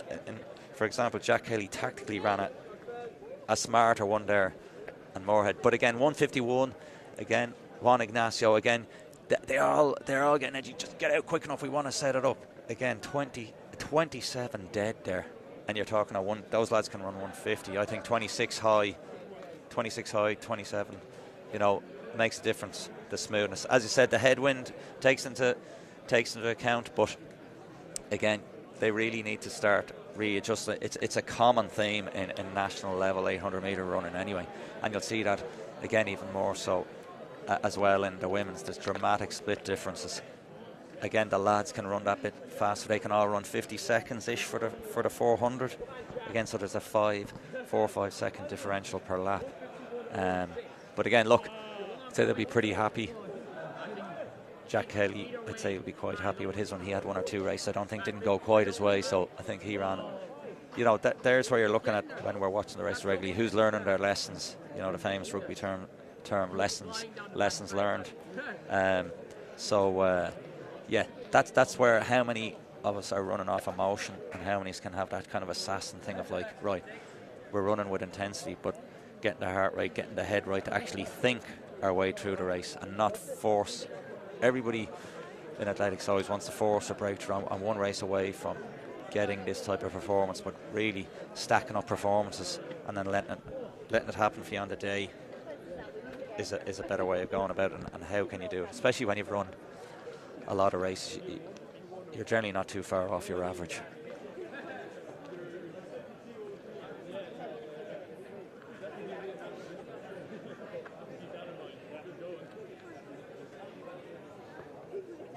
So 4:56 on various clocks. We've got another 2 hours of action. Just getting ready for the men's C race in the 800 metre. So the start list here, we have John Delaney from St Albans. We've got Finn Diver from Beachmount Harriers. Keith Fallon from Galway. Matthew Fitzpatrick from Dunley AC. James Gilliland from QUB AC, also runs for Annandale Striders. JD Kelly from Clonliffe. Kyle Moorhead from, you might have to help me here, Phelim. How do you say that? Crowell? Yeah, Crowell. Yeah. Crowell, Galway anyway. Yeah, and then... it is one of the great debates, Crowell. Dare and Jack O'Donnell. Don't know if they're related, but Jack they run for different clubs, so we shall see. So good to have the feedback. If people have our phone numbers, text us in. We don't have access to YouTube comments. It's not good for our mental health, that type of criticism. Yeah, shout out to Sean Tobin there for sending through the message. Yeah, and Bernard Rowe. So good to have people listening and just give us a little bit of feedback on any pronunciation, even sound quality. It helps the lads here as well and us, just to provide that extra bit of pep and enjoyment in your listening and viewing. We've got multiple camera shots. We were hitting peak viewership so far of 2,400, nearly peak viewing of like Dennis Taylor in that World Championship black ball battle. And it was that against Steve Davis, was it, on the black ball? That's a joke. That's a long time ago. Maybe before my time. It's a long time ago. It was even before my time, but it used to be on the BBC. And the glass, we've got here the finger wagging the glasses. Just off here, we've got some of the lads from Mobile Media remember that moment. But again, we're expecting, I'd say, another probably peak viewership again in the 800 metre main races, where Phoebe Gill kind of has went viral as much before and after. That's the value of the recordings as well, is the watch back sometimes for the great performances. You get extra viewings and then the cuts and the edits, and no harm in our snooker references when the GOAT is here, I'd say inarguably, even though these greatest of all time conversations are OTT, but Ronnie the Rocket O'Sullivan is a legend of the Green Bays, as we are on the orange red tartan. Beautiful sunshine in Belfast for the Belfast Milers. Meet director Eamon Christie. In association with Tripadvisor. So that pacer again, where was he from? He's back out again. Fast Twitch Athletics. The man is back out. They need to relax. He's probably thinking, geez, I need to run a bit harder. The lads, even just watching them, our St. Albans man looks like he's running a touch quick. Look, 20 bloody, apologies, 25, 26. Lads. I think a few of these fellas might pick up a fridge in the last 150 and they will carry that through to the finish line. They will. There's one or two guys. One of the lads, I think that could be Jake Bagg. One of the few of the lads at the back are kind of probably going to come through. It's nearly the John back. Delaney sitting there. John Delaney, not of FAI. I have already of FAI. Dara O'Donnell. Champagne football, Champagne running. Matthew Fitzpatrick and the gang. He's in the All Black just at the back. So 54, good running, lads running wide, running aggressive. That's a tough few 400s now for McGee, I think it is, from the pace of Fast Twitch Athletics. He's gotten a good 400 and speed endurance session, as we have our Neen Olympic Dara O'Donnell leading the charge. We've got Rathote now shifting into second place. That's Jack O'Donnell as they're gathering pace. 120. Big move there by the man in red. Not sure who that is exactly, but he has made a big move, the man in red. See if we can catch a number here in a second, but as they round. Red is not dead. The bend coming into the home straight. That's JD Kelly from Clonliffe. Is that right? I don't think so. He's not wearing a Clonliffe vest. Into the home straight, so. Tying up, they're chasing back. Matthew Fitzpatrick's going out wide to shift into second. James Gilliland's moving into third place here. Going to finish strong.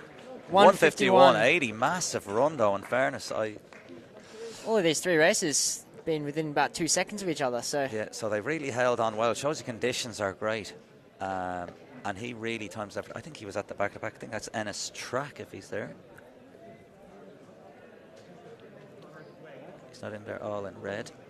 We just need a quick charge on our laptop there, I think, for Dan Squires here. We'll get you back.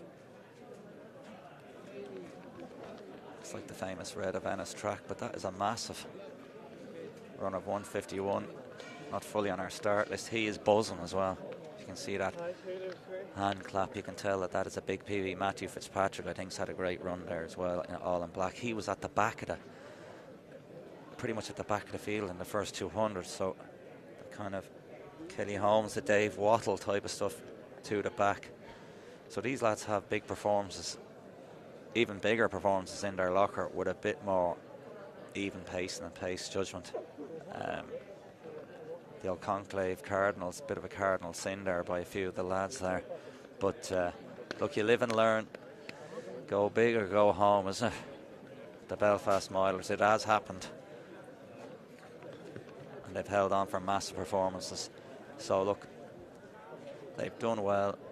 We're going to stack up. We've another 800 metre race up, and That man, I think it's McGee, just off memory from Fastwich Athletics Club, has earned his corner. He's a great 400 individual, and he's put together 2 400s for tidy season's bests and PBs for a lot of these lads in the last 2 800 races, as well as more of them line up for this 2-lap tango. More Moy Valley lads. Looks like we've got Cranford AC, Rathote, Lagan Valley, Denor. A few semi-hitch kicks. We've got our Fly Carb sponsors here as well. Jack Gray is there as well with us. So we'll have a quick chat here. Dan, will I do the interview? Or we'll go through our...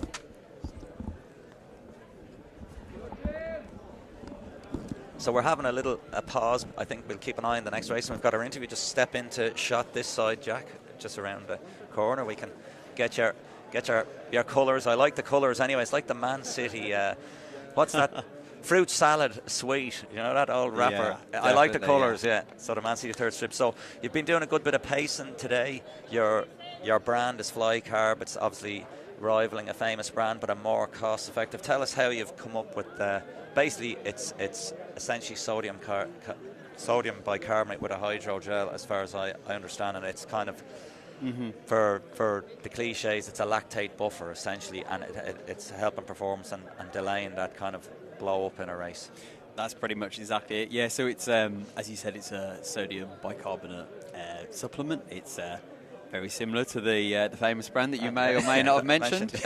But we're kind of a young British small company, up and coming, and we kind of started it about a year ago after 6 months of research and realising that we kind of, there's a bit of a gap and you're a in scientist the market, scientist by trade, so by qualification. So Josh is an engineer, and I'm actually like kind of a planner and researcher. So we're not nutritionists by trade, but we're kind of scientifically minded, and we kind of got in the lab, did our work, and then realised we could do something kind of equally as powerful, but a smaller kind of gel size, so it's a bit easier to consume. Okay, very good. So it's kind of like, it's nearly the modern, it's the next step of, we've had the super shoes warfare type of thing, to be extreme, but now in terms of this bicarb, I think it's a positive step that there's not just one brand dominating the market and that you've stepped in. Exactly. And just, have you been able to, you might be able to say, what way have you done the research? Have you been able to kind of half figure out what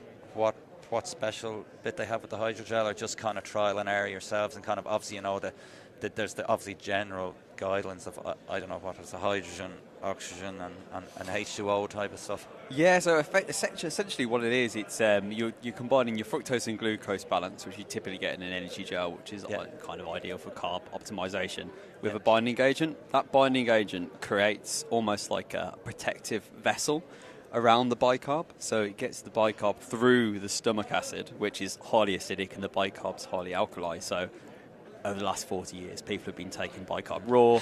They take the lovely bicarb, it hits the stomach, and you know, it's gone one the top hole or the back.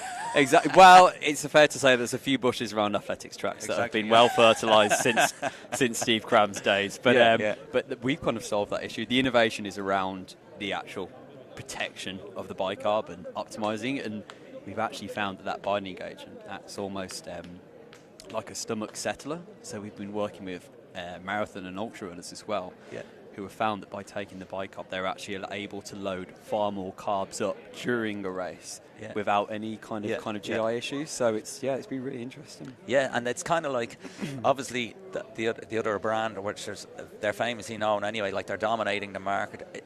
Obviously it's their, like, they obviously have some kind of a patent. Do you guys try and, you know what I mean? It's like Formula One racing, isn't it? Some guys have the aerodynamic drag, or they have an edge which they have and hold. Do you guys actually kind of know what it is but can't use it, or it's just a general? We'll come back again because it's interesting. You can sit and we can watch the race as well, maybe. And definitely, it's going to be a good one. Is that something? I know you can say, well, we can't talk about it like that, but they obviously have an edge, and that you're working to develop, and I'm sure it's not rocket science, but they certainly have had as that edge in terms of that reaction. And I know even people have used the other big brands still have a reaction. There's still trial and error, even with any brand with the. So we've basically found we've got the the same ability to stop that kind of GI distress. If you speak to over the tens of thousands of products we sold now, hardly anybody's getting any issues at all. So we've kind of cracked it. They sell their kind of bicarbonate little pellets, which is why you have to eat so much gel to help swallow them. Okay. Whereas we have a powder, basically. Oh, yeah. So we've seen that now they're eating it a bit like a porridge and have to swallow it. What way do you take your... Ours is exactly the same method, but it's just our bicarb is in powder and theirs is in pellets. So yes. That's so their patent is around pellets, we believe. So it's a different product, different way of taking it, but the same principle. Yeah, and is it pretty much the same as far as you're aware anyway? The same essential ingredients? You're getting the same amount of bicarb into your intestines and into the bloodstream, and therefore you're getting the same benefit. So they're on their marks, we'll watch this, but it's the same recipe of the cake, I suppose. You know what I mean? If it's a chocolate cake, you've got flour, you've got eggs, you've got obviously chocolate colouring. Oh, lovely. You're making me hungry. But is it essentially like that in terms of layman's terms? And obviously, you know, I'm sure there's legalities around that as we're away here in this 800 race. So we've been talking about pace judgment as well. You were pacing that 3K. It was probably a touch quick, obviously, on reflection of that, and we're just saying it's more dramatic, obviously, in these 800s. We're going through in 24, 25, 26 in terms of a tail off. How did you find the... Yeah, so I think, as everybody knows, probably in the live stream, typically people put PBs and estimations of time that are quicker than they can actually run. Yes. So we kind of started off slightly quick on the first lap, but then quickly realised that people weren't going to go with that pace and settled it down to sort of 62, 63. And it delivered the kind of 7:47. Which is a great run, as we've got, looks like our Denora Harriers here, 55 seconds. Could be Liam Morris. They will try and draw up our start list now in a second. We're charging the laptop, but we've got Ratote AC in second, Cranford and the two Moy Valley guys in fourth and fifth. As I say, there's a lot of lads, and men and women, that write in checks that their body can't cash. But this is where it hits on the back straight. There's a bit of a headwind here, so you can see that some of the athletes are taking cover and then moving through, getting ready to kick into that tailwind. So a big move, really good move there. Yeah, from the Cranford AC athlete. Yeah, you were obviously trackside running down there. As I say, there's a bit of a significant headwind there. Definitely, yeah. I think it makes sense to tuck in on that back straight and then kick on, as the athletes have done here. And White coming around with the last 100 to go. Yeah, so the Cranford lad is holding the inside line, but it's Moy Valley now coming to the fore, and as our Denora Harrier is making another move, push around, can he get into the top two and even get it out? But we've got our Moy Valley runner who's going to take this one out. Looks like 1:54.10. We're also trying to see by the season's best, judged by the reaction, physical reaction. The Cranford man in second is certainly happy. He's happy to look at Keith McClure on the mic, the Moy Valley man. There's a few kind of, am I right, am I wrong? They know they're on the edge there of some nice tidy PBs. So yeah, just to kind of round it out before we bring Dan in.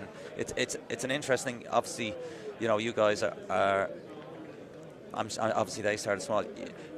Investment is kind of a key thing as well. There's a few guys kind of to get, I don't know, he's looking for investors in terms of, you know, just the industrial type of distribution and creating more product. Or where is the product even created, or where did it start, even in your kitchen? so it started there, and now we've got our own factory now.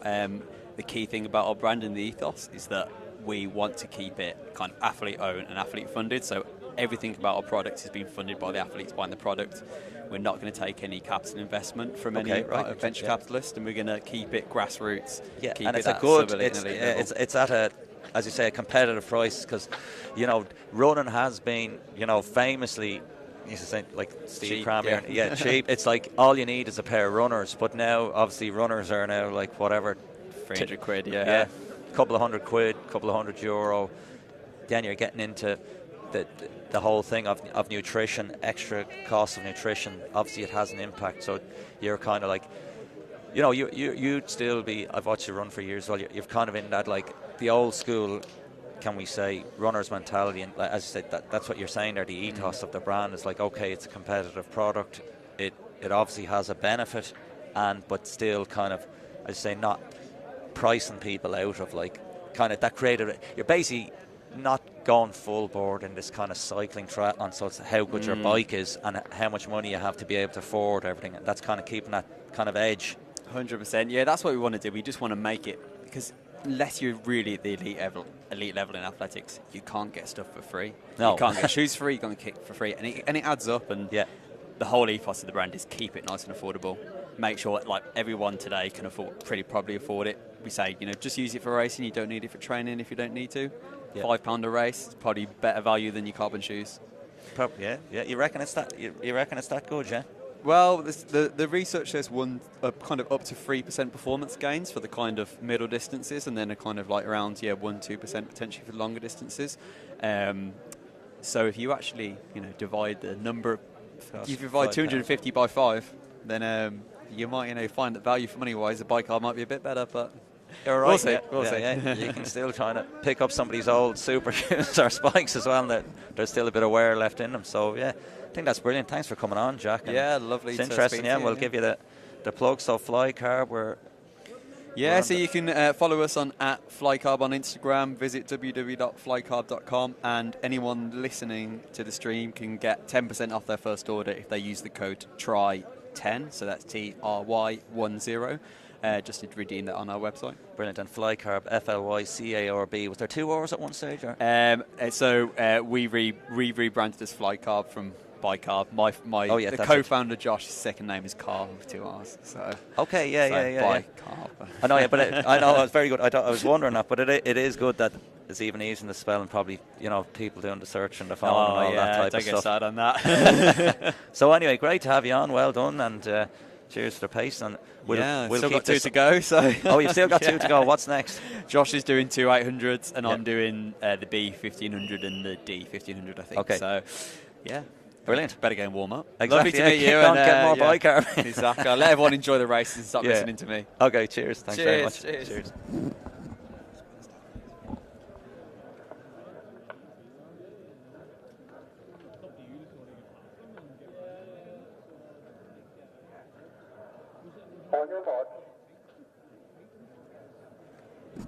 Okay, we're back on for the women's D 800.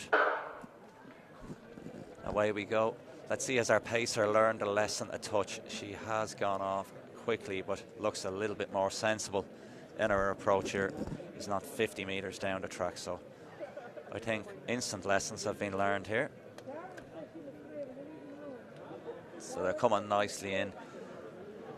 Nice number of athletes. She's still well up. Okay.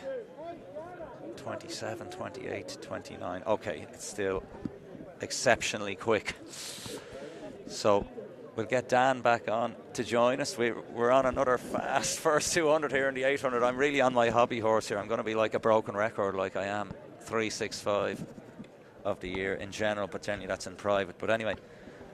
All right, I'm back. Phelan, did you miss me? Of course I did. I got some interesting insights on the FlyCarb, the bicarb, and trying to see, can we get out more information? Do they have the recipe? What is the recipe of the cake that we can all be Breaking Bad merchants in our kitchens trying to cook up something beautiful? 64. A little bit popped off, a little bit better there. Don't know, can we pull up a start list there now? If you have that on the phone. No, not yet, but we'll keep an eye out here and we'll pull up the live results now in a minute. But we have clear daylight with our lead runner here. Flowing down the back straight, and as Jack said, there seems to be a significant headwind down the back straight, and there is significant daylight now between the lead runner and the next 3 athletes in this women's 800. So they're getting a headwind on the back straight, are they? But it looks like almost the wind looks like it's going the other way. I know, that's what I would have thought, but Jack was saying he was pacing obviously down there, but I was thinking the same thing. As a gaggle of athletes now are coming up, is there going to be rigor mortis here in the last 100 metres?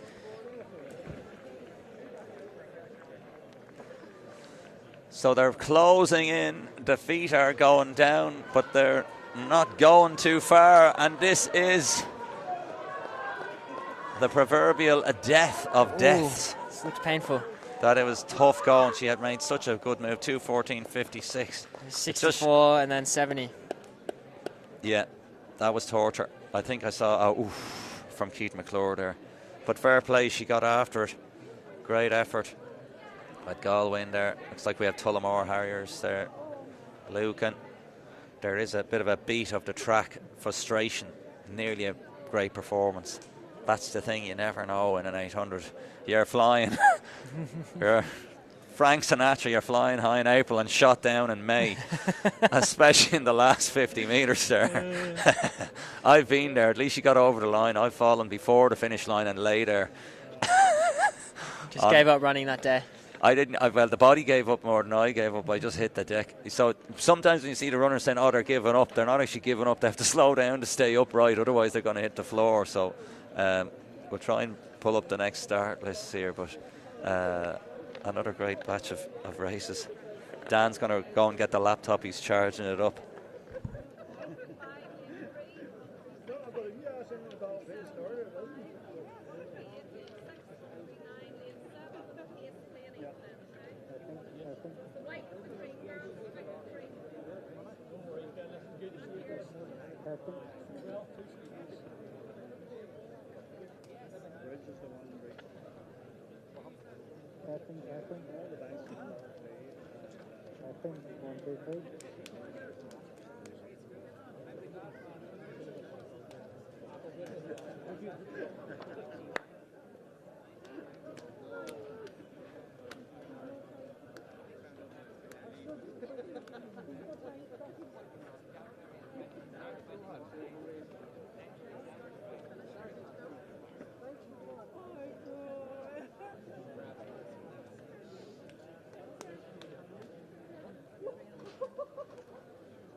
We've got Eamon Christie, our meet director. He's happy enough. Thumbs up so far. Absolutely fantastic. Great event.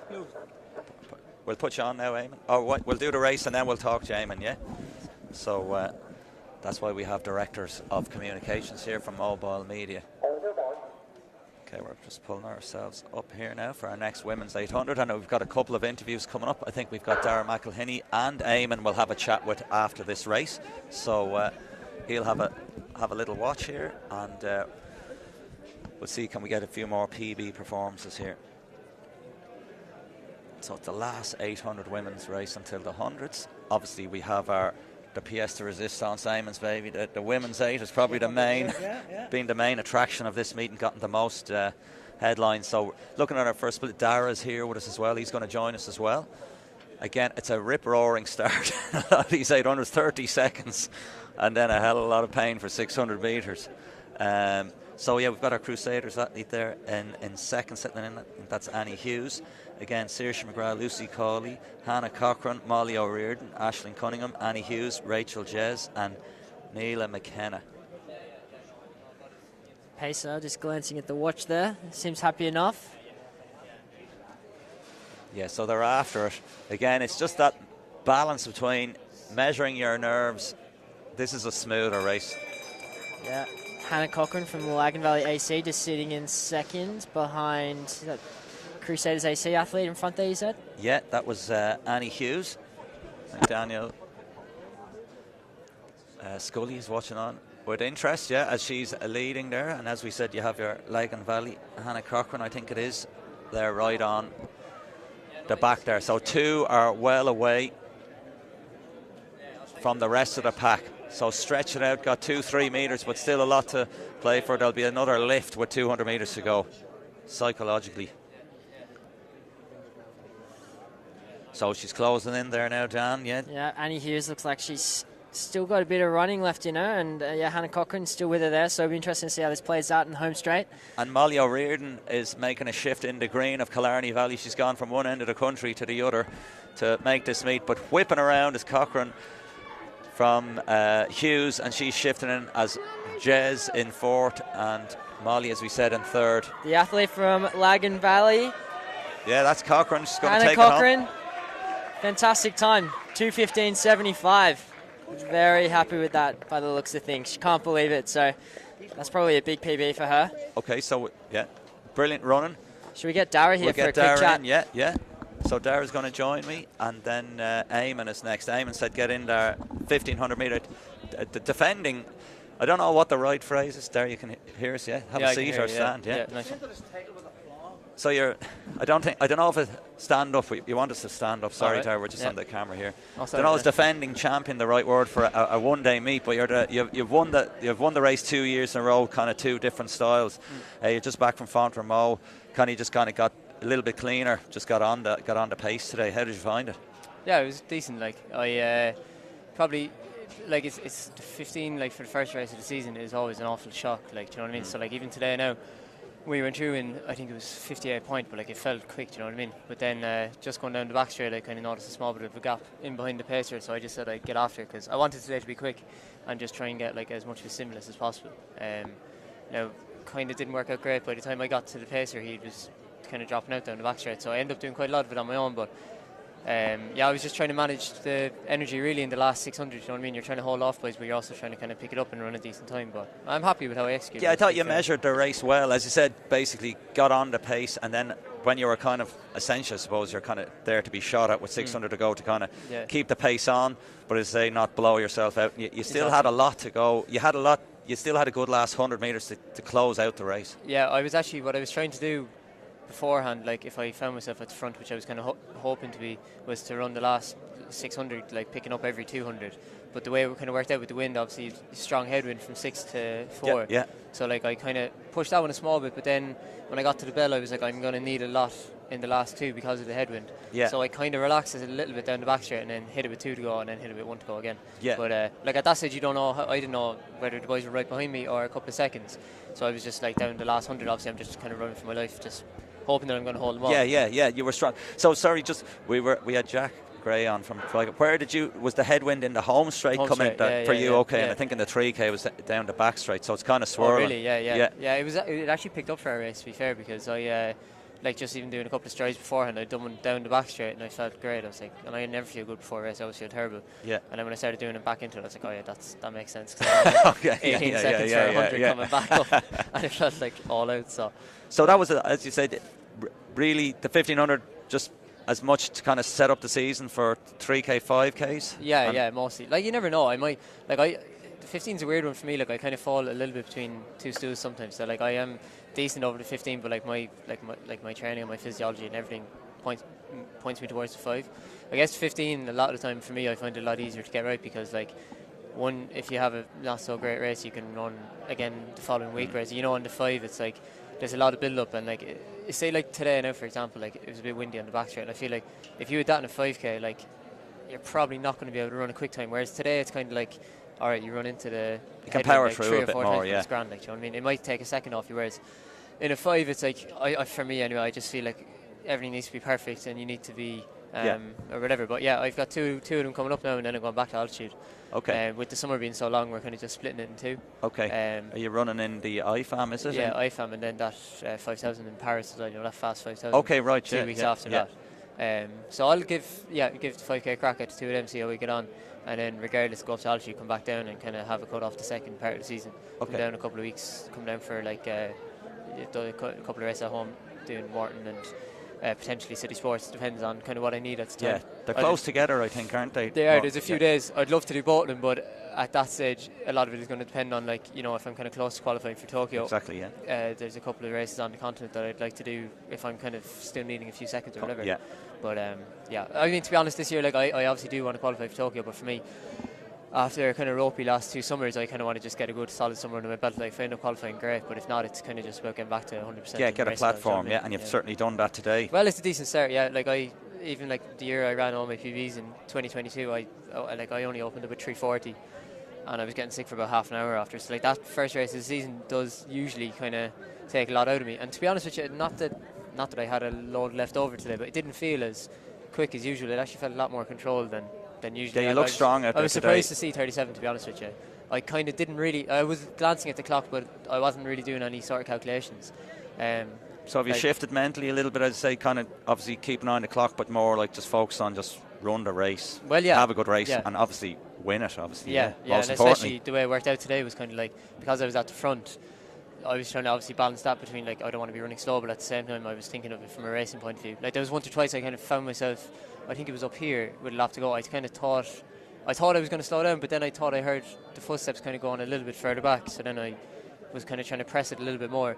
But as I said, because I knew I was coming into the headwind, I wanted to kick hard at 2 and then kick hard at 1 as well. But yeah, I mean, to be honest with you, if I come over the line and I seen 340 there, I wouldn't have been massively surprised, because I didn't feel like it didn't feel rapid. Like it just it kind of just felt kind of like grindy for the whole thing. But yeah, no. So back next year for 3 in a row. Yeah, we'll see. Yeah, hopefully I have to say yes because Eamon's here. Exactly. Yeah, that's why I put the heat on you as well. But no, hopefully. No, I've heard all jokes aside. I love coming up here for the opener. So please go on.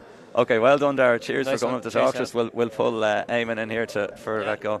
He'll come for a bonus, Eamon, I think, for the hat trick. Yeah. Cheers. Thanks, Darragh. So, Eamon, so far so good with the meet? Pretty pleased? So far so good. Have to be delighted. Gabrielle opened up with a phenomenal 3K. Yes, that was fantastic. She threw her glasses at me with 3 laps to go and have to say, right, I'm away. Yeah. And she put the foot down and got on. Absolutely fabulous. Darragh's 1500 on rail. Young Hugo McGee, first time breaking 47 seconds. Yeah. So big kudos to him. Big breakthrough for him. My favourite 2 events are coming up: the men and women's 800 metres. I know. That's what I've been saying online. They're your babies. That's kind of been they've been the calling. If you want to say like the. Whatever the calling card for the meet has really. There's 2 races that have put this track meet on the map, and with some really, really good guys like Nisha Follitt's coming in. But with the amount of international runners in it, it seems it's going worldwide now, and they all want to come. And to be truthful, I could have filled the races 2 or 3 times over, but I don't want to overkill the event. It's run really well. I mean, even some of them ABC, young Emily Bolton had an unreal run, that was brilliant. 4:15 and a bit on massive rail. run, under 18 athlete, I think, still as well. Even the 4s, 52, and I'd say 46. The general standard of performance, I was saying on the stream, has been good. As we haven't had a Phoebe Gill blowout moment yet, but the debut Stafford 8:39, in fairness, front run was a brilliant. Stadium record as well. Big and Solar Bud stadium record here. Well, there you go. Tess McHugh in the women's 400 metres on rail. Exactly. The 52. Yeah, and a couple of races to look forward to. A couple of hundreds coming up now. So all in all, been blessed with good weather. Good spectators, fabulous. Live stream seems to be going well, and apparently the 2 guys are doing a really good job. So don't listen back to it. I'll have to put my but no, it's been fantastic. Just take our word for it. Oh no, it's been great now, and I really appreciate all the athletes coming out and supporting it, and just keep an eye on all the social media, because I'm a bit shy on social media apparently. I think you are. I haven't noticed it there. Just keep an eye on the next couple of weeks with the date for next year and some new innovations that are going to be happening. We were surprised. We thought you might be going for you might be the Pope weather anyway. You thought you'd be in line for the running for the Pope. You always get there's always white smoke here. There's always sunshine here, blue skies. And even young Ram Martin from Scotland there. I mean, he was a late addition 3 weeks ago, and he came over. He fairly put it to Darragh coming around the back bend there. So fair enough. And Darragh's in exceptionally shape. I mean, his coach told me during the week what a pace he wanted. We set the pace up, and he went with it, and fair play to him. And he backed it up. That's what we love to see. Well, that's what I like to see. I hate people telling me for paces and then they don't back it up. I know we've had one or 2 moments down through the years. Well, we have, but I think we're ready for this 100, Eamon. Well, thanks very much. I'll hand back to Mr. Squires. Cheers. He's going to jump back in. We've got Ignacio Fontes here waiting as well. He's getting ready for the 800. We'll talk to him now after this 100-metre race.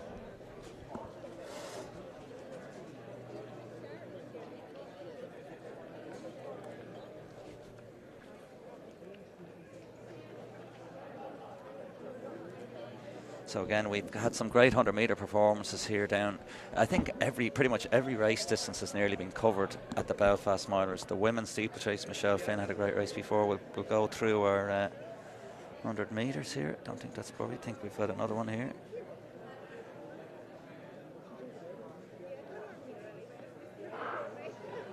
Okay, Sykes, Moffat, Akinol, McDonald, Akinol, Agbaba, Pike and Lee. So Agbaba there wearing number 27. It looks like he's coming through to take it. 10.73. Very solid. Ben Sykes from Orange Grove AC, not far off the front there. Very, very close in the end. Yeah, and Keith Pike was there. So, some of the guys listed weren't there, but Sean Agbaba there, 10.73. We're not sure. I think they're running. You were right. That McElhinney was telling us that he was running into a headwind into the home straight. Okay, there you go. So it's swirling. I don't know. Maybe because he started at the other side of the start line. Jack said that. But anyway, there is a headwind. It's a little bit swirling. We've had our first 100-metre race there, 10.73 unofficial, and then we've got the women up next in this 100.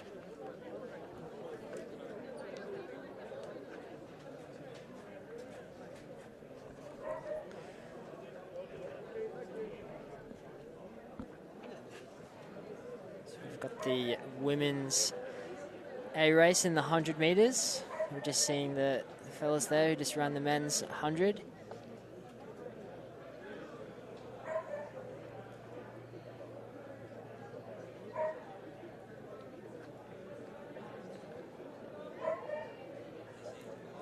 Beautiful scenes here in Belfast today.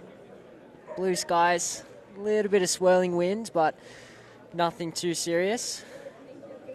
Green grass, spring has certainly sprung, and I think everyone is hoping for a really nice summer, so let the good weather continue. Now we get into some of the sprints. We've got the women's 100 metres coming up. We've got an A race and a B race for that, and then we get stuck into a few more 800 metres from about 3:45 p.m. And then probably one of the bigger races of the day. We've gone to a few 1500s, both men and women, and then we round out the day with the 800 metre international men and 800 metre international women.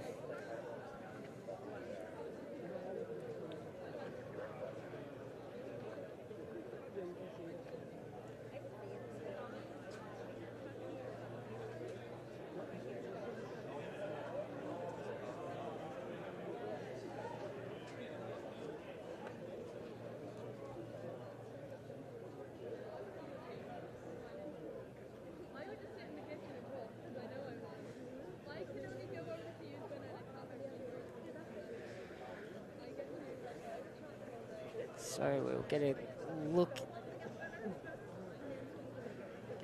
at the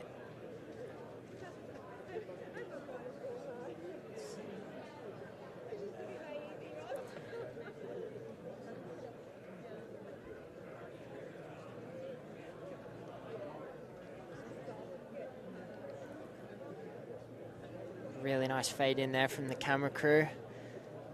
Absolute professionals here, all of the officials and staff working today. Those commentators aren't half bad though as well, I'm sure.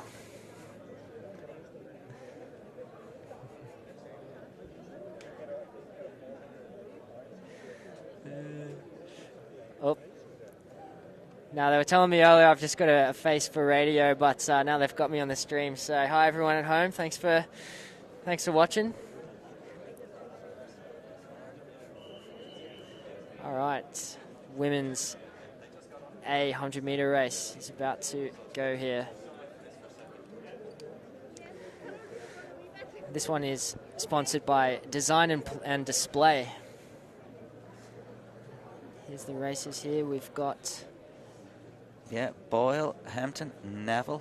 So Janine Boyle, Catherine Hempton and Ciara Neville are all in situ. Katie Bergen on the 200. Looks like she's empty lane. Lauren O'Leary, Layla Colfer and Katie Doherty Ratote. Don't think Jennifer Hannon is there. So Ciara Neville, the one to watch out for. She's had a series of long-term injuries, coached by Noelle Morrissey, trains with Sarah Laffin. Obviously a wonderkind, had a shocking hamstring injury. Out she gets, probably not her sharpest start, but looks like she's up and running and into the lead and steaming away from the rest of the field. So Ciara Neville. Yeah, she's well away. Fantastic. 11.75. Okay, tidy running. She got out of the blocks really nicely and just moved ahead. Yeah. I'd say conservative enough out of the blocks for 11.75. She can be going closer to low 11. Sub 11.5 anyway. She'd be definitely looking for it, but I'd say she's had a horrendous run of injuries, a shocking hamstring injury. So everything is a step forward. Build the confidence. Get a run out. What do you make of, obviously, if there's people who are not starting in the race, why don't they put them all next to each other instead of having some of the blocks unoccupied? You know what? Is there any method in that, or it's just how it is? There is method to it, but I think some of it is just like teeing up the runners in terms of like the starting box. But there are points. In the 100 metres, it's not so bad, and there was an empty middle. So can have to talk more to the 100 metres, but it's nice having sometimes runners either side, but also sometimes it's nice to have a little bit of a space, at least one side of you. I think that you can run free. As long as you start well, you don't tighten up with them around you. But yeah, there is merit to putting them in, particularly if you have a 400 metre race and there's one in lane, you can see it sometimes, one's in lane 1 and one's in lane 3 and 6 and 8. They should be in 3, 4 and 5 or 4, 5 and 6. 100 metres you can get away with it a little bit better, but I suppose you do, it's two sides of it. In running the 100 metres, you want that reaction with the competition of somebody right on your shoulder beside you. That's kind of the nature of the beast in the 100. But key insights here from the man that coached Andrew Cosgren to the 11.8. No, I'm not his coach anymore. That was Helen Clitheroe was the coach there now. But sure, you gave him a few pointers back in the day. Oh yeah, back in the day. And then Gerard O'Donnell is his. He came on board a year or two ago in terms of just the technical aspect of that, running mechanics drills and sprinting stuff that he would have worked on for years, but just bringing in a little bit more. As you say, I'm bringing in this kind of technical insight. I have run a 100 metre race before, but Gerard, multiple national champion over the 110 hurdles, and kind of now heading up the Dublin Sprint Club and coaching. He's over in Guangzhou as one of the relay coaches with the team, as we have our next 4 runners. And just as you've said, the next 400 metre runners are 100 metre runners rather, are all in lanes right beside each other. So it can be done, but sometimes it can be just a rush job of a technical issue. But it's certainly easier to do and then fix the lane order on the computer, I suppose, essentially. But definitely it helps when they're beside each other or obviously within reason. Like if one was in lane 1, 4 and 8 would be kind of be a bit crazy, just running 3 individual time trials really, even in 100. So we've got Sophie Parler from Olympian Youth, and then Erin Friel from Letterkenny AC. Aoife Lynch is there, yeah. Aoife Lynch. Denor, and 15 looks like Shifra Lavery of Lisburn. So there are different pronunciations in different parts of the island, north, south, east and west. Even a Dublin pronunciation is different from Kerry or Belfast as well, of the same name. We've gone through the Moore and Moran one, but what about Phelim? Phelim. They call me other names as well, but Phelim is generally Phelim, just different spellings, yeah. Nice. Even though I'm spelled Fedlam, yeah, but it's never Fedlam. So it's been quite a learning curve for me moving over here and seeing all these names I'm not quite used to. So sometimes you try not to overthink it too much. Yeah, no, normally go with your gut and read what you see, but they're in their blocks.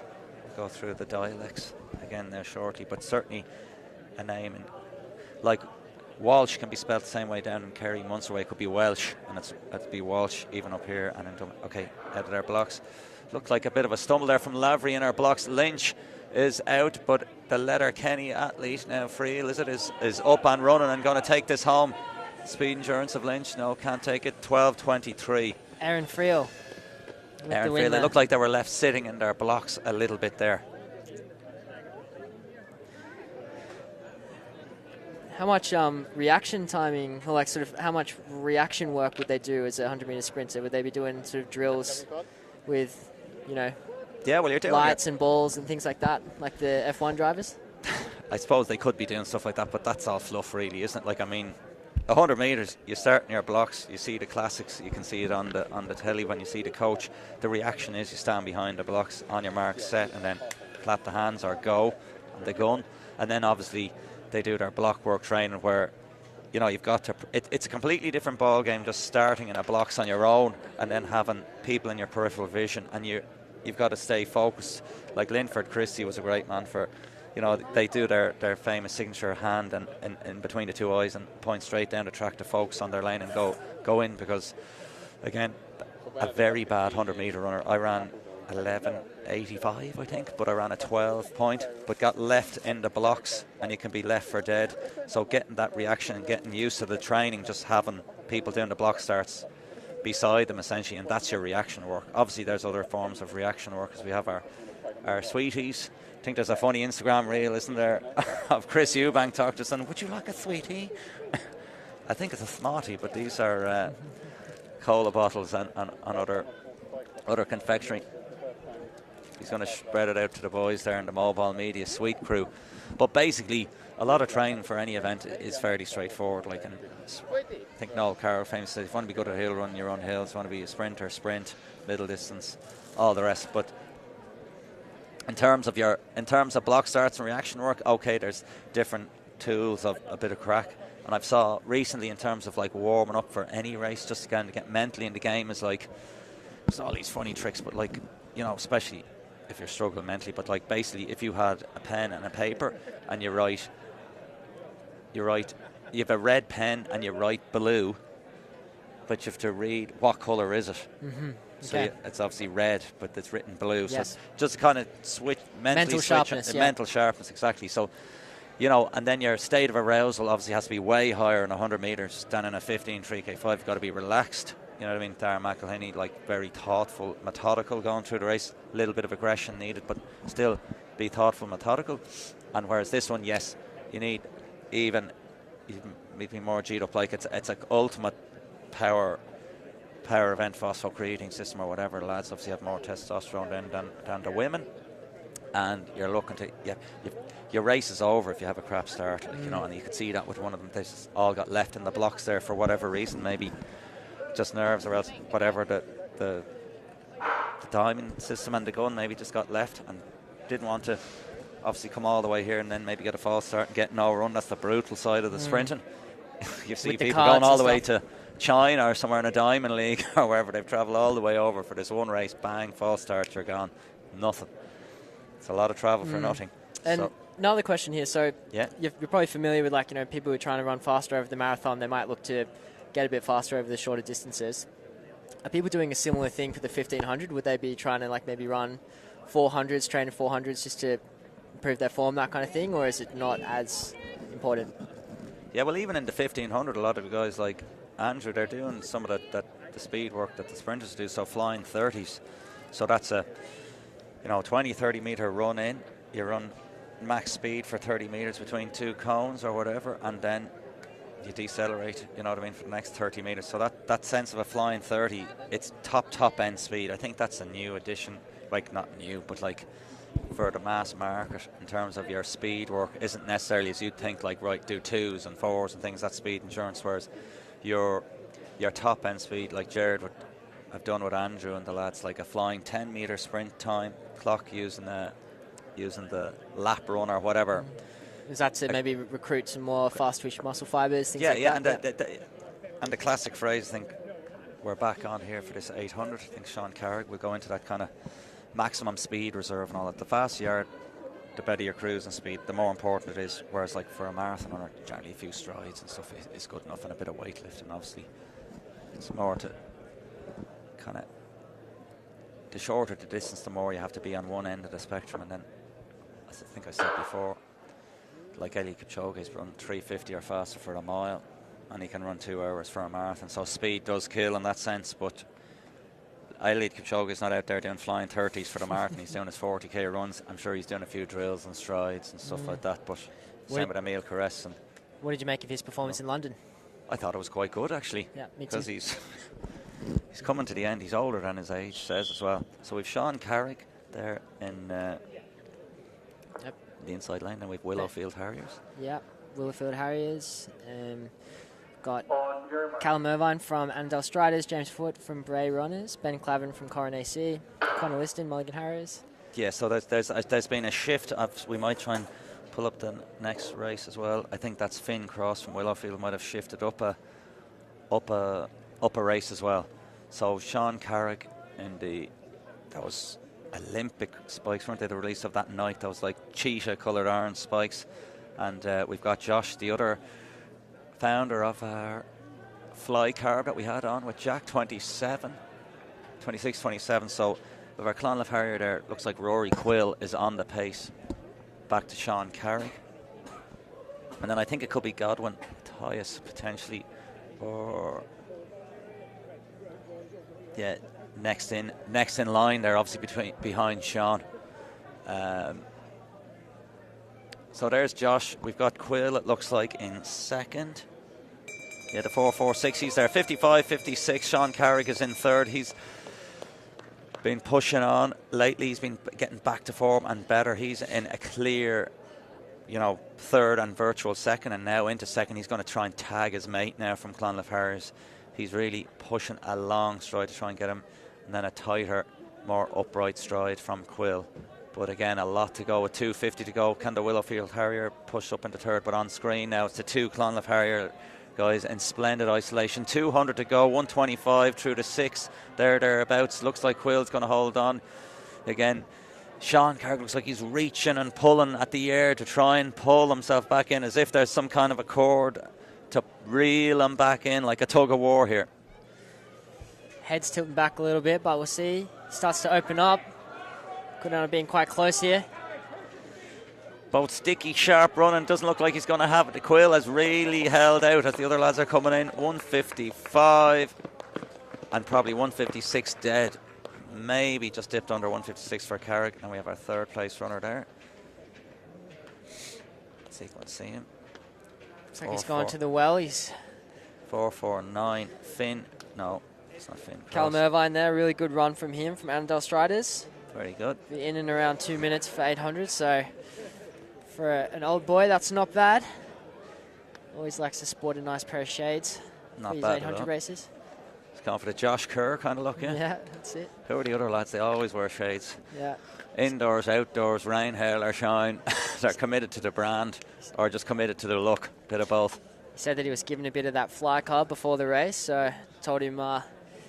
They also told him not to have a coffee at the same time, so could be a bit in that. So there you go. Can give you a bit of tummy issues, but he was saying that apparently that's it's like we've run 2 seconds quicker based on the bicarb. One of our famous photographers, James Rhodes, looks like he's swapped the camera for the spikes. He does run a few races, but he's over here in Belfast. He's having a go. He's around number 491. Let's see where we are now. We can get the. There's been a shift around with some of the runners, but that is James Rhodes. Try and find where we are.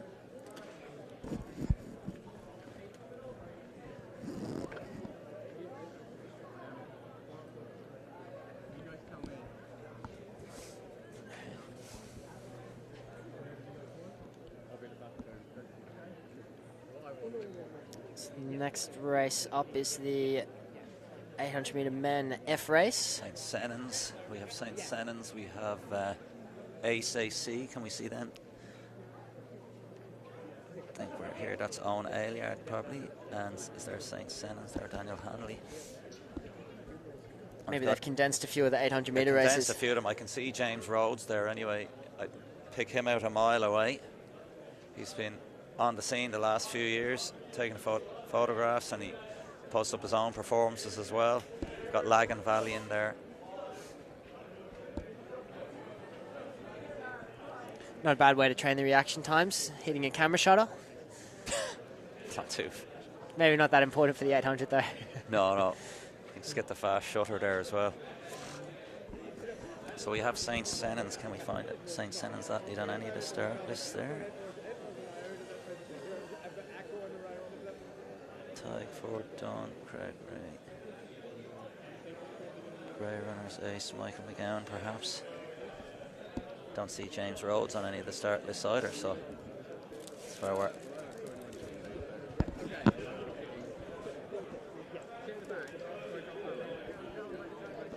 Crusaders lad.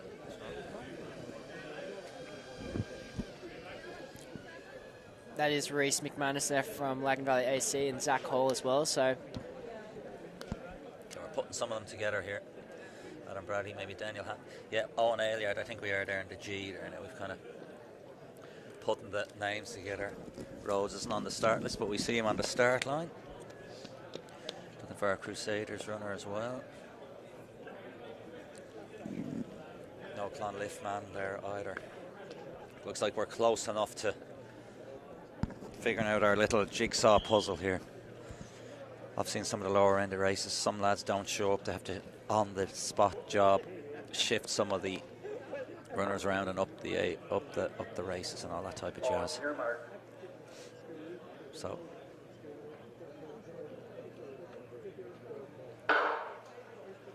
different poses there for the start. Were they sure? Unsure. But the lads are off.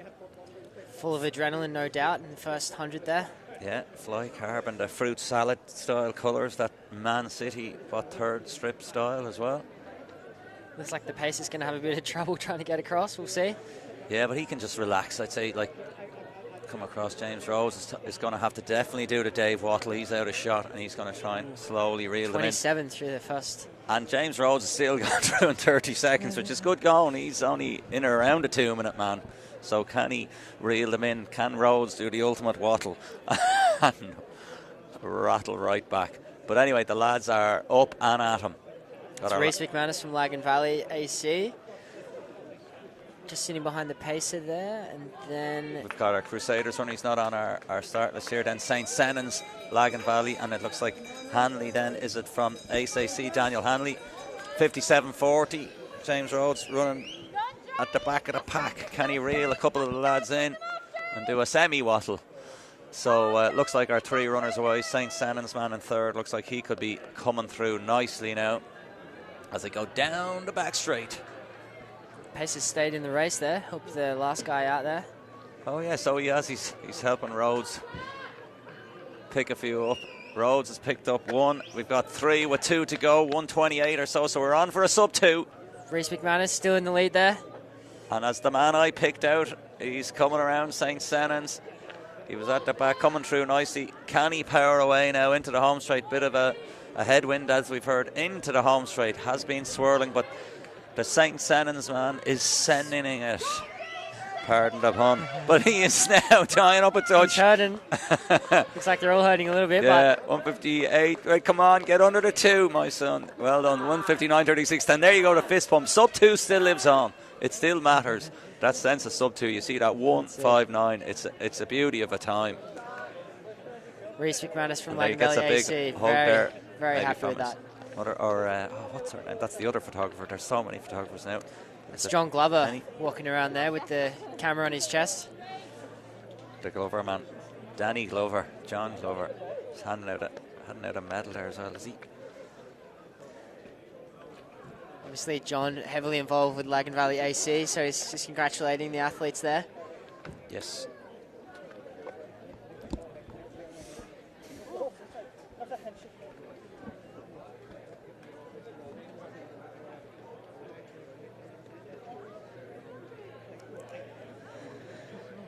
Tell you what, I'm looking forward to this next race because I see my man Craig Ray.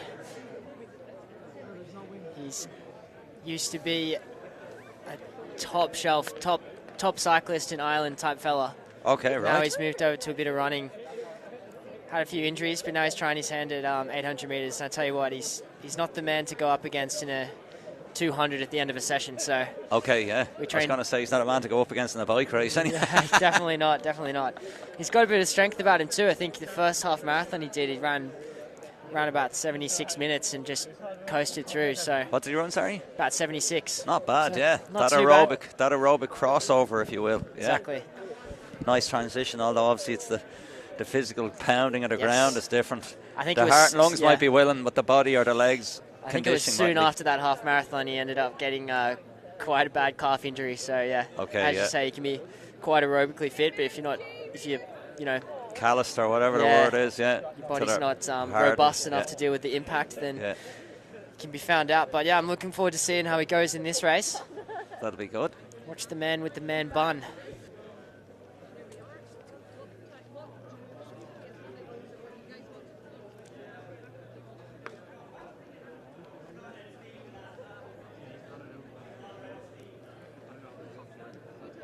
Just see the lads in this next 800 metre race just standing around talking to the pacer,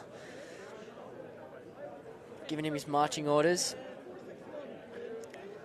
So we shall see what they end up going through the first 200 in.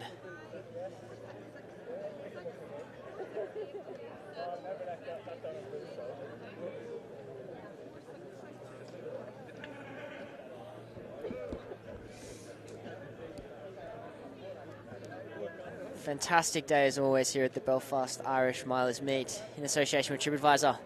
Put on by Eamon Christie, always does a fantastic job, and it's well supported by the local community. More spectators here than what you'd find in a Jamaican Grand Slam track event. So, all right, we're just about to get started with another 800 metre race here.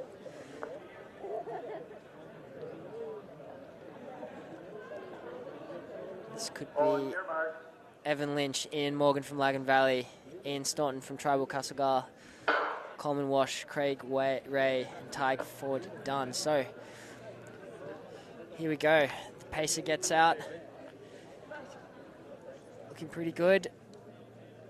My man Craig Ray looking very calm and settles in at the back there. He's moving up a little bit. Pacer gets over it quite sharply there.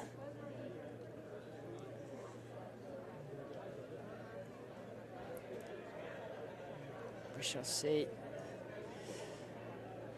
Through 200 in just under 30 seconds, so we'll see how this ends up. Just get a look at the numbers here, then we can call the race a little bit better.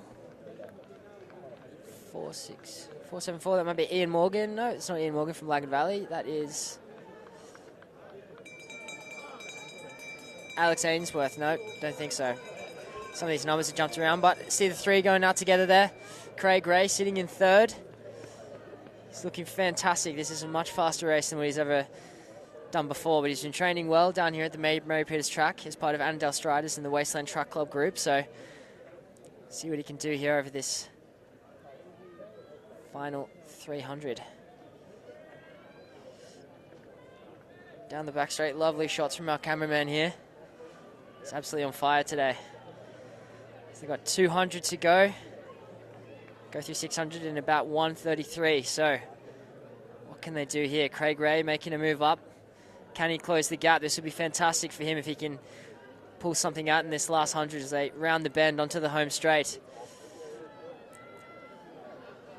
Now we shall see. I think that might be 463. Crusaders AC athlete moving away. Craig Ray in second. 2:04.9. Craig Ray from Annandale Striders just behind him. So I'm thinking that might have been Alex Ainsworth from Crusaders who got the win there in 2:04.92, followed by Craig Ray just behind him.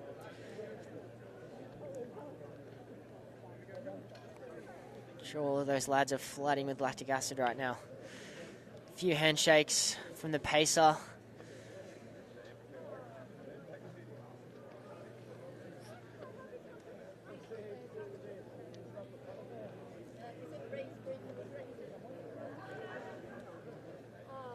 Nice, good bit of camaraderie between Crusaders and Annandale Striders there. A little race recap.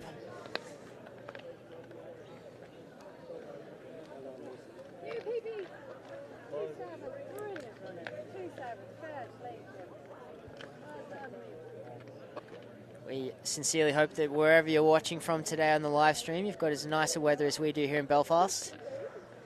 Absolute stunner of a day.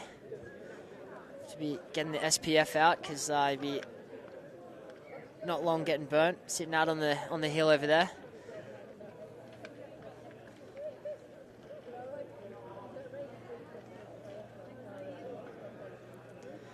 There we go, lots of people with their camping chairs. Look at that, doesn't that look good?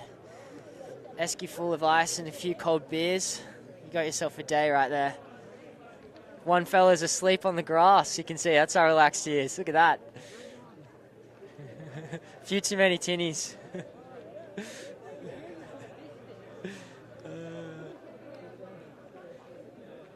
Tell you what, it's a dangerous day to be a cold beer. That's what I'm saying.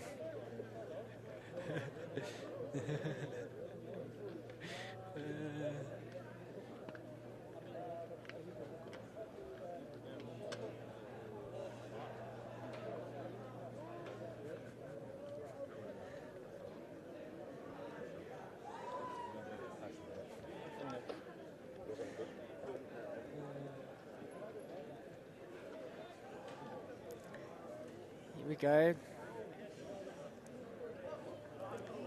We've got the officials pulling straws to see who's going to ring the bell next. They figured out the pizza order from Domino's potentially. 2 pepperonis, 1 meat lovers, and I think the lady on the right, she wouldn't mind a Hawaiian, so.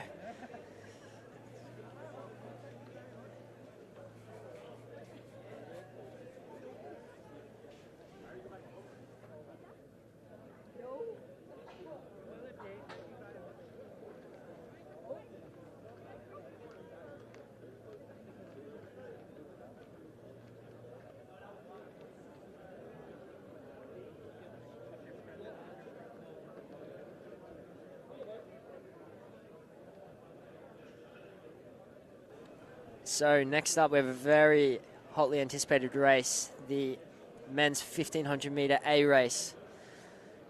And I believe this race has a sponsor, and it is Fortius Gym, which is Rami Adams.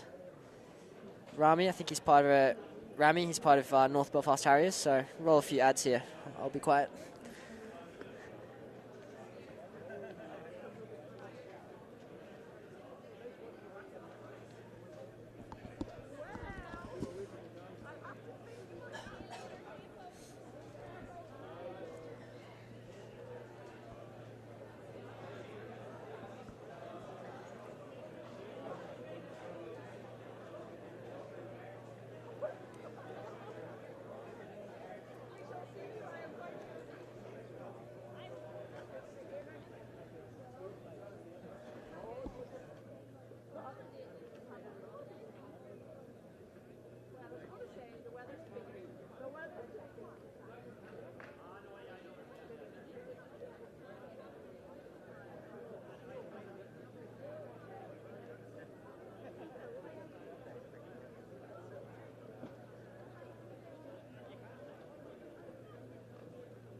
So we had to put that on charge again, but we're back up. Juan Ignacio is back out, pacing a few of the races. I think this could be a big race there. Is this the 1500? Men's 1500 metre A race. Yeah, and there's a big field. This is some clutch of athletes. It's like a 5,000 metres, only it's 3 3/4. So Juan's had a little look around. This is where we're talking about our pacing.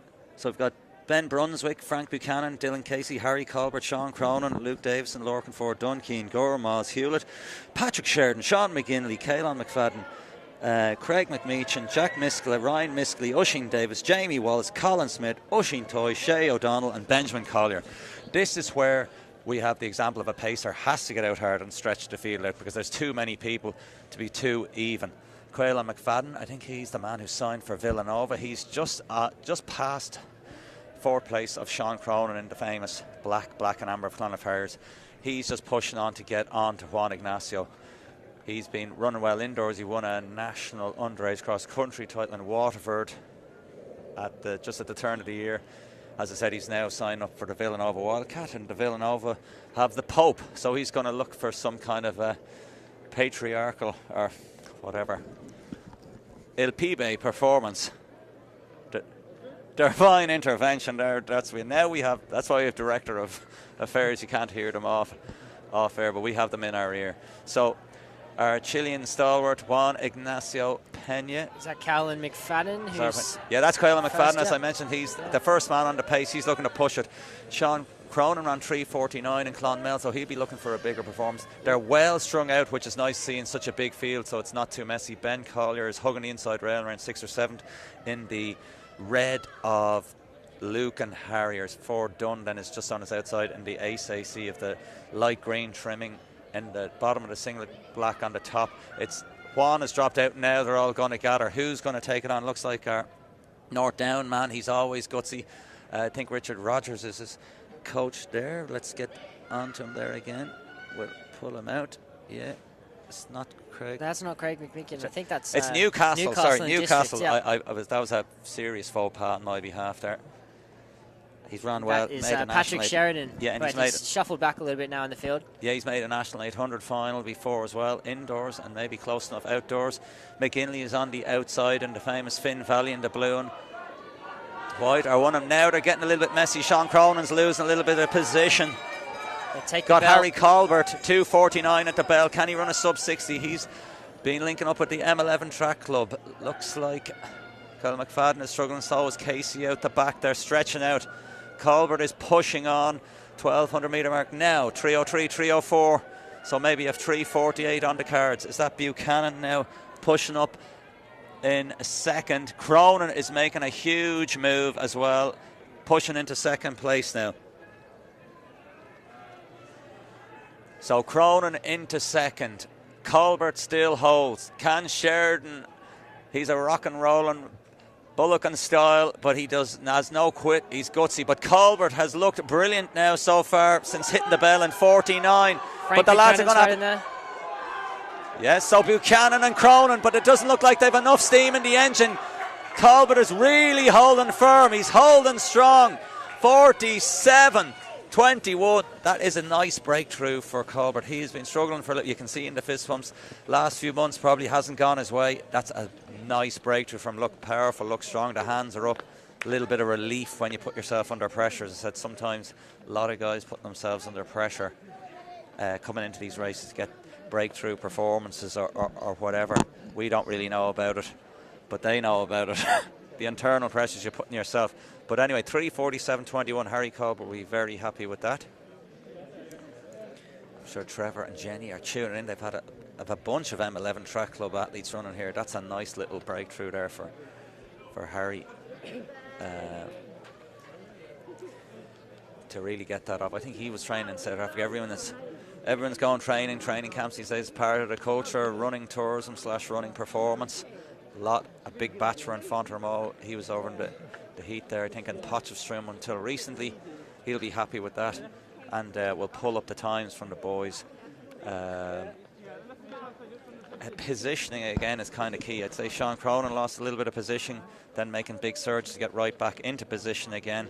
Whereas Harry Colbert really ran a smart one there. He's in a nice position at the bell. Okay, he's in the lead, but he's out of trouble.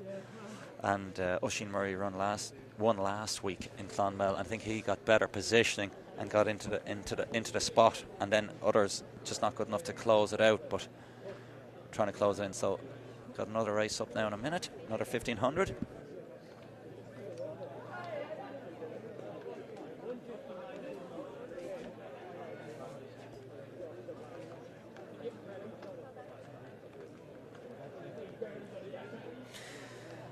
Up next, the 1500 metre men's B race.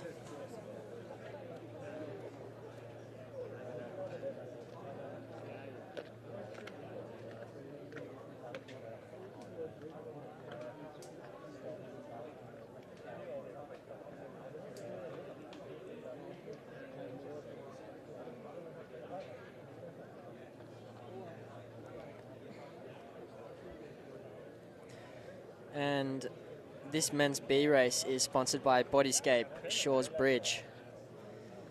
It's good to have them on board. Lots of great local businesses sponsoring this track meet today. It's good to see athletics being well supported.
Maybe we should look to go through the men's 1500 metre B race athletes. So we've got Lorcan Benjakar from Clonliffe, Louis Woodger from Metro/St. Bridget's AC.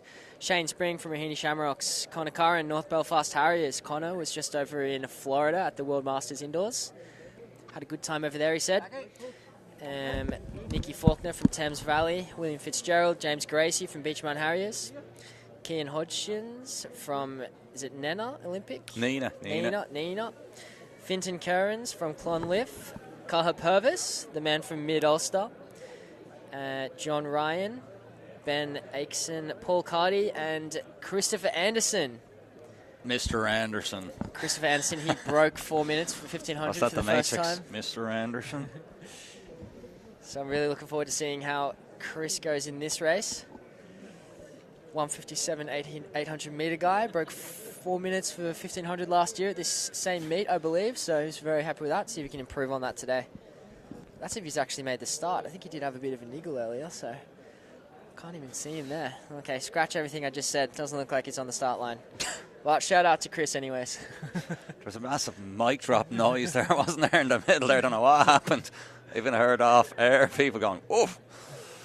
So for the viewers at home, you might have heard that mic drop moment, but the mic drop came later and I was like, he's not actually running. We gave him the big build-up.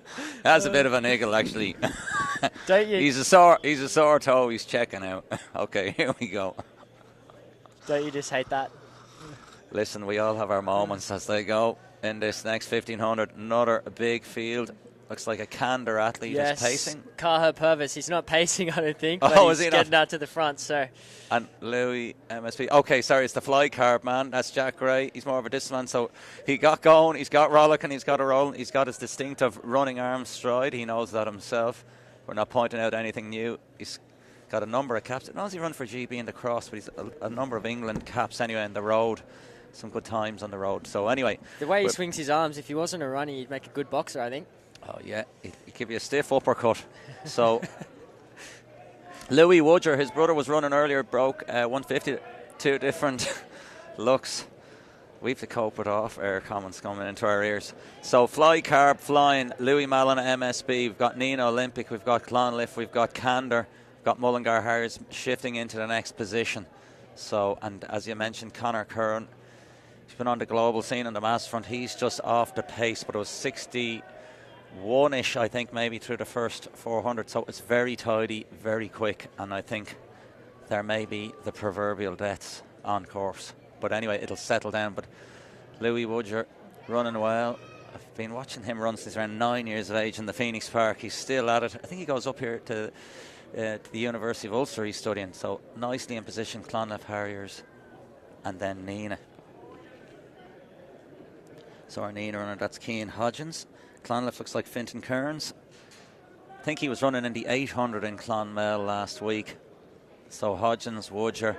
Shane Spring, who was second in the 10,000 in the University Champs, he's moving up nicely, a best of 3:46. He's running a smart race. He's just tagged onto the back of those three, and obviously four, but virtual three in front of him with Jack Ray. He's hoping for that fly carb to keep flying. Connor Curran has had enough, and they're well stretched out. 203, 204 through 800. So what are we, 62? So we're in around 350 pace anyway. And Louis Woodger's push on. Louis Woodger has never, ever in his life been questioned for bravery. The man gets at it day after day, week after week, year after year. Even when he's not in form, he gives it a go. And then other times he obviously is in form and he's trying to push it on. He's got that long, nearly reaching stride, a bit like Sean Carrigan, the 800 we saw a race or two ago, nearly like pulling at the air and trying to pull it down and pull himself forward.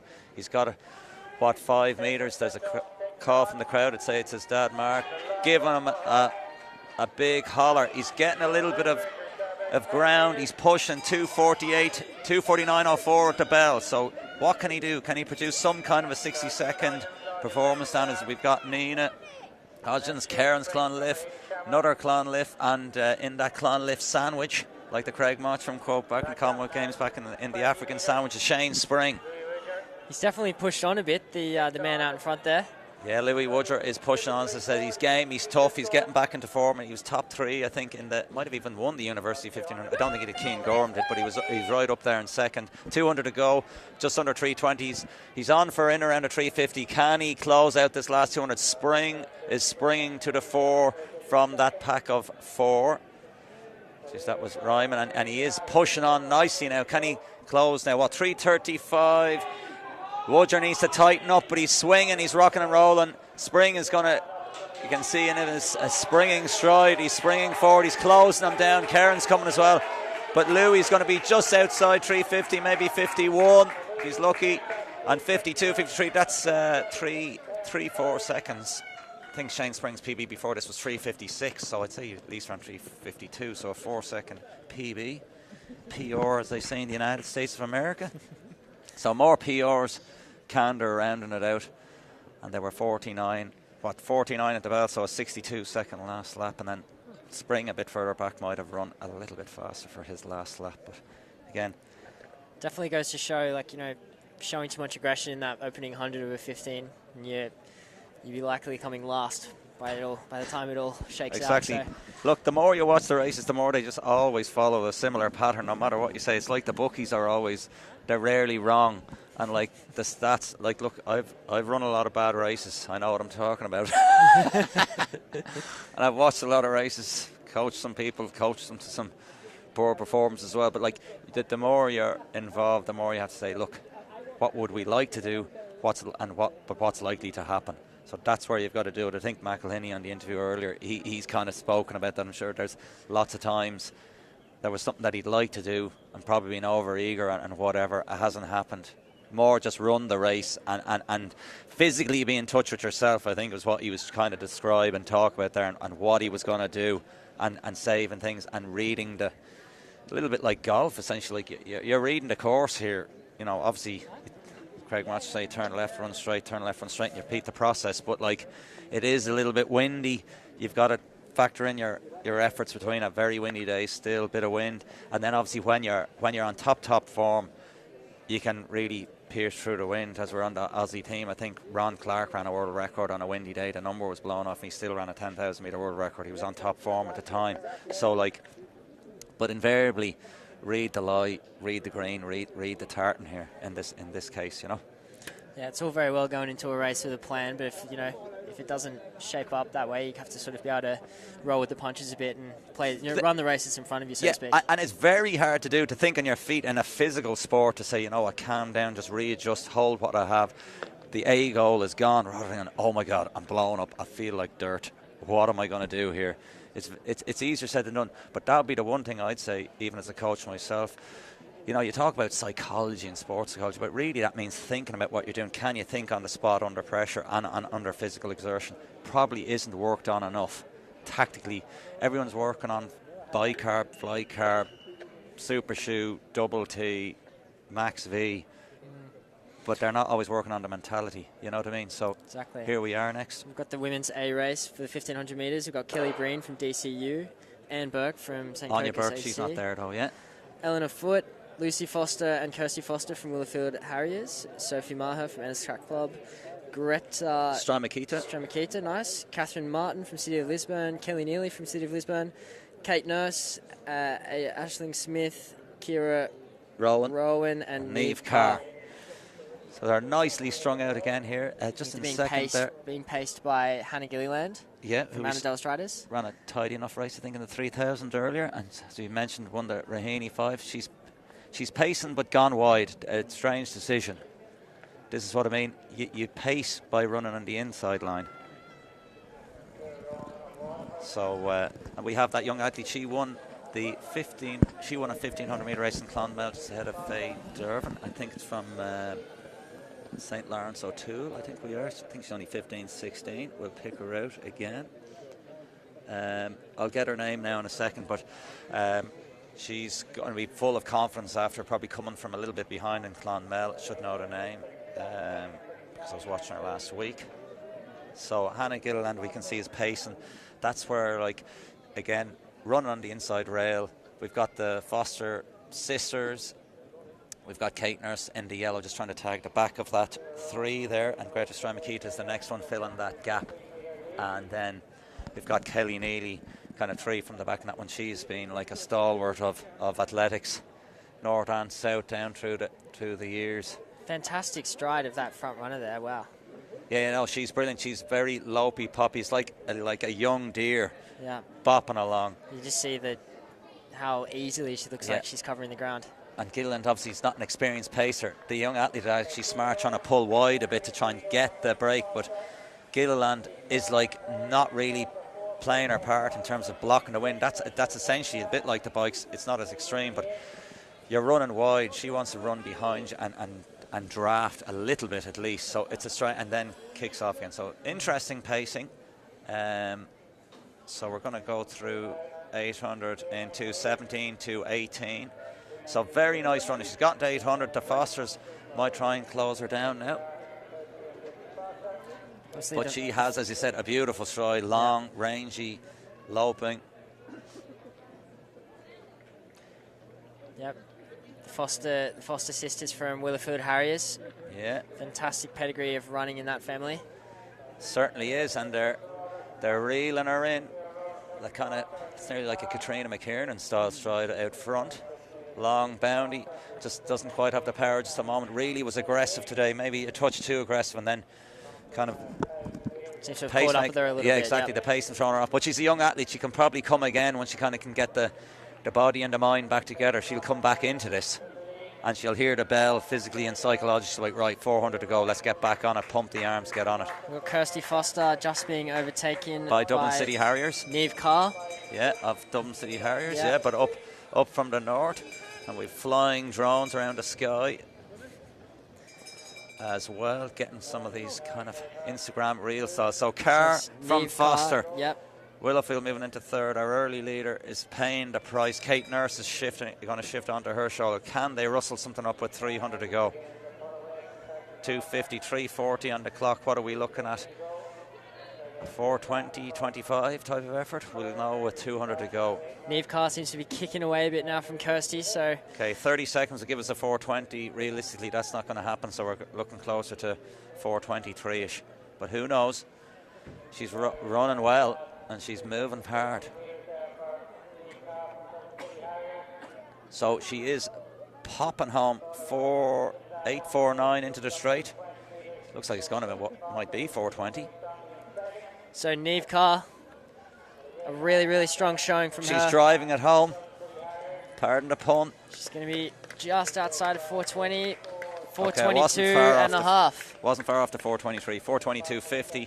Willowfield in. Kirsty Foster second. Kate Nurse third. Kate Nurse, and then another Foster. That was Lucy Foster. Lisburn. We've got Candor. We've got our... Is it Waterford rather than... Get the names going there. Sorry. No Candor. Ciara Rowan, Waterford. Apologies for calling her slot. She had a brave run there. She is really... I don't know if she'll ever hurt more in a race ever again. That was a hard push she gave that. And the up and down pacing, but that was aggressive. And they say if it's not a blessing, it's a lesson. Okay. So that's coming into my territory of brutal. Maybe she's... She'll take something away from that race today. And Shot, I thought I was bad. You're having enough of me now. Yeah, I don't have enough of you, but you know what I mean? It's like you think you have a sad story, but somebody's always worse. But in this case, you think you're bad at comp. There's always somebody worse. You can always beat somebody. So... Might just mute my mic now. No, stay on, because you're making me look good, I hope. It's like either be good or have somebody make you look good or look decent anyway. That's it. So, an exciting and interesting race there. The different levels of the race, there can be so much split action. It's kind of like, it's like bike races or whatever. Just nearly a Le Mans race. It's taking me a few laps down and come back. How do you reflect on the races today? Have we had that Phoebe Gill 157? No, you haven't had the Phoebe Gill, as I was saying. We haven't had a Phoebe Gill moment yet, but the two pièce de résistance really, as we said, Eamon's babies are the two 800-metre races. There's the men's 800 on the women's 8. We're not going to get a Phoebe Gill moment, but if we got a 144, we're on the camera there, if we got a 144 on the men's 800, that's quality running, and a sub 2 basically. A sub 2 for, don't know what that was. As I said, he's making me look good. That was a little love heart. Okay. Try that at home. Makes me look composed. This man's makes me look composed, sensible, cool and calculated. That is an achievement. So... anyone you want to shout out while you got the... We're in the shade as well. The sun hasn't actually gotten to us, but we have been here for a long time. We're going a bit stir-crazy over here, I think. Yeah, so we've got another couple of 1,500-metre races to run. Then we have, as we said, those 800-metre races. So, again, you're looking for hopefully a 145 minimum and a sub 2. And I think we'll get both of those. And then your magic is, can you get a 57? Can you get a thing? But, like, look, Phoebe Gill is like, you know, she's a stud. You know what I mean? And that was like a breakout moment for her. And she ran well in Paris as well, to be fair. She did. She was actually tactically, anyway, I'm a cynic, but she did run tactically naive. I thought a bit of better tactics, she could have made that final. She ran wide in her heat and in her semi-final, running in lane 2 all the time. So it shows even at the highest level, you can be physically talented, but under pressure and being calculated is a different game. But she, for a young athlete, only 17 years only old 17. So. But listen, Jakob Ingebrigtsen won the Europeans at 17. He's a freak. Somebody else, He's a freak there, right? Luke the Nuke Littler's winning the darts at 17, 18. You know what I mean? A top. Oh, come on. A top athlete. No one believes that guy's only 17. Looks about 40. He looks 14, doesn't he? No, so I know she was brilliant. That was her breakthrough moment here, and that's what it's been. There's been a lot of. The sub 2 is the standard bearer. It's great for a male club athlete. That's your marker. We saw it in one of the other races, and then it's kind of like international world class running for women's 800. It's moved on a touch, maybe more like 157 is now, like Gill ran. But again, sub 2 is a massive moment. It's not too long ago. What was it? Who was she? For Cleric Butner was the first athlete, I think, under 2 minutes for 800. 2 flat 5 for a long time with Sonia. Then Roseanne Galligan. Then we have Butner, Louise Shanahan, Keir McGeehan as they toe the line here. We'll go through this field now, another big field. Right. We've got Emma Burns, Charlotte Carpendale, Isabel Cuff, Aoife Delagi, Aisling Fitzpatrick, Kari Foster, Jodie Foster. So there's some more Fosters in this field. Neve Garvey, Rachel Gibson, Anna Jones, Katie Kewen, Joanne Mills, Alex Mondell, Nasa Nihanafane. Oh, thank you for that one. Kiva Phelan. Phelan, yep. Anna Russell, Leah Ryan, Cora Scullion, Freya Woodhead. Yeah. In fairness, that was a proper Gaelga Irish name. We wouldn't expect you to get that one. Yeah. So, but no, they're away. I think it was Denise. We saw her pacing the for a couple of laps anyway, at least earlier. Today she was pacing Debut Stafford to an 8:39 all-comers meet record, as these girls and ladies and women are popping along through their first 300. Aoife Delagi there from Nina. Yeah, that's the famous orange of Nina in Tipperary. It's a long, long way to Tipperary.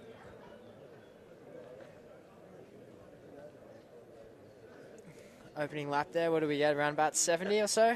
70, yeah, 172, yeah. Toner stretched out, just has to have another look around. I'd say I think it's paced another couple of races, but from being under serious pressure earlier for Debut Stafford, you can kind of be in that zone of like, right, push it on. You're on pace and just feel like pressing it a bit, and then all of a sudden the other women are under pressure and there's a gap of 5 metres. So a lot of these are novices, obviously. So you're trying to tow them along as best you can. Denise, I think, is Paul O'Neill is here. I think he's still coaching and taking the photographs as well. There, Monaghan, a bit like the clone of Cyclone there, in and around there. Barry McGuigan, and we're giving it to Barry McGuigan here. So there's the posse of 3 there: MSB, so Nina, and Ennis. Nisa, Leah, from Ennis, and Aoife. Yeah, and Metro's Leah Ryan. She's just shifted in to get after Denise. And she's popping powerfully now. So multiple international masters medalist and winner is Denise. It's been running well on the national scene as well as a masters athlete, making finals and not too far off. think not too far off even national senior medals the last few years, but striding sweetly to the side and letting the athletes at it. And it's always great if you can, as you did there, at least try and drag it a little bit past 800. Ideal scenario, sometimes you have 2 paces, but you get to 900 to a K, really brings the field along to fast times. So it's great to see her even just bring it out to 850, just to drag them on just a little bit more, just to set them up a little bit more, rather than a kind of like 700 go, still essentially nearly halfway in that sense of feeling. So Leah from MSB now. Yep, that's right. Leah Ryan, is it, yeah? Yeah, Leah Ryan just ahead of Nassani Hannafane, is it, from Ennis Track? Yep. And then we have Nina, Aoife Delargy, did you say, in third? Aoife Delargy's in third, so... Isabel Cuff in fourth, looking to make hot pursuit. She'll be doing the Leinster Schools Monday, Tuesday. There's a bunch of them there together. I think 2 Lucan Harriers together. They'll be set for Leinster Schools, the Foster sisters, and the famous blue and white strip of Willowfield.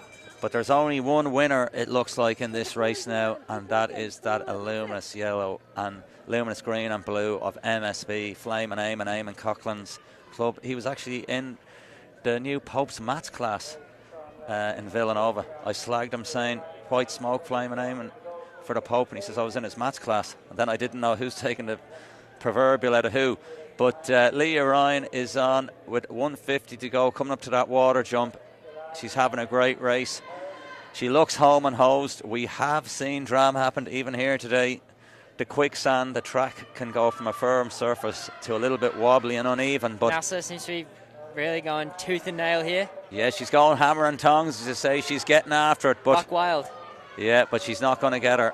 Leah Ryan has pumping those arms sweetly enough. Run through the line. Oh! 28.13, nearly 4:27.99. Eve Delargy's getting hunted down, but won't be enough to take her. That's the Letterkenny athlete there, getting fourth. And then our 2 Lucan Harriers athletes. Battle of the Fosters here. Battle of the Fosters. Another Lucan athlete coming in as well. 3 Lucans, 2 Willowfields, 2 Lagan Valleys, all bringing it home. And we have our 2 finishers here. I think it's St. Senans is our completing our roundup. Could be wrong. Have a look there. And a quick nap on the track after a good solid race. Yeah. Good to see them leaving it all out there. The exhaustion, yet doesn't matter what level you're at. Same distance for everyone. Well, not just the same distance, but it's certainly the same feeling anyway. Yeah. Regardless. That sense of tiredness. Digging in, questioning your life choices mid-race. Saying, why do I do this to myself? Post-race as well. Then you recover and say, oh, I can go harder, I'll go again, I can do this, I can do better again. So what's the constant conundrum? How often could you race a 1500 if you're sort of, how often would you suggest your athletes race that kind of distance? Preferably every day of the week. Yeah. Could you race it like, back-to-back weekends? You can do it 2 and 3 days, yeah. And obviously in the upper level as well, and even national level, you've got to do 2 and 2 days, 3 and 5. But even Kelly Holmes ran the 8 and the 15. I think it was 8 races in 11 days or something like that. So, look, ideally, and some races, you can get a batch of 1 every week, or you can, maybe potentially like to do 1 every 2 weeks, or, but Jakob Ingebrigtsen can nearly run them once he gets his conditioning right, race week in and week out. And that's where you've got that question where people in the old schools would say, like, why are you training after a session? You haven't given it 100%. And there's an element of truth to that if psychologically you're like, it's in the back of your mind. But you've got to that's how you can race regularly, is if you're meant to use, you've used 1 effort. It's the type of thing why the people, they'll do a session and a gym session the same day, and you can get a bit more out of yourself. So you can maximise your day. If you do a race like McElhinney's probably doing threshold now, you did a 1500, a normal session is probably 6k minimum of volume, 8k, 10k. So you get out there, you do a bit more, just to top up your fitness and your conditioning end of the heart and lungs and the pump and keeping your fitness. Like, I think Andres Almgren even ran last summer. I think he ran 3:36 in a 1500 metres, ran 8 by 3 minutes on the treadmill, 6 to 8 by 3 minutes on the treadmill after the race, and around 3 days later ran 3:33. So You know, that's the 26.50 man over 10K, right? Sub 60 half. He's got PBs going from 145 to sub 60 and a half, and plethora of serious PBs. I think he's broken 13 for the 5K, or else he's on the dot. And then you think he probably? Oh yeah, no, yeah, that would make sense. Yeah. Yeah. No, he's 13. He's another, 13. Another Scandinavian. Yeah, beast. Exactly. Yeah, and he's trained a lot with Jakob. He's a disciple of the actual double T, and then the 2x10 by 200 hills on a Saturday type of thing, and then delving into that race specific stuff, but always being high on threshold work. And that's where, like, you know, club athletes and all, how do you make bang for your buck? And again, you're tapering. You can't taper for every race. It's like a tube of toothpaste. If you've squeezed it all out at the start, you're not going to have much more squeezes left if you've pulled out a lot at the start, you know. So that's where you've got to get your measurement right. What I've been hearing as well about, you know, training double T, you actually should be running those sessions a lot slower than what you might if you were just doing like one singular threshold session in a week. Yeah, well, I think if you want a lot of the answers, it's mariusbakken.com, isn't it? MariusBakken. He's kind of put it out there. I think he's even updated it there. It was on a thread on letsrun.com. But basically, control is the aim of the game. Probably easier than you think. Classically, Irish distance runners would be doing threshold tempo, but it's hard tempo, 5-minute miles, blah blah blah. Rather than, you know, you can do it simply either with a lactate monitor, but also just doing a test in the treadmill. You go for a maximum test in the treadmill. Takes 15-20 minutes, depending up the speeds. Get your information on your oxygen use, your blood lactates, and your paces. Yeah. And it should all correlate, and you can just run. It's slightly different outdoors, but just run according to the heart rate zones, and then you can take a lactate all. And when they do their double T, their lactates generally are 2 and 4. So 2 in the morning, maybe 4 in the evening, and that's like 5 by 6 minutes in the morning, and then maybe 400s in the evening. And that's why it's a bit higher. That lactate's a little bit higher in the evening, or is it there's residual from the morning session too? They want it specifically to be higher, so they're pushing both ends. The curve is like a Nike tick. Now, that's nearly a poor test if it's a Nike tick. It's too high of a flick of the curve. You want it kind of to be a swooping curve. And when that raises, obviously, it's like running, walking for the bus is the low end, you know, in terms of aerobic, can go all day. Pace increases, that curve slightly rises in terms of, you know, your aerobic, anaerobic, using oxygen, not using oxygen type of jazz. And then when it peaks and goes up higher and you're moving more essentially into speed endurance work, you're trying to get the start of that curve going up, and then that kind of the two sections, and then when it really shifts up, you're trying to get working in those two areas. And essentially, if you had it on a graph, you're just trying to shift that across so that the tick will go across, essentially. As in, it's on a straight line. You want that straight line to go on for longer, and then it swoops longer. So the paces, we'll go through this anyway. My bad science lesson for dummies. This is our 1500C, I'm pretty sure. And this is a big race for Charlie O'Neill. And I think Lucas Lyons, North Leitrim, Charlie O'Neill is going for it in the white and the black of Donor Harris. Juan Ignacio's pacing. They're going for around 352.5. I think it's the European under 18 standard. So he's getting after it. Lucas Lyons is in third. Then we have our Rathfarnham athlete there, Ryan O'Neill. He's been doing the 5,000 in the schools. Danny Nugent is in the mix from Ace just towards the back. Aaron Shorten, Ben Brunton, Sean Cotter. Gavin Curtin isn't here, unfortunately. Joe Dowd, Lorcan McGurk, Barry McCarthy, Rory McVoy, Aidan Benchcar, Ryan O'Neill, Noah Kavanagh, Stephen Lister and Lucas Lyons, as I mentioned. So O'Neill in the pink spikes, pink stockings, and the famous black and white strip of Donor Harriers. One of the big clubs. Aaron Shorten, just our Paralympic athlete. He was in Paris in the summer there. He's just towing at the back there, keeping in touch in the blue and white of St. Lawrence O'Toole. Nicely spread out.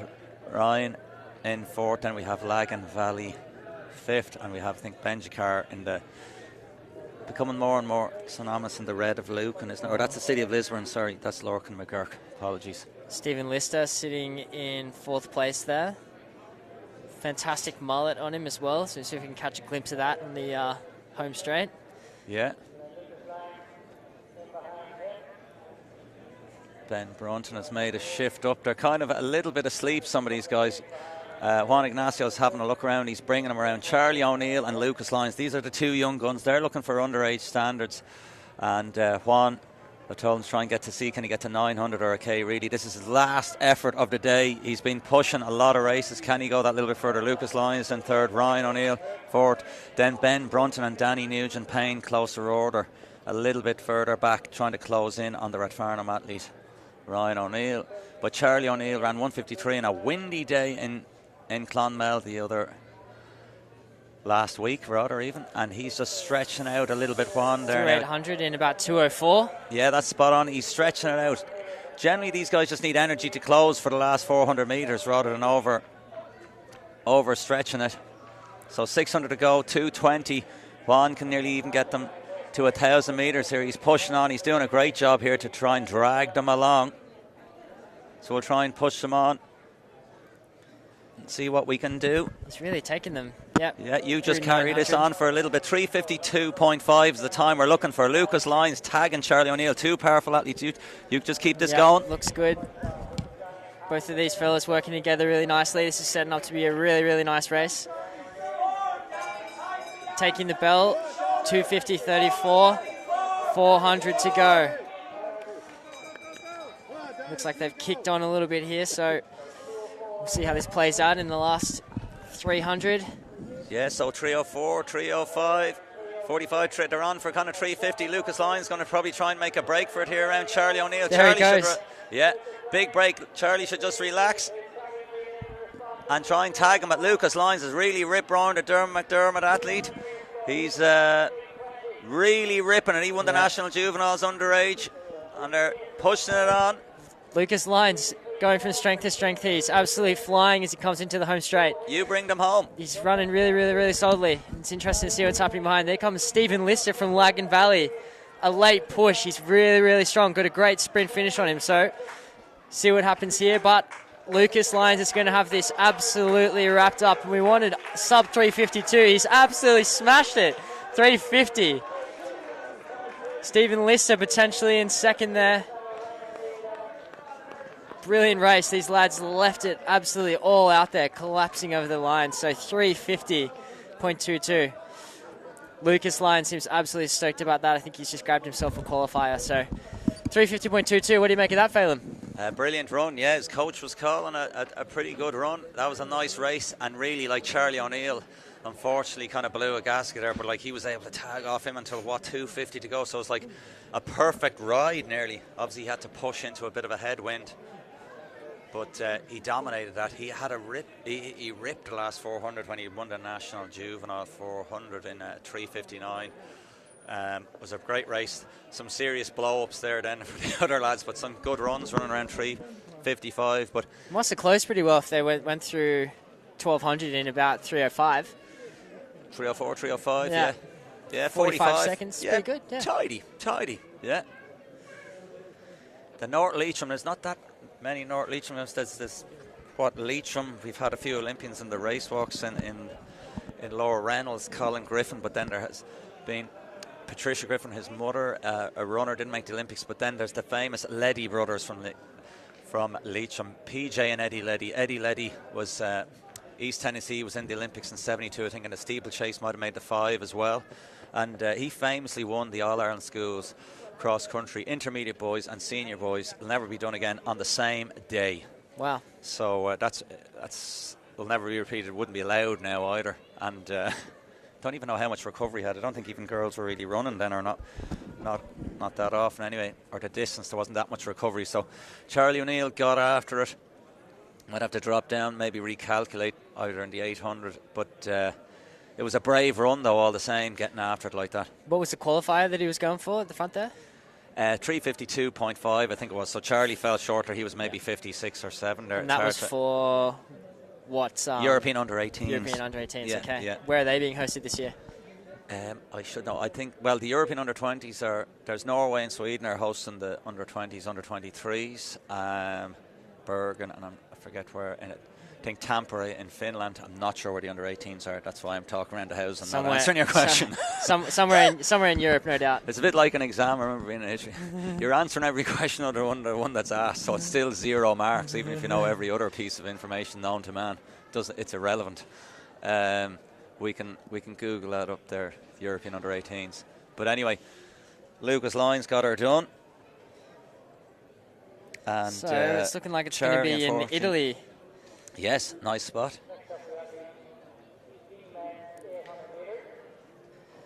So that's a qualifier. The championships are happening next year, is that right? Opposed to this year? Or? No, it's this summer, yeah. Okay.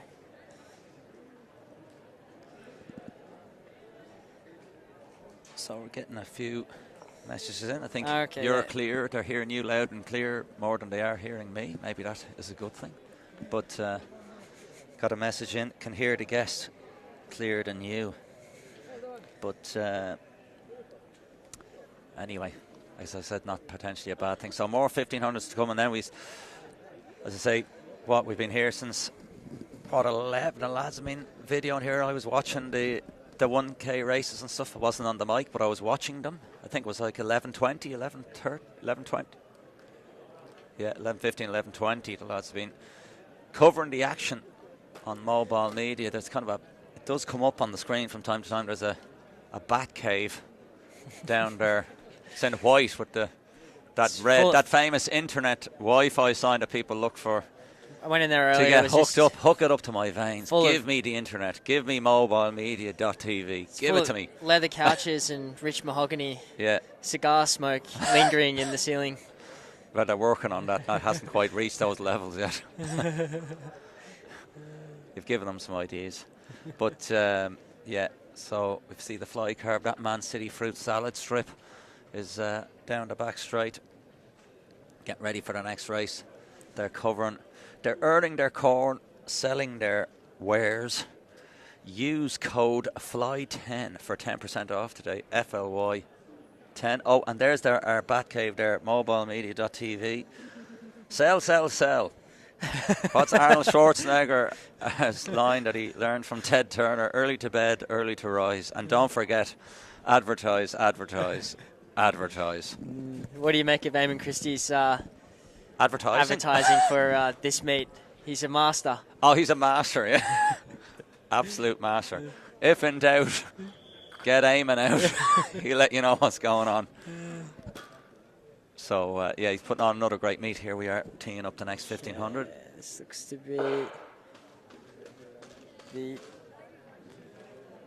I can men's see D race here. Jakob Siemek is in there from Lucan. Anyway, he was running a steeplechase earlier. So we've got Tommy Arthur from Lagan Valley AC, Peter Cardy from Lagan Valley, Jacob Siemek, as you said. Yep, Martin Cunningham, David Gormley, Sean Healy, Dean Ryan, Brian Kelly, Pádraig Flaherty. Pádraig, it can be too. Cormac McDermott, Oisin Maher, and Oisin Maher and Daniel Scully. Daniel Scully is having on. He's just at the back of that pack. I think it was his girlfriend Annie Hughes. We saw her lead now. The 800 was just past. Double pace job here. 50. Yes, we've got fly carb. These lads are putting it on. Sure, it's their last race. They'll probably try and take these guys as far as they can. So it's a nice run-on show. Dan Scully just trying to keep tabs. Lagan Valley rounding out the pack. Jakob Siemek, he's got medals, I think, in underage medals in the triple jump, 800, cross country. It's been dabbling in the steeplechase. I always think it's an underappreciated, undervalued event. It's a great event, tough event, but also the depth isn't quite as strong. It's an opportunity for people to make teams, even win schools and national medals, even on a domestic front.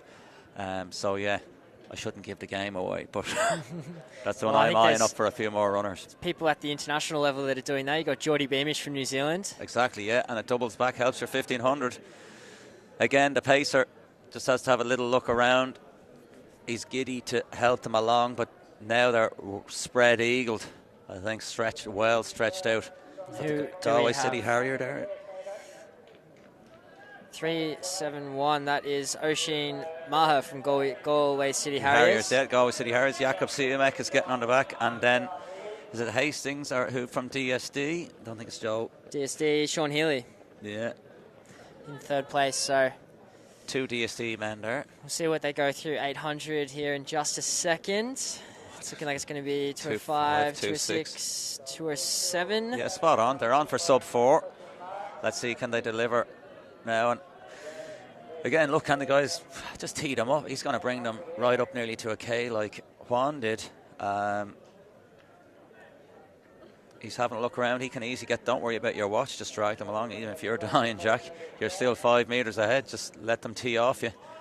But it looks like they're gathering themselves like an old school mile 1500. Remember, Ronnie Delaney says they nearly take a tea break on the third lap, gather themselves for a rip roaring last 400. That's old school 1500 mile racing, and I reckon they're gathering themselves. Jakob CMX shifted to the right hand side of O'Sheen.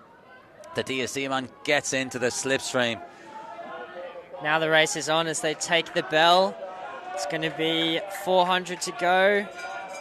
What, 257, 258.11, so... Yeah, 67.8 here. No. Come on, you'll find it. They need a 60, 61 to break 4 minutes. That's right. Terrible maths. Exactly, yeah. 67 is not what they're looking for. No. So Jakob Siemek has really lit it up now. He's gone down the back straight and he's trying to channel some of the other good performances of Luke and Harriers earlier today. He is rolling down now. He's got power, he's got pace. What, 327 there? Can he run a 30? Might 357, might even run a little bit better if he can keep it going again. Seems like they're going to be coming around into a headwind, but he has really split this pack. Some of the lads are certainly feeling the early endeavours of this race. 342. So Siemek, compact, tidy, powerful. Still looking good through there. Yeah. Really solid. He's pumping. He's having a great last. What he going to hit a 55, 56? Well, 57. Well done. I should have held up my initial call there at the 200 to go. Yeah. 57, 59. Hits the deck. Sometimes it's overly dramatic. Oh. I've heard some of them. We know you're tired. Dan Scully is now ripping it home for Raheny. Got our elder statesman there coming in. And the younger DSC men. And our Lagan Valley man is going to round out this race. So see Izzy Buffy is warming up there. She just see her back on the camera there in that NB gear and the yellow. That's the elite gear. We've seen some of the new colours of the elite gear. That red singlet that McElhinney and the other guy in the 1500 was wearing. We've seen one or two of them. Red is the colour there, and Nike have their kind of white, kind of orange, bright yellow blue as well. Yeah, kind of yellow and blue, and a good dash of white. I think we'll see that a little bit later again in some of the 800 metre races. There's some of the lads I think are Nike athletes, and we'll see Adidas, New Balance. Haven't seen too much Hoka on display here. No. I think we have about 3 races left. Could be wrong on that front. Maybe it's 4, but... Well, the 2 main races are still to come. That's the 800 metre races for men and women. So we've got the 1500 metre E men's race next, and then the 2 international 800 metre races. Okay, so we're nearly good to go. Hasn't quite settled as much. It's kind of like picking up again. It's like one of those days. It's up and it's down. There with the wind. Generally a steady state of consistent performances. Obviously always a few people who have a few stinkers or mediocre runs as well, but look, that's par for the course.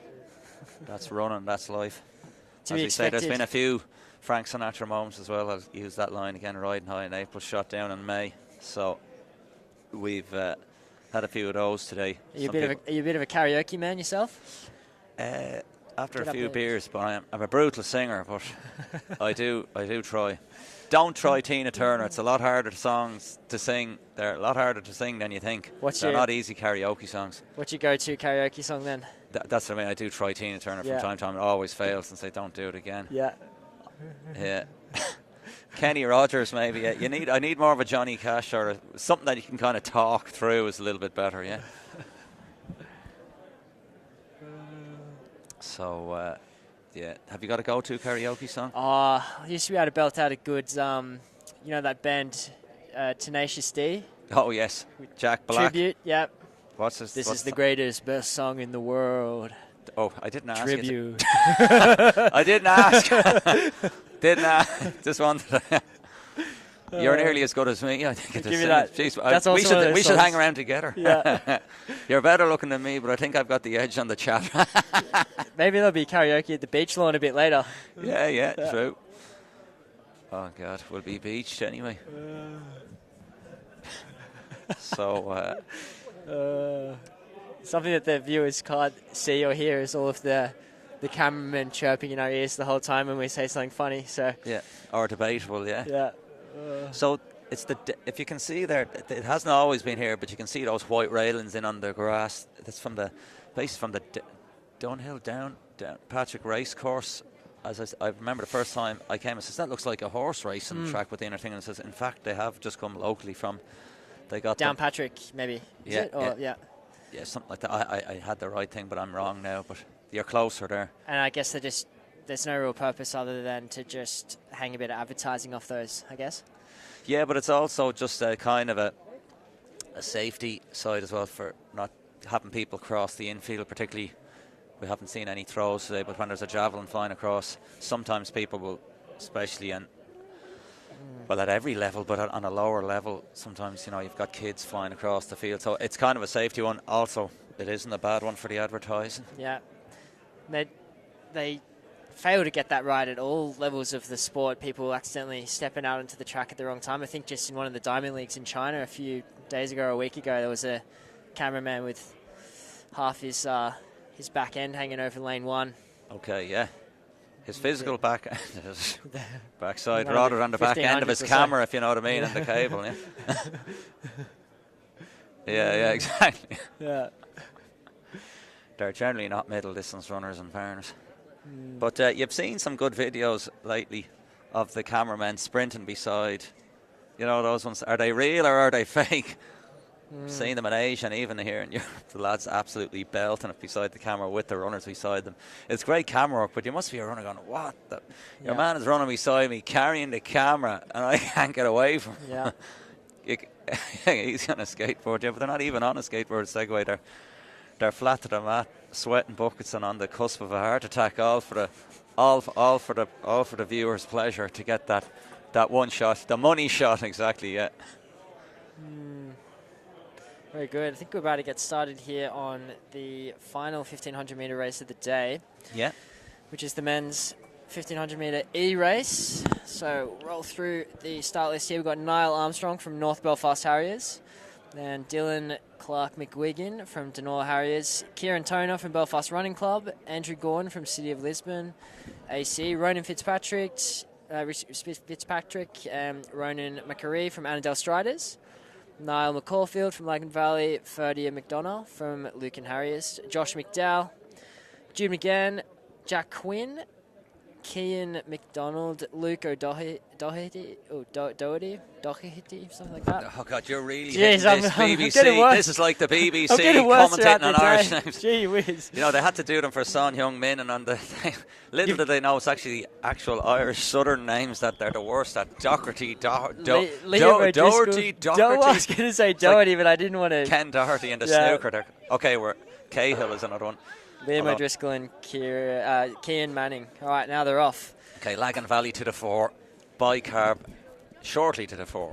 The hydrogel sodium bicarbonate brothers are 2 together. It's like Chuckle Vision nearly there. Fly Carb Vision. So that's Niall McCaulfield and Jude McGann from Lagan Valley AC. Yeah. Striding sweetly, and then we've got the black and white of Denor Harriers. Yep, that's the man Dylan Clark McGuigan. I've got Lucan Harriers there, just to his left shoulder, yeah. Yep, Ferdia McDonough. Good man, Ferdia. I've seen him down at the Lucan Harriers track training there a few weeks ago, so he's trying to get into a nice position. We've got Annandale, we've got Newcastle, who I missed earlier, didn't I? I was calling them North Down, which was a shocker. They're completely different things. I don't think that's Mid-Ulster, actually, so you've failed again, unfortunately. But yeah, Nick Riggs' old club before he signed for Candor. That's right. So Lagan Valley at the front there, just behind the paces. They both looked at their watch. One of them can go. I don't know. They were in sync anyway. They're in fly carb, colour, coordination, watch sync. 68 through 400. Yeah, they're running well. Look at the watch and then also look behind. I suppose they're trying to make sure they get it right, but it looks like they're running nicely, that they're well spread out. I said the lads need to stay calm. We saw Jakob Siemek there. We've seen it in some of the other races in one of the women's 800 earlier. The girl ran 30 seconds for her last 200 to do the biz. And they're well spread out. Coming up with 2 to go. Just trying to see 3:82. I believe that's Jude McGann from Lagan Valley AC. Just behind him is Ferdia from Lucan Harriers. Yeah, Jude is looking good. Hey, Jude. Hey, Jude. Exactly, there we go. You're actually better at singing that song. Maybe you should think about that for your karaoke selection next time. But anyway, on to the real track, real racing. 1 fly carb fruit salad has dropped out. 1 remaining. McGann is on the shoulder of Jack Ray. He has a little poke at the watch, has a look, and McGann looks powerful, looks strong. Through 800 in about 2:14. Jeez, McGann, just settle, son. See, he's going to pay that price now because now he's accelerated. The toughest thing in athletics is speeding up and slowing down. It stings the life out of you unless you're super, super fit. He should have just settled in there and even just given a little shout. Maybe use an F word, an F-bomb, just to tell him to pick it up, or grunt at him, pick it up. Mr. Flaccar's going to take him through even further, maybe through the K. And see, that makes him increase the pace a touch too much, and now he's got a gap, but Jack is doing a great job here. Jude McCann's still running really solid here from Lagan Valley AC. Ferdy is getting hunted down by the Lisburn athlete by the looks of it. 3:01.14 through the K marker. Through 11. Sorry, through 11. Yeah. Right. So we're flying. 400 to go in this metric mile. 1,500 metre run. Gray is shifting to the side, but still dragging him on. Well done. He has earned his corn today, and he's giving him a clap as well. A bool of buffs. Here we go. Hey, Jude. You're knocking on the door with 2:50 to go. Ferdia has relit his fire as well from Lucan in second. Can he get after it? Can he hold down second spot? That's not certified yet, but McGann looks like a certified winner here. But what will be his certified time? We shall see. Jim McEwen, the coach down there at Lagan Valley, does a great job with all his athletes, and Jude is really impressing today. This has been a very, very good run by him as he rounds into the home straight. He's got 100 to run. Probably looking at a 4:13. No, 4:05 maybe, yeah. But they're flying down. He's sucking diesel. Might be closer to you. He'll get under the 4:10 anyway. But he's really paying the price there. 4:08.93. It's hard to know where that hands out. Or yeah, I think that's exactly between the half of us there. So yeah. He's that's a win for both of us. Yeah. I think he's happy. Maybe he's praying for divine intervention. Dear Lord, that was good. Or dear Lord, why did I not run faster? And some of these guys still praying to the running gods. They're praying for that finish line. Just hurry up and come and take me out of my misery. Oh. This is hard work. And it certainly is. Remember my PE teacher, Phil Conway, said to me famously, all we have to offer you is hard work. And that is the truth about track and field. So anyway, we've got our 2 races to go. They've been striding down the back straight away, getting themselves ready, getting themselves amped, getting themselves pumped. Are we ready for some serious action, the fireworks? Are we looking for your, as you said, the Phoebe Gill spine-bending, spell-binding performance? It's great marketing for Eamon, I guess, the past year, having that major result from Phoebe, and then she went on to the Olympics. Yeah. And she really made a mark at this event last year, so everyone was in a state of disbelief. You were here, you were wearing a Sweden jersey, or maybe it was a Sweden hat. I had the Sweden bucket hat on. Yeah, I do have a Sweden hat, but I'd say it was the bucket hat that was more eye-catching, yeah. Everyone was in shock when she ran that 1:57, and the way that she did it as well was just absolutely astonishing, Just put in a savage kick. Yeah, it was so aggressive from the get-go. It looked like, okay, this girl is going to, as I've been kind of saying all day, which is generally the case, going to pay the price for such a bold move and over-egging it. But that's where you're like, right, this... Sometimes you've got to roll the dice. Exactly. Sometimes you do. That's the Kenny Rogers moment. No one to hold him, no one to hold him, no one to walk away, no one to run. But she ran with it and was duly rewarded and obviously showed the top talent that she is. So, Yeah, we've got another lull in proceedings, and then we've got these couple of races. Is it the women or the men first? I think it's the men, 800 metre international men. So see Tiernan on the back straight there, taking their time now. Daniel Roden is coming over. Ignacio Fontes is here, an Olympic 1500 finalist and Tokyo 21 and world finalist in Eugene 2022. Tiernan Corcoran ran in Iffley Road there in Oxford in the mile. He's dropped down. Henry Jonas, Killian Kerwin. Haven't seen him yet, but he should be here somewhere. Normally he stands out when he's walking around. From Rahini Shamrock, we've mentioned Ignacio, we've mentioned Tiernan. Daniel Roden, I can see him on the screen. He's still in the tights and the t-shirt walking over. He's with John Big now, I'm pretty sure, coaching him. Justin Davis, we saw him, I think, at the European Indoors over the 800. Well spoken, Team Bath. Henry Fisher, Blackheath and Bromley, and Jack Higgins from Tunbridge. So, tidy field. I think Izzy Boffey's pacing the women's 8. After that, let's just have another look to get ahead of ourselves. Vanessa Scone from Belgium, Kimberly Wiesenek from Czechia, Grace Van Agnew, Brighton Phoenix, Shakira King, we've seen her, one of the young up-and-coming athletes from Great Britain. Erin Wallace, I think she ran here before, and so did Abigail Ives 2 years ago, kind of made her mark with a sub-2 here as well.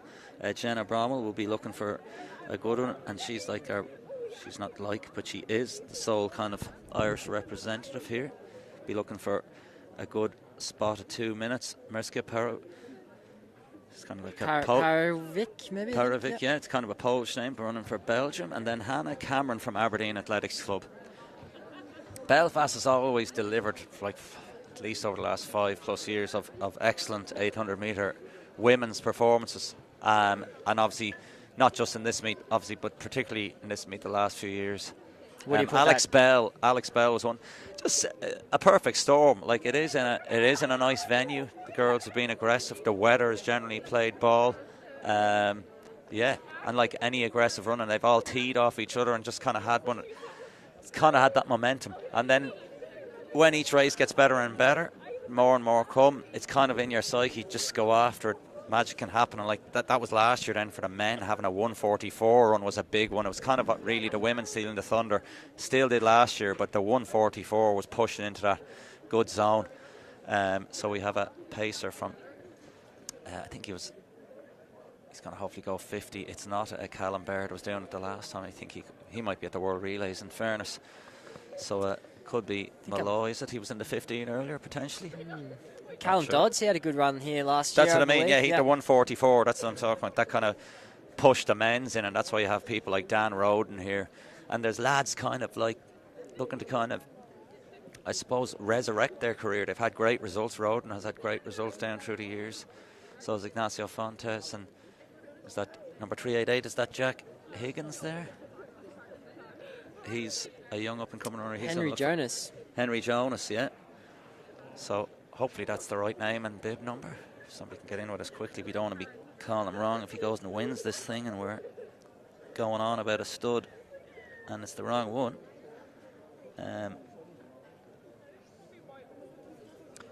Yeah, he's in his elite Nike kit. Pretty sure I can see him on the rails and stuff. He's pretty sure he's M11 Track Club, all right.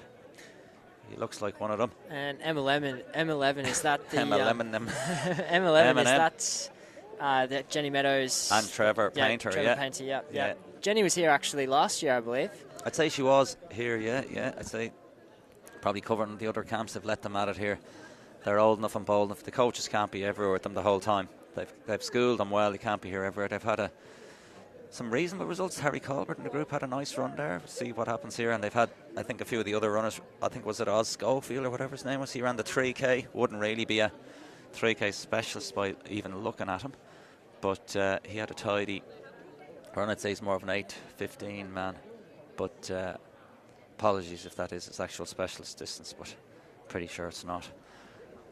They're kind of an 800 to 1500 kind of specialist group. And then obviously Sarah Healy in the group won the European Indoor 3000. Obviously the most famous disciple.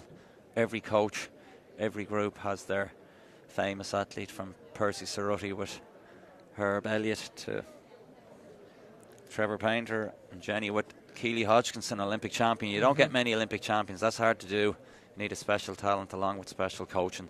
So they've got a great group there, great depth. Speaking of champions, I did see Kira McGean getting about earlier. So yeah, still recovering from a nasty injury. That was heartbreaking, that Paris Olympics. We'll park that. But yeah. Wish her all the best. Nick Griggs as well. He's on the recovery too. Yeah, he's had a bloody nasty injury as well. Talk about two lads unlucky, yeah. He picked that up after the World Cross in Turkey. European Cross, yeah. Some kind of a bone infection, I think, falling in the race, or one or t'other. Spiked, I think he got spiked. And some kind of an infection. Very random, very weird. I don't think it was as bad as reported, I think he was saying, but still, the worst case scenario could have been amputation. Yeah, I did hear that too. So I'm not one to be overly dramatic, but he's going to get his leg chopped off. You know what I mean? But he's grand now. Yeah. Nothing to worry about. So look, good to see him back. I think he's been training in Font-Romeu. He might be back now. He's on the way back. Not sure what he's doing. I don't keep tabs on him every day. Just every other day. Stalking his social media profiles and stuff like that. Messaging Mark Kirk for the inside line. Yeah, Kirky. I think you can. It's easy to follow people, isn't it? You can nearly follow their Strava or their Instagram if they're doing all that. Like, generally people let you know where they are, even if they're not intentionally doing it. Yeah. Don't worry, Griggsy, I'm not tracking your every move. Just your every other move. I'm behind your front curtains. Don't look. I'm not actually in the stadium here. That's a hologram. I'm at your gaff. It'd be good to have him back. I mean, put the Cocoa Pops away. Yeah. It'd be good to have him back racing because he was, he's coming into form. Definitely last year after his hopes and dreams were all pinned on the Olympics, and when that didn't end up playing out the way he wanted, then he went and ran a bunch of fantastic races. Yeah, the 5K. Yeah, he's a 5K man. That was brilliant in the Morton Games. 13-13 kind of showing his wares there. Yeah, you can always get caught between, when you're climbing up the ranks. He obviously made the 1500 in Budapest. You obviously have your goal event or what you think you're good at, but sometimes there's an event that's nearly easier, for want of a better word, basically to qualify more in terms of the slots, the ranking. So you might be running fast from the 15. Might have been, I don't even know in that regard, but he could have made the 5K easier potentially than the 15, but you have to put your eggs in one basket. So a bit unlucky. So looks like lane 1 is empty for starts on an outer lane, so it's a smaller field. It actually makes it a little bit easier. Who's going to get after it? Tiernan. I think Daniel Roden is going to get after this. Some of these guys, they didn't come here to play, you know what I mean? There's no point in coming over to Belfast and not having a crack and getting tactical. And this is a small field, so it's not going to be tactical. Let's see what happens now. So the men's 800 metres. Our pacer is on the outside. This one's sponsored by Bobby Farron and Malcolm McCausland. So 5 runners and a 6th is the pacer. So away we go. Tiernan is away. It's a sensible start. Doesn't look too aggressive, but looking to kind of get into the spot. Justin Davis is away, and our pacer is struggling to get up. So this is going to be a funny race. Justin Davis looking good in the, as I say, you've mentioned a man before, the ponytails. Look, the rock and roll lifestyle. We saw that Australian runner. They've gotten off quick. 25 seconds through 200. Even faster. That was Fontes at the back in 25. So, it's going to be an interesting race here. He's got now Davis, Roden, Tiernan. Then we've got, looks like Higgins and Fontes, our Nike backup crew there. So here we are. They're getting at it. A little bit of a gap. Davis is on the pace, then Tiernan. Fontes just at the back, Roden in the green, white of the Woodford. So 51.6. This is a smooth run. They just need to stay at it, see what they can make in the back straight now. But they are well placed together. Davis to the front, Crorkin, Roden, Fontes. Fontes a little bit gap. Can he pick it up? Oh, the man from Nike moving up a little bit. Yeah. So Davis has looked strong throughout. 200 metres to run, 117, 118. They're on the move. Roden has had enough.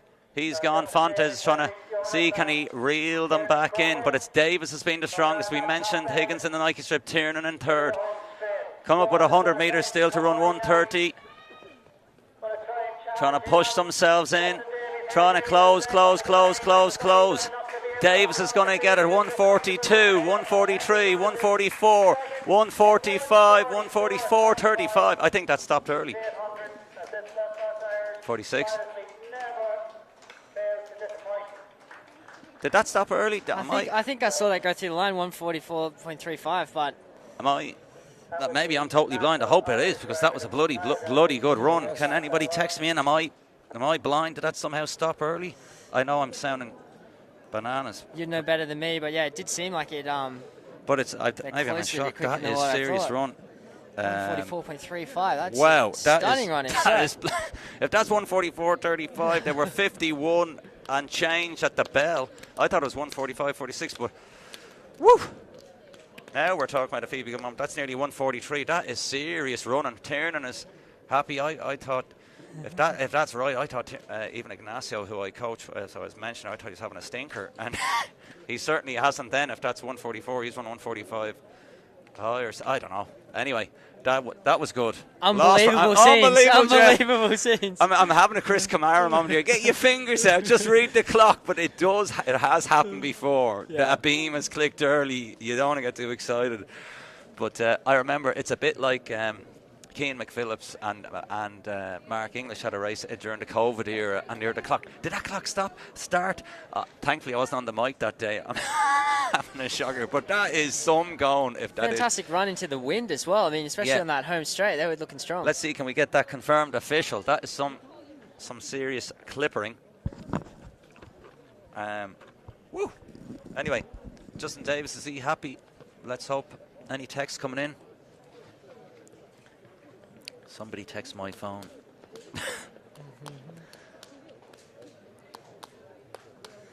If you can, or text Dan Squires or Eamon Christie. We'll get a look up here. Yeah, send me an email, hotmail@hotmail.com. Listen, we're taking it too far now. You were out till 3:30 last night. I think that alcohol, you know the way you can have if you drink vodka. I was on the waters from about 10:30. Yeah, but I think the water. They used to say before, if you drink vodka and you drink water the next morning, it actually can kick you off again. I think the water has kicked you off. Just having too much fun. I'm delirious. So you're out till 3:30 in the morning and you stop drinking at 10. Yeah. Why would you just not drink? I don't know. I get not drinking. I'm not one of those, are you drinking? You're not drinking. You're a weirdo. You don't drink. I got a bit full and I just got a bit off it, so I just decided, that'll do me. I thought I was going to run this morning too, but just getting to bed so late wasn't the go. You're lying to yourself. We've all done it. Best of intentions. Anyway, Izzy Boffey's going to pace this one. Great pace. And can we get some official results there? Just jumping on Eamon Christie's Twitter page here, see if I can find some results. Oh yeah, did you charge up your laptop a bit there? Surely there's a bit more charge now. It doesn't charge as quick as I thought it would. It keeps dying. Okay, let's have a for look. a Mac. So the girls are getting ready. It's kind of like there's a delay now. We want to get on with it. Too much of a pause there, like going, geez, 144.3. Are we going to run 157, 158? And then we're waiting. Everybody's hanging stuff. We're biting our. Live results still aren't up yet. Not yet. For that one, we wait with bated breath. If that was a 144.3. But if they did run 144.3, a 51 point, it goes through a 51.52. My even splits. My whole storyline has come together by the end of the day. Exactly. It's like a good story coming together. Yep.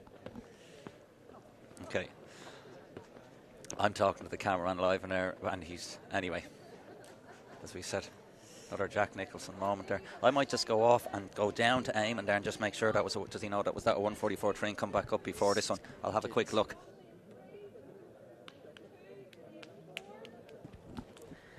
All right, well, Phelan goes and confirms that absolutely stunning result for the men's 800-metre international race. We wait with bated breath for the women's 800-metre international race. Some class athletes in here from Belgium, from Czech, Great Britain, Belgium, Scotland. It's all happening. All right, Phelan, tell us. Well, he said it was official, but I think Amy's is going to tell me, yeah, anyway.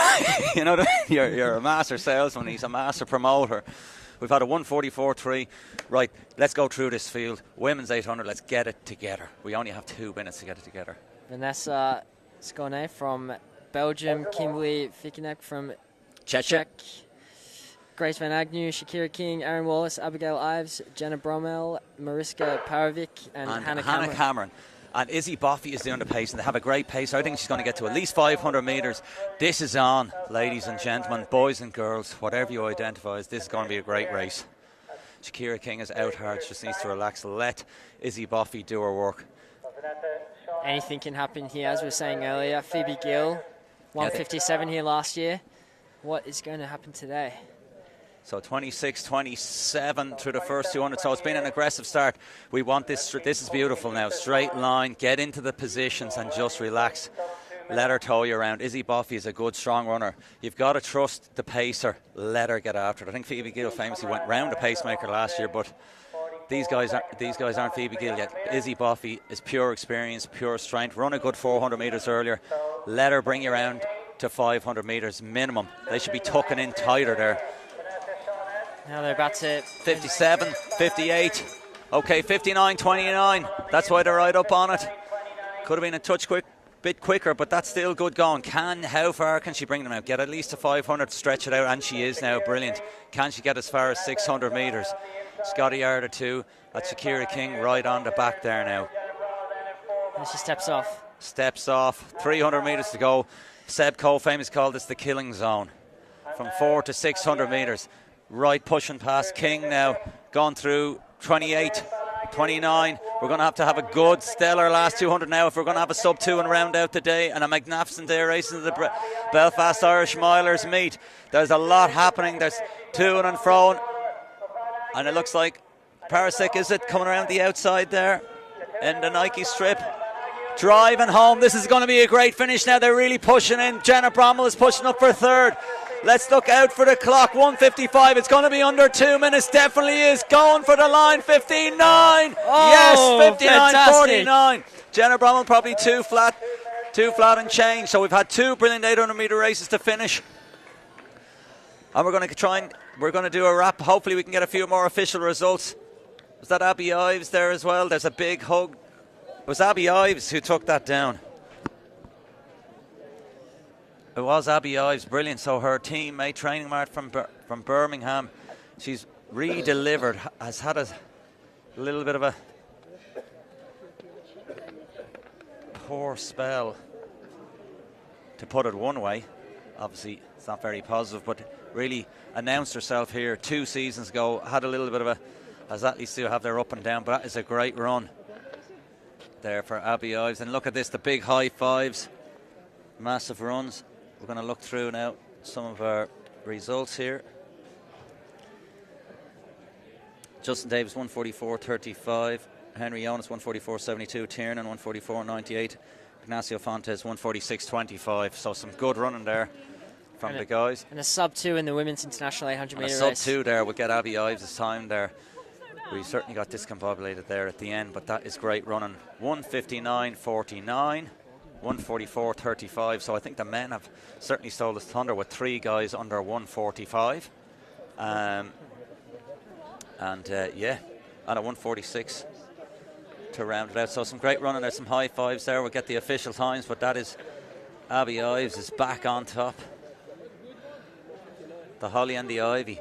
Izzy Boffey, great when the teammates work together to help a good result. Look at a wrap up now soon. We'll get more of these official times though, and we can wrap it up.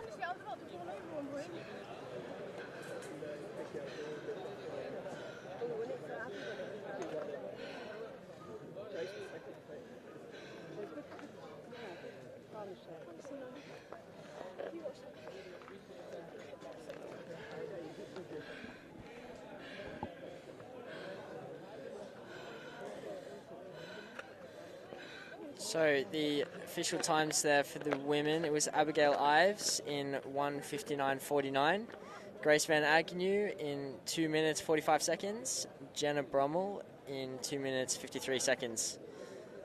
So really, really solid. Nice sub-2 clocking to finish the day. A beautiful day here in Belfast. Lots of support from the crowds. Weather's been fantastic. The track's been fast.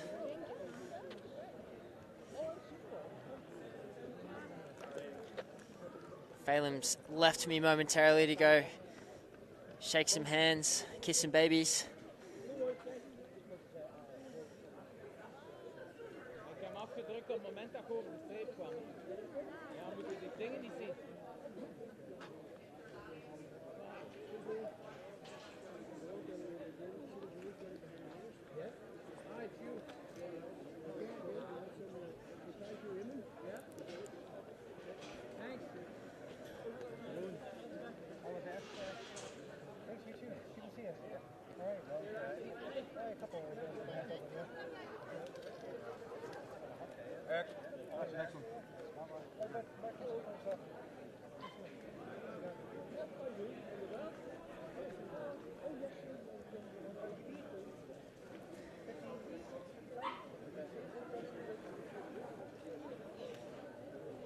I think we will be looking to close this out any minute now. Just being joined. Yes. Here we go. So,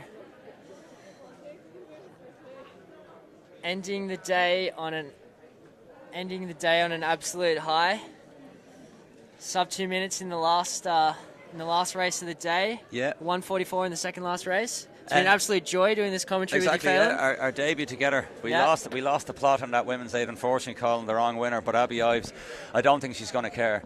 You can crop it, you can clip it, and mute the commentary, and then put the music over as a good Instagram reel would, and it's a brilliant performance. 1:59. That's bigger for her than any commentary mistake, and it's getting her back in action gives you the platform. The 1:44. Gabrielle Debut Stafford 8:39. Meet record 3:37 Dara McElhinney. 3:37 Dara McElhinney. The 1:44, the 1:59, 7:47 in the 3K men's. A lot of good performances. 52 in the women's 4, 46 high in the men's 4. Adam Murphy 1-2, 21:85, tidy going. So all the performances pretty smooth. A lot of good performances all around. And yeah, great meet. We'll sign off there, shall we? Well, if the lads tell us to sign off, or else we'll keep talking. I think they're happy for us. I think they want us to start karaoke. I think there's 5 viewers left. I'd say it's plummeted anyway after the races. Yeah. See a few of the lads in the background here as well. But look, it's been another great meet at the Mary Peters track. Belfast Irish Milers in association with Tripadvisor, Fly Carb Design Display, all the multiple sponsors who make this happen, and obviously Athletics Northern Ireland, and of course the Batcave, mobilemedia.tv. So we're chuffed. Hope you are too. You got to see the action. That's the main thing. So we're signing out. Yep. Mobile Media TV. Danny and Phelan. See you next year. Fly Carb 10. Get it into you.